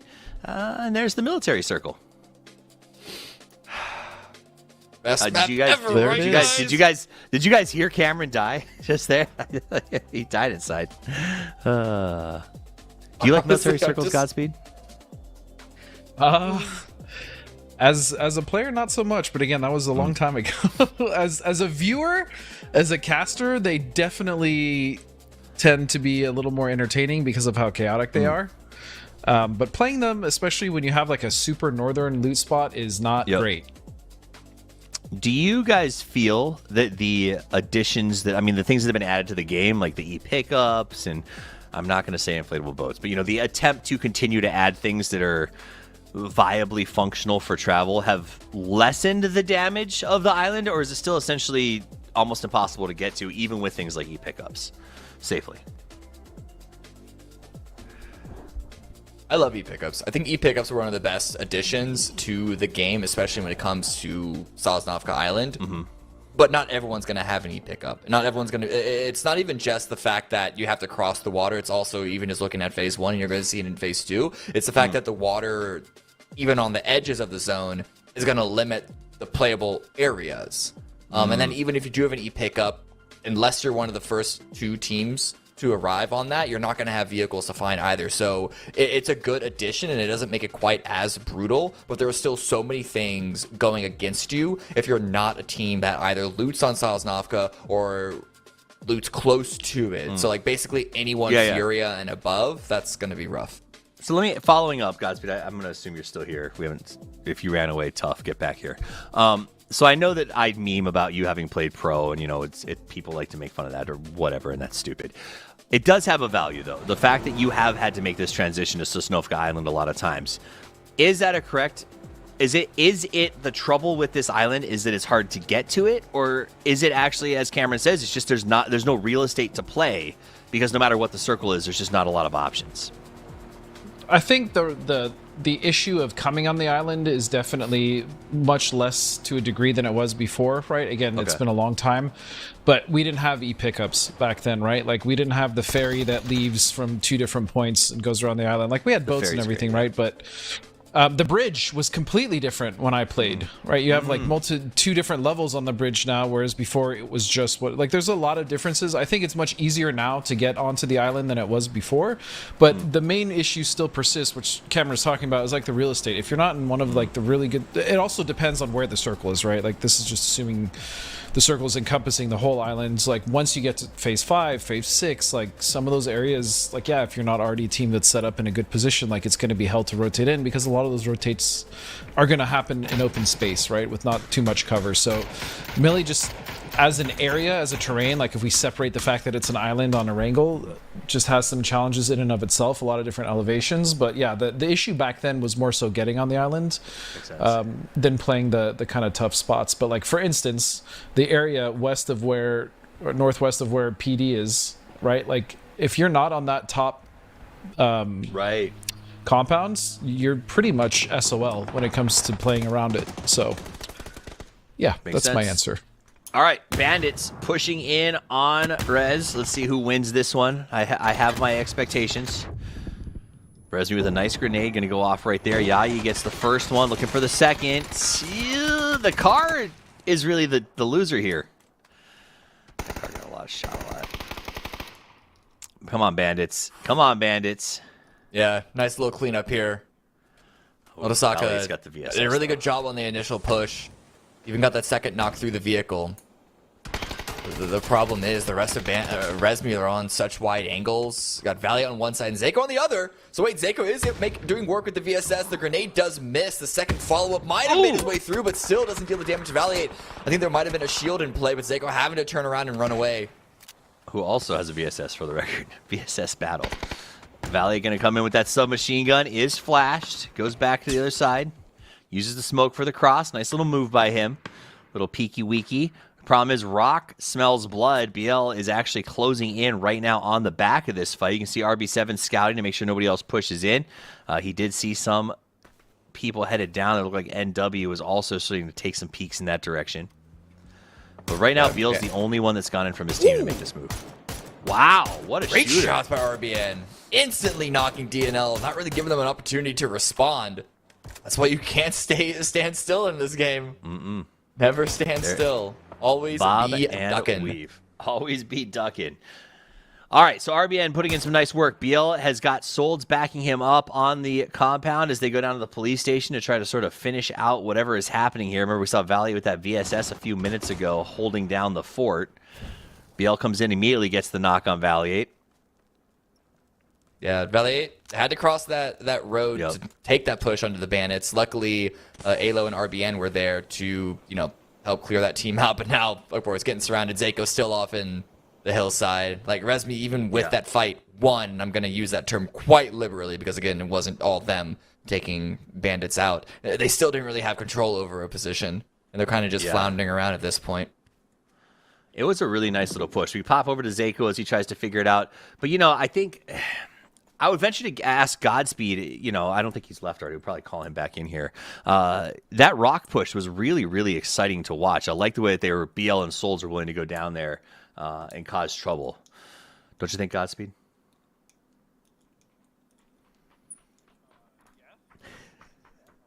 Yeah, I hear you. You're here, brother. You're always here. There, it's over. All right. Well, oh, good. I like that. Thanks for stopping by.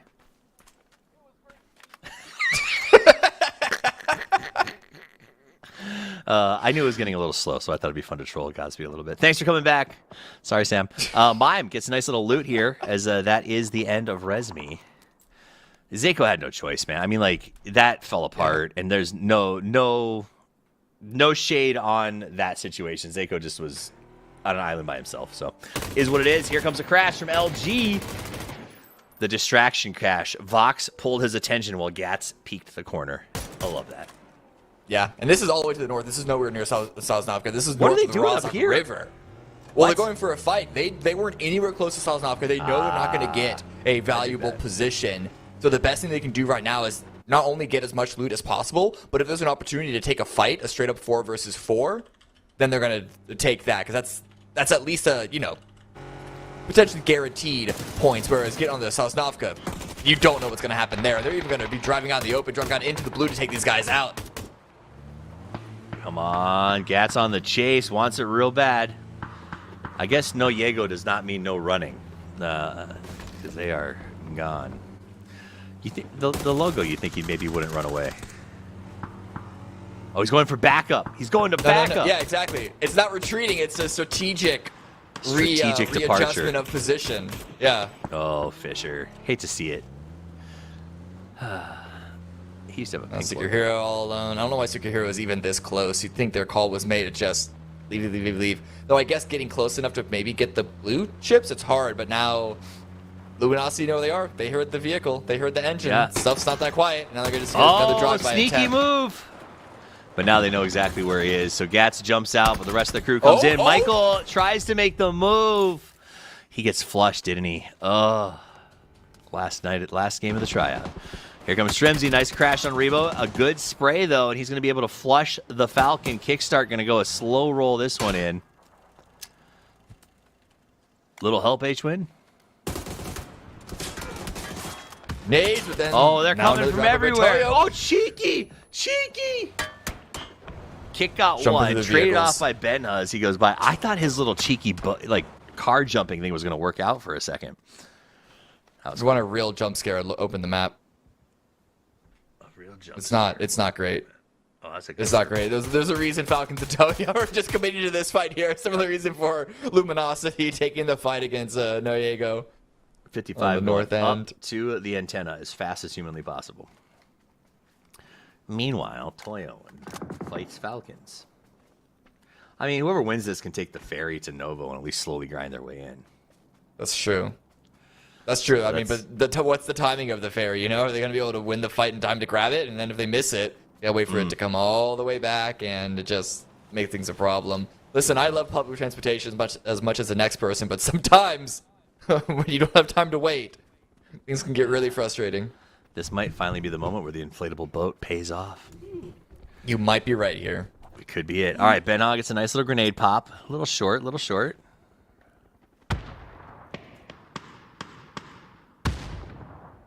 Yep. Making sure to drag the knock kickstart away. Go get the res there. Resmoking just to be sure of things, but more grenades are flying in. This Ben one's Hogg's even in range closer. now. Yep. Ooh. Got him up just in time. He was on 1 HP, I think. That's wild, man. No, Shrimsy, you're running into a PC or H-Win. That's someone. Take on and goes down to Benya. H-Win came down. Emmy's coming in from the other side. He actually swam around the corner after jumping off. That's why H-Win was on the high ground. But H-Win coming down opened the door for Emmy to come down here.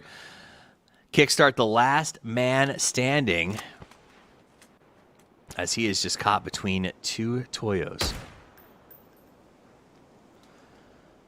With the Dragunov, perfect range for that. Goes ahead and pops the boost.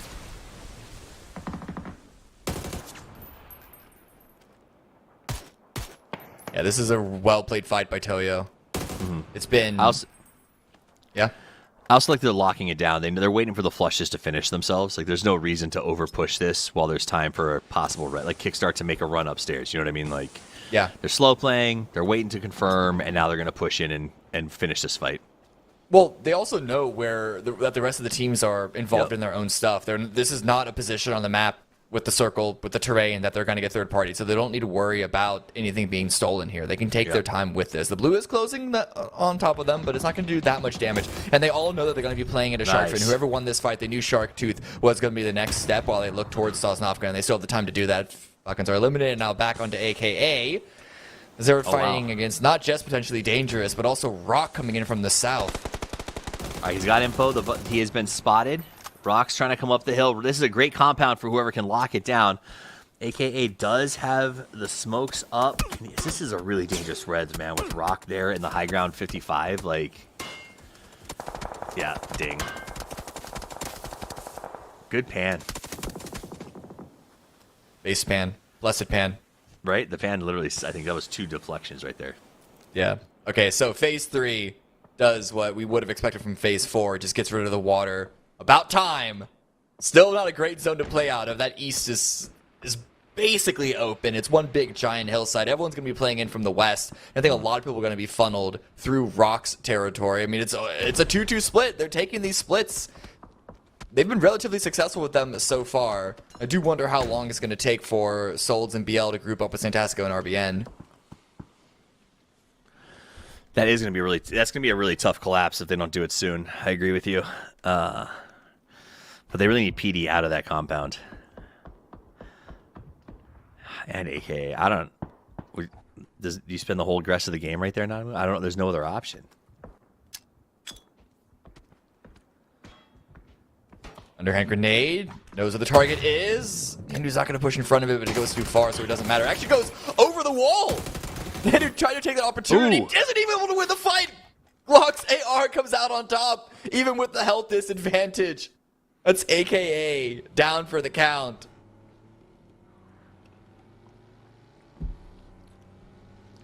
LG making their move here. I like this bridge cross.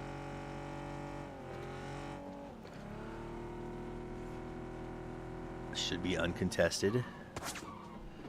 Oh, never mind.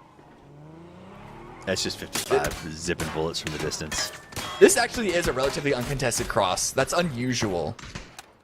My goodness. I think it's because it was such a shift to the south that there was enough space for enough teams to move away.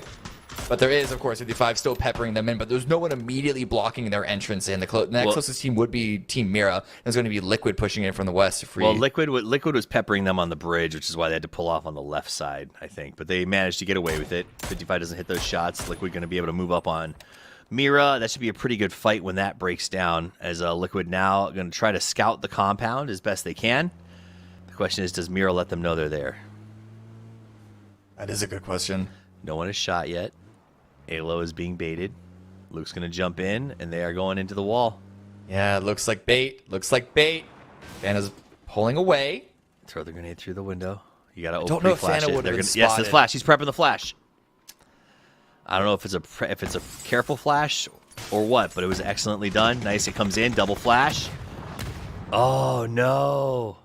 Yeah, it didn't matter. It did not matter. And then a follow-up grenade. Actually, Luke Wow. knocks himself with the drop grenade in hand. Tough. It was all bait. They gave up that wall side. They knew that they just had the crossfire. They knew that there was no clean entrance from that angle into that building. And so for any way for Liquid to try and break in, they had to run around the side and just open themselves up to fire from the rest of Team Mirror. Well planned out. They knew exactly how that was going to play through. And everybody was holding their grenades. They're like, the second they know that he's there, throw our grenades. Upside of the flashes, they gave him plenty of time to do it. All right, meanwhile, Toyo is able to get back in the game. I see some E pickups coming out. Those are the 2 guys who were rezzed. Remember, after the fight with the Falcons, everybody else coming in on the ferry. You can land just outside of Povo. It's going to be a tough transition for them, but Toyo's going to be 4 strong coming into the circle. I would say 2 strong, 2 very weak. Ooh boy, 55 crashing in on the Glock. 1 versus 4. Oh, if they got that knock, that would have been a huge start to this, but now all 4 members of 55 are at the doorstep. Thankfully, this is kind of a maze. Glock could just play Ring Around the Rosie using the interior room. There's but no at some way they point, give him 55 are going to be 1v1s. split up. There's no way they give him 1v1s. He has No, to but it's about Rock keeping them decides to get distracted. involved. It's about not letting them get control here, which, well, doesn't matter. Pippa just pushed on in. Glock got the knock, but it didn't matter. From the grave, the Panzer Faust takes them out. Potentially dangerous route in 9th. Classic panzering. Meanwhile, Sam Crow still low. Is going to go ahead and toss a nice shot out there. It's not going to work.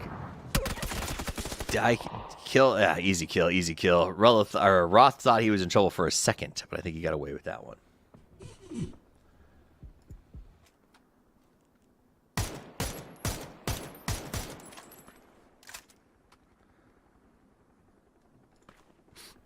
Vinny gonna go ahead and check it out. Make sure no one's dropping in, looking for easy kills up in the sky. Down to 8 teams on a military circle, but a very tough military circle.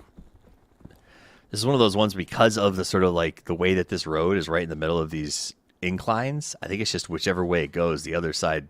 It's like crossing a river. You know what I mean? Like if this shifts back towards satellite, I don't think there's an option for Bestia. Rock really needs to shift in their direction. I don't know how else they would cross. Whoop! Shot from Toyo. Vox goes down. That car was not doing its job of protecting him. Oh, now Mira. Whoa, Mira comes sliding in. I thought they were going to take the E-pickup, but that was on fake. And now they drive themselves straight into the meat grinder. Luminosity and even a little bit of Toyo. I love that. Eviscerated. I love see pre-career man Snakers coming out here and fragging. I was like old D-Gen Snakers shots. That was good. Now Rebo's in the blue. This is not good for your health, buddy.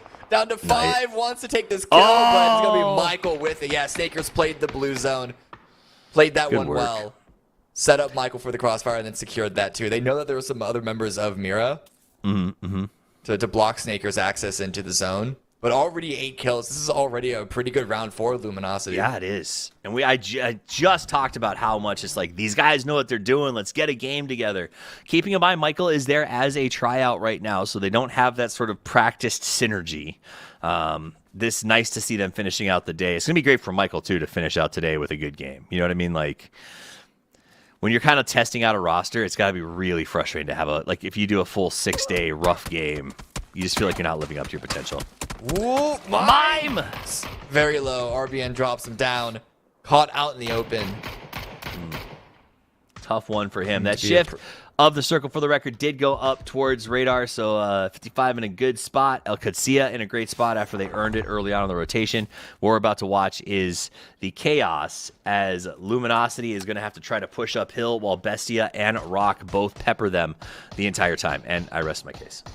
Yeah, I mean, we actually finally found the lower floor of Mira. 2 kill points. It's not 0. But we finally see a relatively weak game out of them. But everyone, you're allowed to get 1 a day. Bestia trying to just throw grenades all on top of Gats. I think this is going to do a number on the vehicle. If not, well, Gats himself goes down to Vinny. Vinny's like, I don't need grenades. You guys throw grenades. I'm going to wait till he moves and I get the free kill.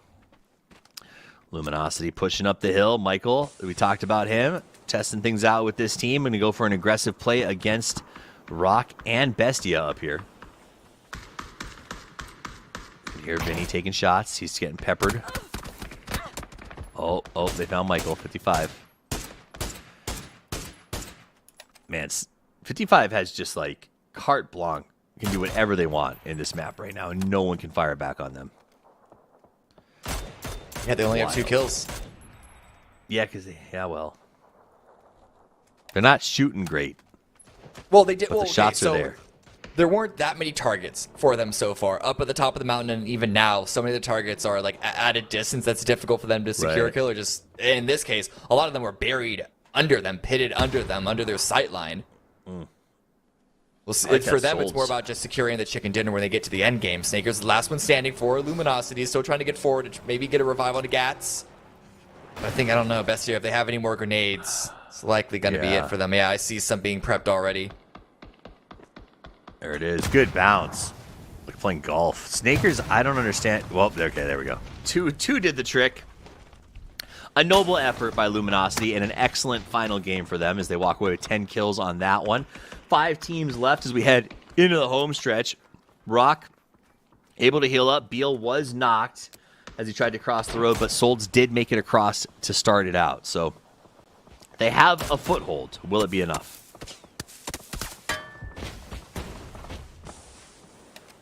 I was getting lost. Not a good feeling. Though Solds is already in the zone. Phase 6. I don't know how much more work you would need that UAZ for.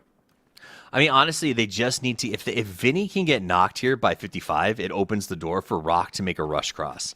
And then once that happens, I think it's just, a decent uphill battle between them and 55 in the late game. Well, Hold on. 55 is getting aggressive. They've pushed out of their compound so they can try to steal kills on the outside. Fantastico gets that knock on Bestia. They're still trying to find Vinny.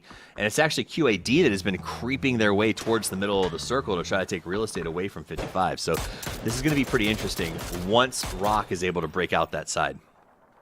Come on, Rock. Five still looking for their third kill. Rock aren't giving it to them. No. Now, Rock are in a rough position, as you mentioned. They got to break their way outside of this high ground. Get some momentum behind that vehicle. Come on, boys. Pedal to the metal, send it down, and they should be good. Good to go. Yep. BL following up with the second. Now they're truly and fully pitted below. The problem is, so of no way. They've also arrived. If there are any grenades in their pocket, I think this distance is a bit too far for that to be that much of a concern. I think Alcacia now have the space to push forward themselves. I'll say Alcacia's got a utility because they wiped a team and haven't had to touch anybody since then. So they can throw grenades down here, play a little mini golf, if you will. DNL are going to be the first one to go down. There it is. They've been looking for it. Oh, he got himself with it. Oh. There was a self-emergency cover. Man, well, I mean, everything went into that hole. 2 cars, 2 covers, and a body. I mean, I'm not even sure you can move him if you go in there wasn't anymore. making anything up. Nope. That's how gravity works. He was disintegrated. Fantastico looking to get the peak. They saw that deletion. 55 is still playing pretty aggressive as they are just up here to the top left of where BL is if you're looking at his back. Fantastico keeping an eye on them, but this is a pretty good spot for Rock to lock and wait for 55 to try to wrap around. Because the idea is if they can hold here and 55 goes back up to the compound, then QAD maybe can fight them. And, Rock slides in behind as the third party. All 3 teams, though, are just going to jockey for position and not want to be the one who engages. Yeah. Roth, you cannot help peeking. Roth loves peeking. Really, it's just the 30-second, 20-second left for Phase 7. We got some crates coming down. This is great for Alcacia. What do you get? What do you get? What do you get? Helmet. Vest. No P90. What weapon is Tragic, that? Man. Certainly saving it for a friend. Mm-hmm. Or it was a Car 98. Kidding. Ooh. Hard shift to the east. That's great for 55. Even better for Alcacia. Yep. Really, really bad for Rock, especially with this nice little flex out from 2 members of 55 trying to catch an angle onto Rock. Rock are going to need to get some virtually instantaneous knocks, but with a third-person high ground advantage by 55, it's going to be a very, very difficult push, especially considering you have to imagine they're out of grenades. They burned them all, I think, against other teams like Bestia, like Luminosity. This could be a really cool moment, though. Pippa goes for the spray. They dodge. So this is the chance. Rock is at a disadvantage, but they could show how much they've grown as they take on regional veterans here, trying to make this move. Good bounce there. BL is going to get knocked. There's not a lot of res options for him because QAD is going to use this to try to backstab 55. Pippa does get that flush eventually. Okay, there it is. Lead out. Timer. So there was no chance of that revive anyway. Soul's having to heal on up. And now Rock, they're just screaming for Alcacia. Push, guys, please. They're not going to. Dude, Alcacia literally sat on the dot, and they're like, all right, this is where we live now. Honestly, though, if I'm them, why not take the wall?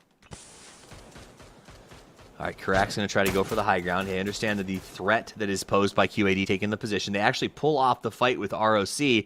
That means Rock could potentially come up here and look for a backfill. You can see how slow they're moving because they are worried that this is not what's happening. But 55 is now pushing up on QAD. No knocks yet, but the second you see a knock on 55, you'll watch Rock pull this trigger on the push. They're still trying to figure out where to go. Outside the circle, but creeping around. Alcacia could really, if they can knock 55 here, 55 will get backstabbed. Fantastico, sorry, buddy. Not against QAD. Top 2 fraggers dead for Rock right now.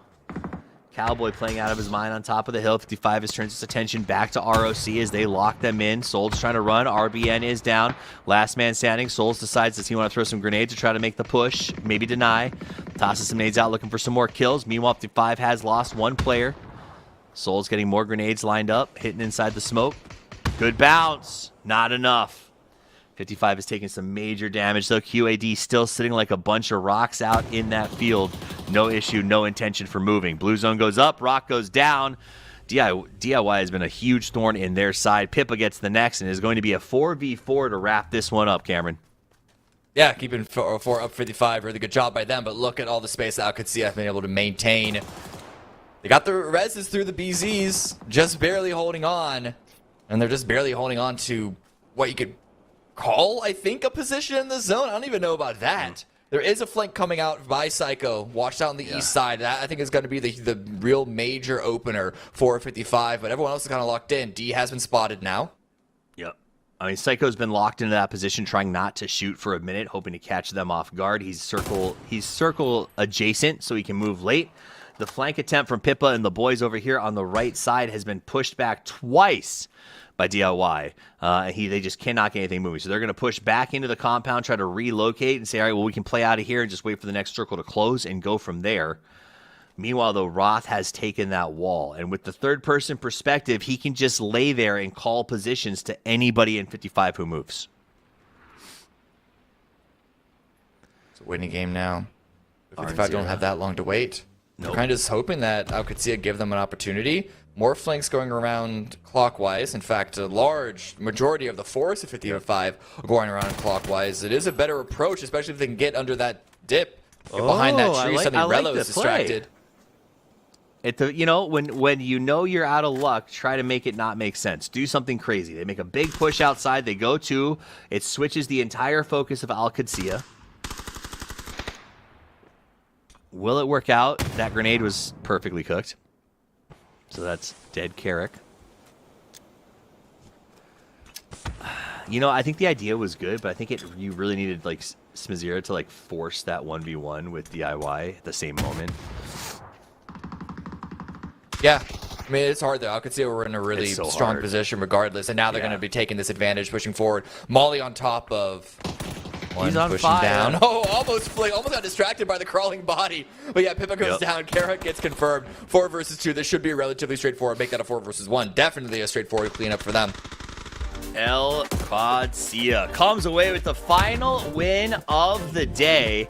And blessing us all, Mira only gets 2 points. So that means that as we return tomorrow, it will still be an exciting race. 12 games left to play, but a big victory for Al Qadsiyah. That came off. They were one of those earlier teams. I forgot who they pushed off of the point, but they found that spot just outside of radar. And once they locked it in there, it was their game to win, right? Nobody else. They locked out their piece of the pie. No backstabs, no pushes. 55 gave up the high ground. And from there, it was really their game to carry. I will say I was impressed with Rock. Their patience, the road cross back and forth was well executed for me, Godspeed. Ultimately, I think that game came down to the circle, as you guys stated. As soon as it shifted off of Rock, it was pretty much a death sentence because they had to go against 55 as well. With the high ground, that being said, I feel like they played really well. But yeah, this one was well played and well rotated by Al Qadsiyah. They got the dub, and because of that, they got a nice 19-pointer. I love a 19-pointer. What was your favorite part of that match, Cameron? I don't know. Fair enough. Hard to tell. It was kind of weird all the way through, right? Yeah. Alcatraz, I think they played the end game good. I think it was mostly just Luminosity gaming. They saw such a disastrous circle in front of them, not just because it was Sosnovka, but because it just did not play into where they looted up, and their sort of flowchart game plan didn't really give them an advantage at all. So they took matters into their own hands, found other fights where they could. They caught Diego off guard, and then just continued to snowball from there and got quite a few kills. In fact, 10 kills total, despite not even being in the top 4. So second place overall. Yeah. They were able to get more points than most people who were actually on Sosnovka Island because of those early game decisions. Yep, I did like those early fights that we saw up on top. I liked Falcons versus Toyo. I liked Luminosity up at the up by Sev, and I do think that's kind of the symptom of the scoring system we saw. Godspeed, as teams seem to really value hey man, if I can't get first, I'm gonna go out there and just absolutely torch people, and be okay with dying outside the circle. Yeah, I mean that just comes into play when you're salvaging points, right? If you have a bad game, if you get cut off your team, there's no way for you to res. you're going to try to get as many kills as possible, because at that point, yeah, like playing for placement isn't really a thing anymore, right? Yeah. So, especially that it's been pushed up to 8 or 6, excuse me. Well, I think pushing that up is a big one too, because I do think traditionally we would see, say, a beanie in the blue or something like that, right? Like this, I'm going to grind out 3 more placement points. But the fact that even second place only gets you 5 seems that like we're not seeing as much of that. We're not seeing as much of the denials. We're seeing people really going for this like all or nothing, pick up as many points as you possibly can. And it's been exciting to see the tests that we've done with the scoring. But enough testing. Let's talk about the scoring in the overall leaderboard. Team Mira finishes the day as the top dogs with 66 points. But not to be catty, Furia closing the gap in second with 57 as they creep up on Mira, trying to take that lead tomorrow. Alcacia has a really good final game to get up into 54. Falcons at 52. And the Mythological Birds are going to be in 49. A very tight race at the top. Still 12 games to go, though, Cameron. So even though Mira and Furia and some of these top teams seem to be sort of running away with it, we're not even halfway through. You say that, but the fact that I see such a big gap, 9 points is not that small from first to second. And then, but I'm even looking towards the bottom, towards that middle section, right? Like 28 points are potentially dangerous. That's half the points of Furia in second place. I would expect to see that maybe in the double digits, but the fact that we're getting another, what is that next major drop off is 11 points from 5th to 6th, and then it's a medium drop off from 6th down to 7th. Like, the teams on the latter half of the leaderboard especially need to start putting up regular points tomorrow in order to like have a real challenge for top 8 here. All right.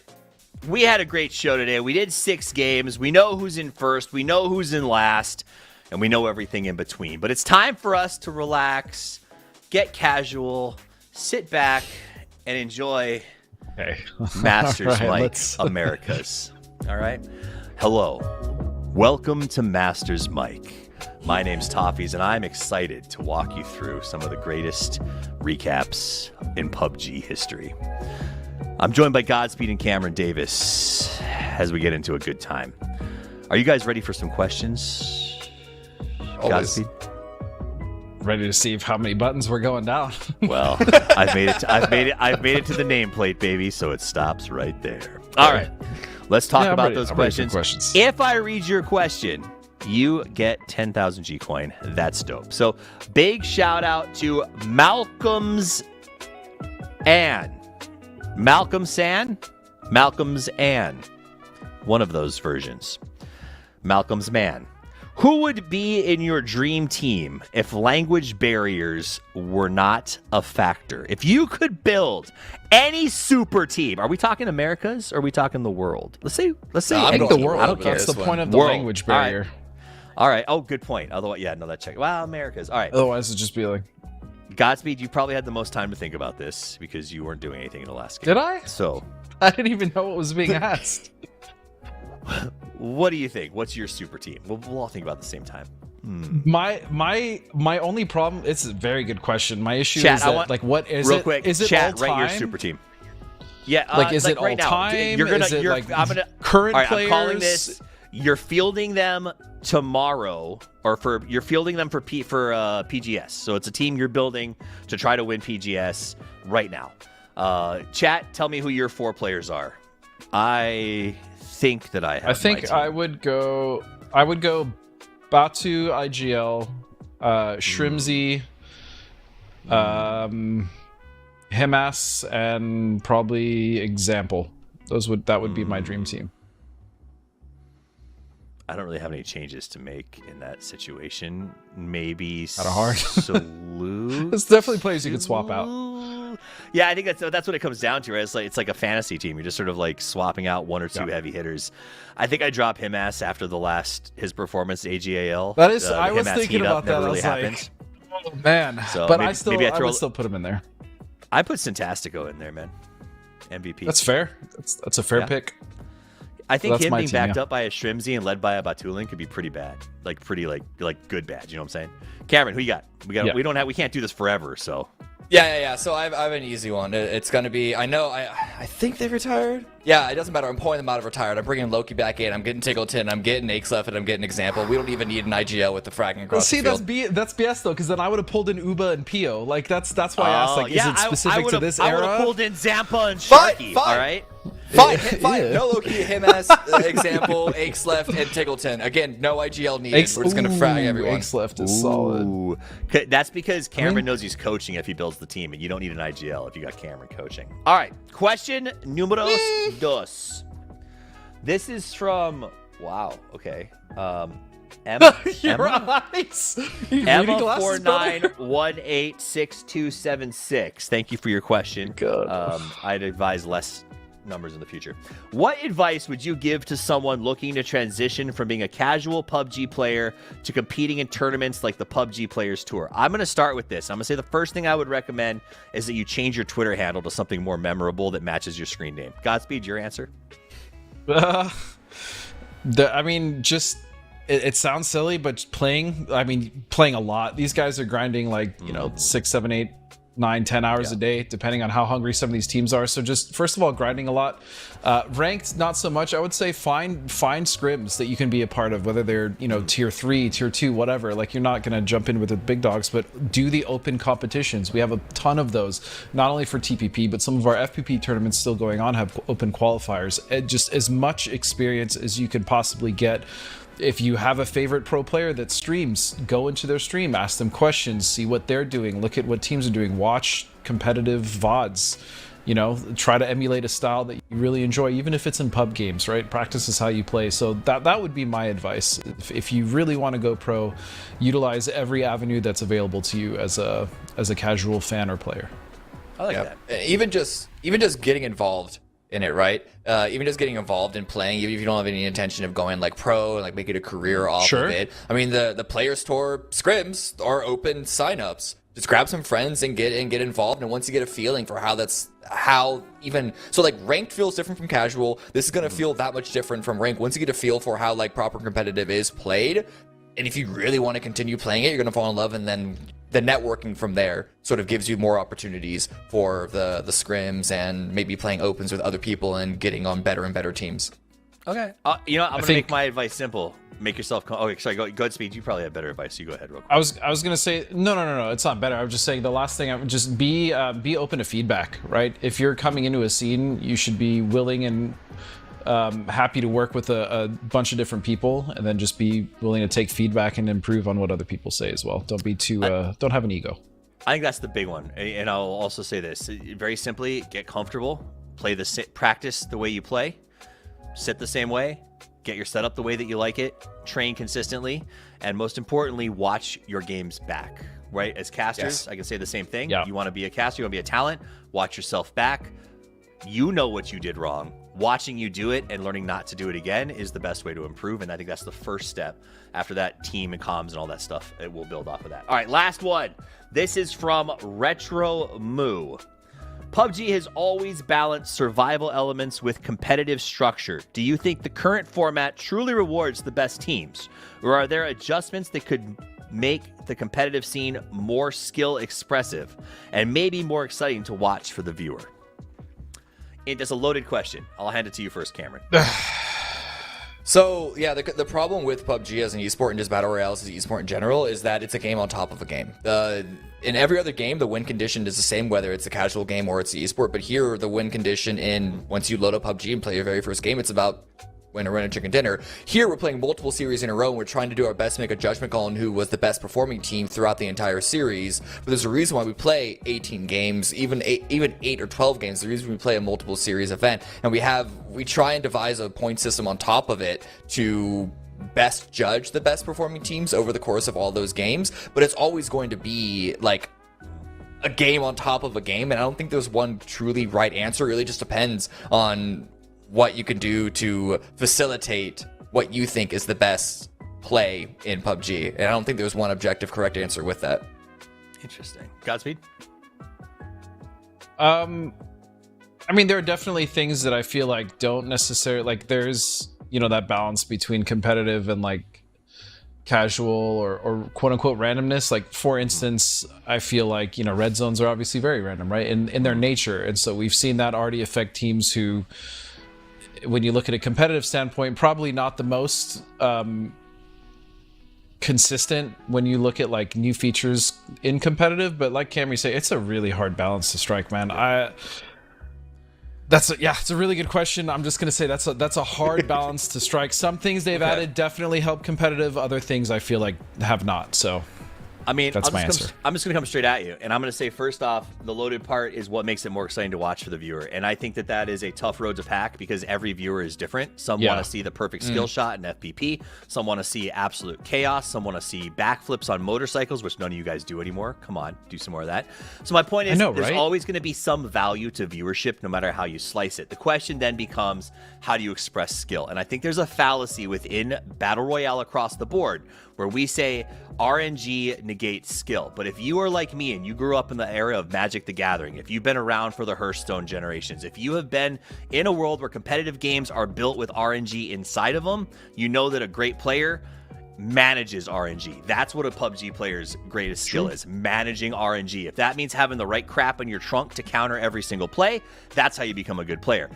Do I believe that we could use a few more counters? Do we need a way to counter mortars? Absolutely, with maybe a chaff gun or something. Do we need a way to counter C4? Absolutely we do. But my point is, there is some counters we could add. But the reality is, to be a great PUBG player, you need good communication. You need to manage RNG in a way that allows you to, over 18 games, be the best every single time.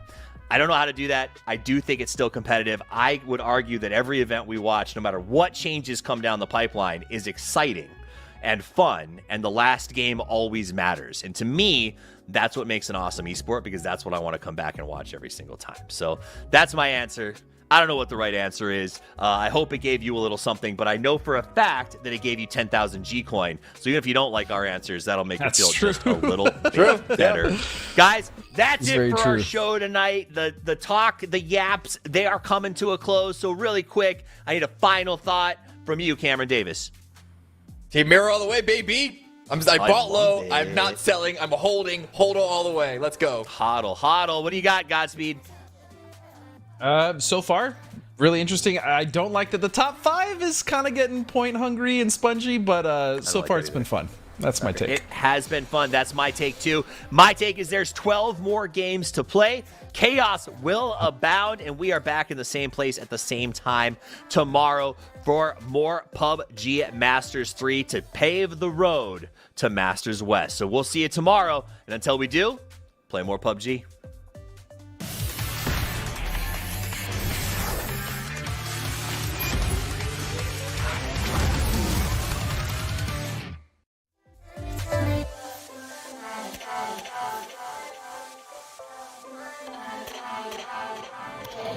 Get you off my mind.